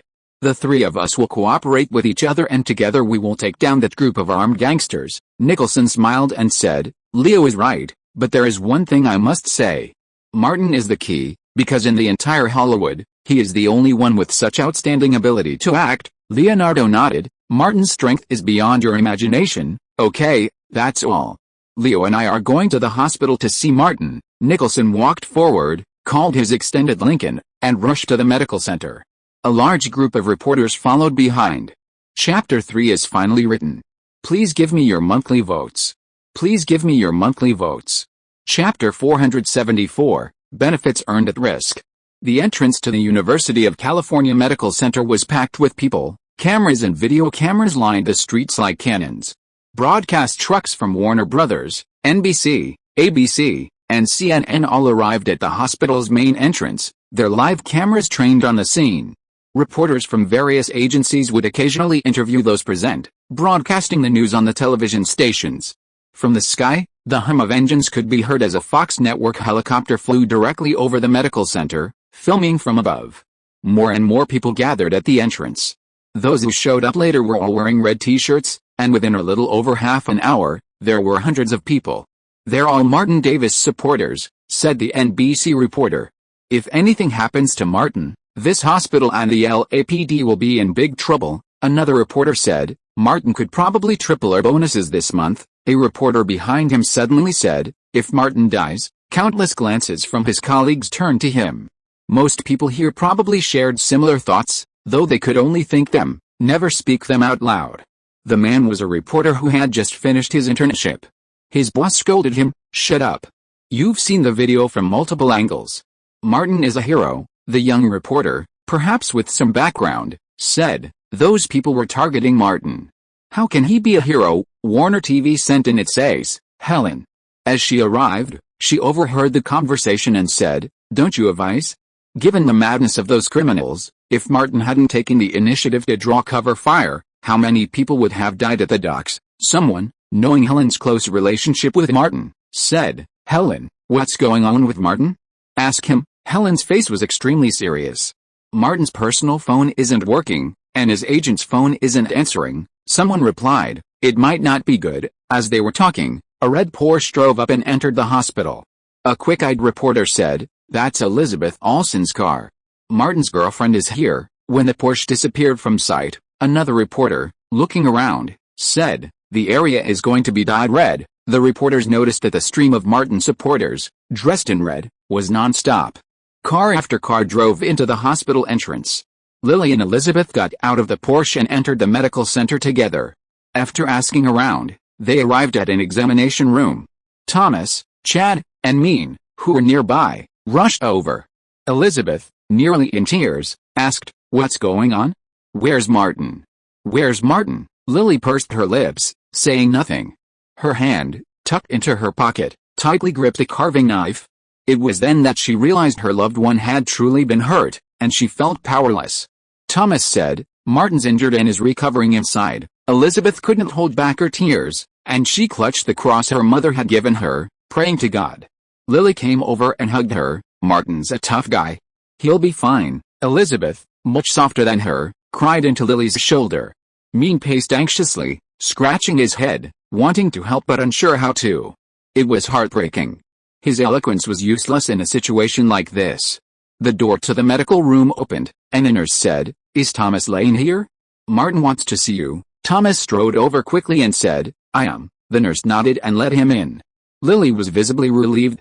Elizabeth suddenly had a bad feeling. Martin's fine. It's probably just a minor injury." Lily felt relieved, and even wanted to joke, "If Martin was really in serious condition, I would have been the first one to be called in, not Thomas." Elizabeth lifted her head from Lily's shoulder and took a step back, looking at Lily with a hint of surprise. But she said nothing, turning back to look towards the examination room. In the examination room, Martin's left arm was in a sling, his right thigh was bandaged, and there were some small scratches around his neck and shoulder, all of which had been carefully treated.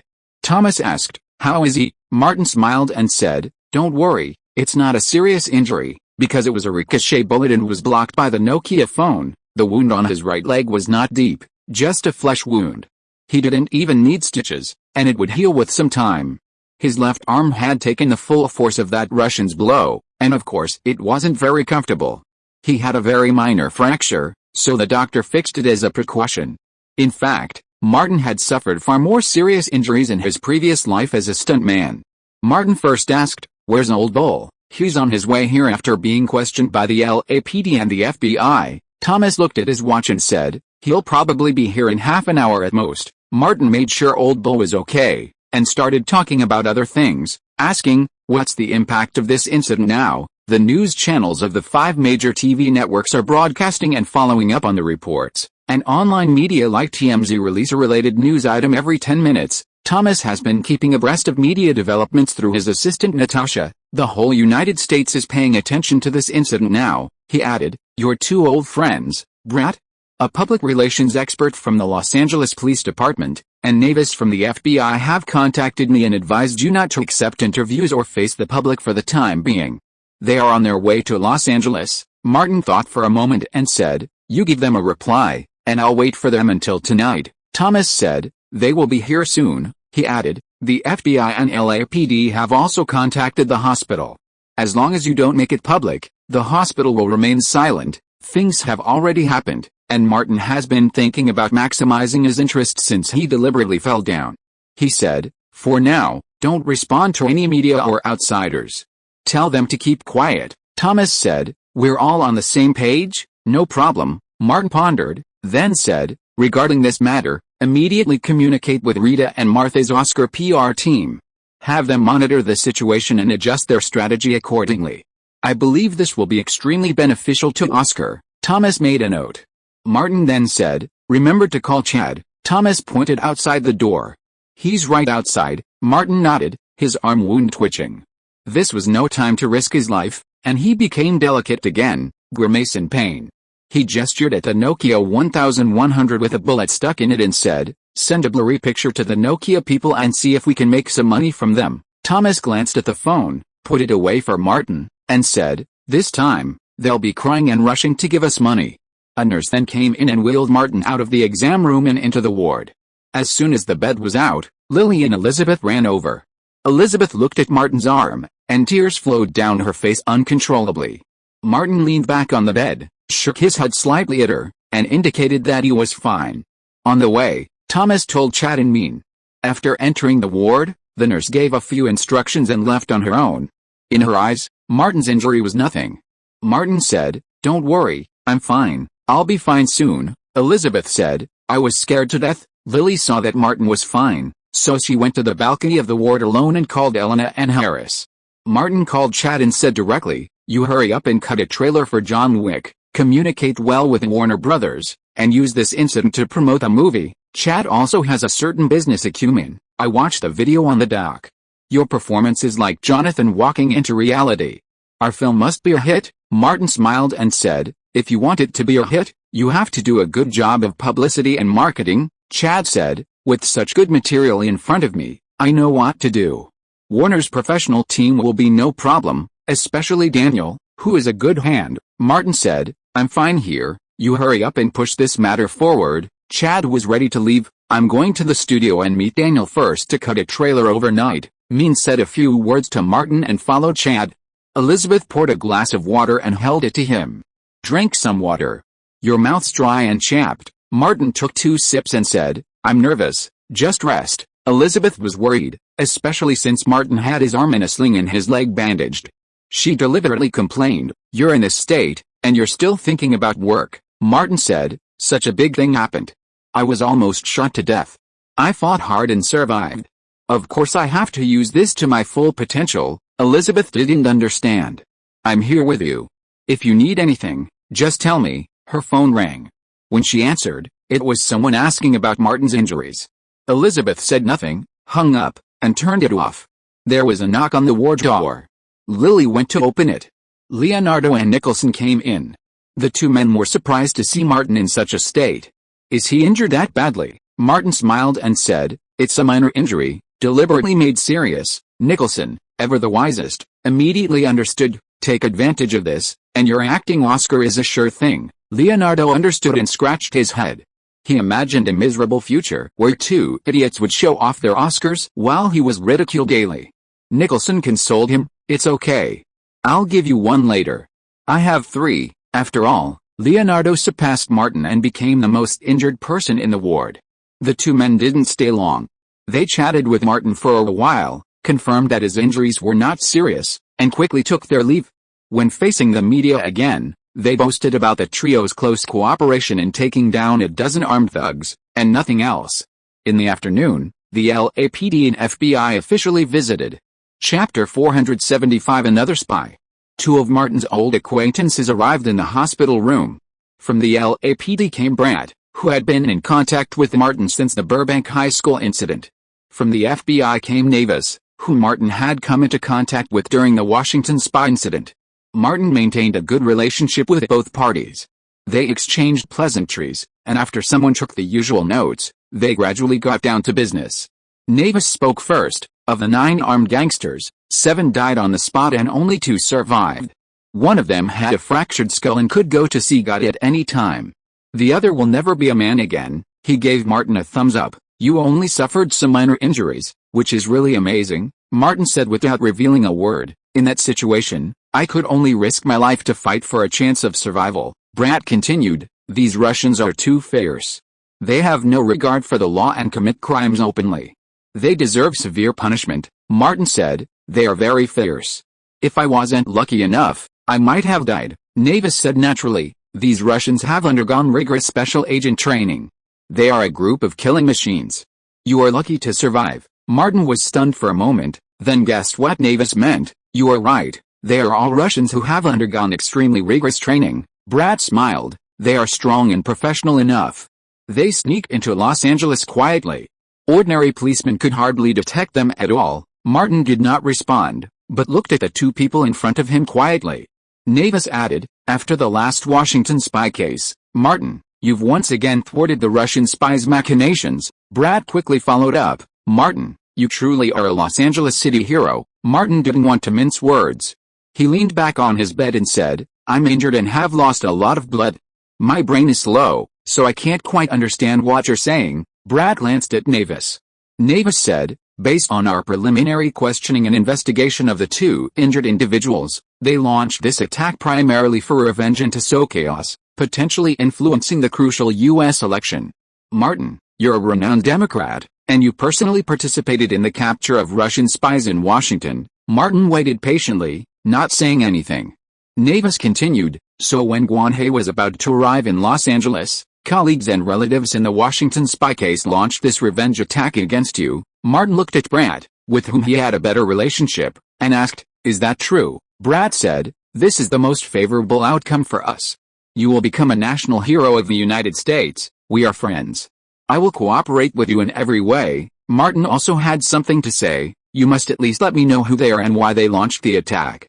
Although I have guessed some, I need more. Brat thought for a moment and said, I believe you have guessed that the man you shot on the head with coke was called Boris, and his grandson was shot in the head by you in the same way at Burbank Middle School. Martin nodded, it's almost what I guessed. It was indeed a revenge, Brat added. Boris's son died in a California prison. Martin smiled helplessly, no wonder he is fighting me to the death, both his son and grandson are dead. It would be strange if the old man didn't fight to the death. Navis added. Besides the individuals at the Santa Monica Pier, Boris has 6 other men who are either stranded at the terminal due to passport issues and unable to enter the country, or have flown to Canada. We need a sufficient charge to capture them or request assistance from neighboring countries to detain them and extradite them. Capturing a high-profile Russian spy would be far more rewarding for the LAPD and FBI than simply assassinating a Hollywood star. Besides, sabotage our Russian spies wouldn't be a major loss of face for the LAPD and FBI. That bear still has a certain intimidating effect on the North American public. Martin also understood these principles, and said the same thing, we are old friends, I will definitely help if I can. Brat understood the meaning of Martin's words and said, actually, before coming here, I communicated with the higher-ups. The Los Angeles Police Department and City Hall will both express their opinions. Martin, you have made outstanding contributions to the urban safety of Los Angeles, saved hundreds of people in the Pier area, and are a representative figure in the fields of cultural communication and art. We will do our best to promote today as Martin Day in Los Angeles. In addition to money, people naturally have spiritual pursuits, and Martin is no exception. The LAPD is very sincere. Navis said directly, the FBI has a recommendation for the Presidential Medal of Freedom. Martin said, I have one. Navis smiled, it's not the ordinary ribbon medal last time. With your influence and your contribution this time, you can definitely get the special edition of the Outstanding Presidential Medal of Freedom, with stars and a large ribbon. Martin laughed and said, I also need an official professional certification from your FBI. Navis asked, what kind of certification? Martin said directly, good marksmanship and outstanding mobility, probably something like this. Navis agreed immediately, no problem, I will find a professional to certify you. He personally pays attention to Martin's movies. Is it a warm-up for the gun battle action movie that will be released next year? Martin had no need to deny, yes, John Wick. If you are interested, you can go and see it. Navis said, the FBI will definitely buy tickets to support you. The movie must be exciting to see your killing performance today. Seeing that they had reached an agreement, Brat said, Russian spies are truly despicable. We won't stay here any longer. We'll go back and dig up the rest and give you an explanation. Navis also said, I promise to capture all Russian spies involved in this incident and never let them threaten your safety. Martin said, we all hate Russian spies. This wasn't the first time the two had dealt with Martin, and they had a tacit understanding on matters like this. After reaching an agreement, they quickly left. Martin called Thomas over and outlined the situation, asking for his cooperation. Elizabeth came in and was about to remind Martin to get some rest when Blanc from Cartier arrived. The Frenchman had already put away his white handkerchief and, upon entering, offered Martin some comfort and said that Cartier would cover all medical and work expenses. Martin expressed his gratitude and said, I never expected a good commercial shoot would end up like this. He pointed to his injured left arm and said, we probably won't be able to shoot the commercial anytime soon. We'll have to postpone it. That's okay, Blanco, or rather, the Cartier men's watch team, said, unfazed. Just take care of yourself. We'll talk about the commercial once you're well. Although the commercial wasn't finished, the incident had a huge impact. The media was covering it extensively, and whenever Martin's case was mentioned, it was mentioned during the Cartier men's watch shoot. Among other things, Cartier's popularity had increased. In many of the videos captured by reporters, Martin could be seen wearing the Cartier watch on his left wrist. Blanco reassured Martin, rest assured, don't worry. If you have any questions, just contact me. I'll be staying in Los Angeles for the time being. Martin nodded, I will. Blanco exchanged a few more polite words with Elizabeth, then left the ward, called his assistant, and left the building. He got into his car, but didn't rush to leave. Outside, it was getting dark, and the lights in the parking lot were turning on. Blanco thought for a moment and said to his assistant, contact the director and editor and have them find footage of Martin wearing a Cartier men's watch in the video released today about him. Have them edit a special ad. The remuneration and fees will still be paid as if the entire ad had been filmed and produced. The assistant was sincerely impressed and, at the same time, flattered his boss. Boss, your idea is brilliant, Blanco said, it's all thanks to Martin's skill. If he hadn't attracted the attention of the criminals and taken them down, resulting in heavy casualties, we would have faced huge compensation, he told the driver. Let's go. Before the driver could leave the parking lot, a luxury car drove up and parked nearby.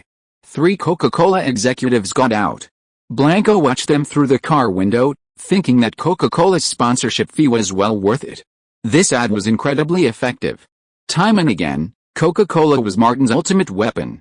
Coca-Cola's global marketing president, Lamlis, was attending an event in California and rushed over immediately after hearing the news. After getting out of the car, Lamlis didn't rush into the ward. Instead, he called Atlanta headquarters and asked, how's it going? Have you made a decision? The CEO said, we just had a meeting 15 minutes ago. We've reached a consensus to hire Martin Davis as Coca-Cola's lifetime spokesperson. Atlanta will immediately organize a professional team to travel to Los Angeles to hold talks with Martin's team. You can inform him of the good news in advance. This is the best comfort for him, Lamlis said as he entered the ward. As darkness fell, countless Martin supporters gathered at the hospital entrance. Rachel and Phoebe stood at the front, each holding a candle. The media reporters broadcasting the event immediately asked the cameraman to turn the camera around. Rachel had chosen the time specifically to coincide with the main news station's mid-sentence broadcasts, making it easier for major media outlets to broadcast the event live. The scene outside the medical center was broadcast live on television and the internet, reaching across North America. Rachel and Phoebe were the first to light candles, followed by countless fans. The candles flickered under the night sky, and everyone's expression was extremely solemn. They placed their candles on the ground, clasped their hands together, and prayed for Martin. The constant news keeps the dock attack hot. Happy National Day to everyone. Happy Mother's Day. End of this chapter. Thank you so much for reading until the end. Don't forget to give it a like. Looking for more exclusive content and immediate access? Subscribe to our Patreon. Remember, every like, subscription or donation encourages us to continue. Thank you all. See you in the next video.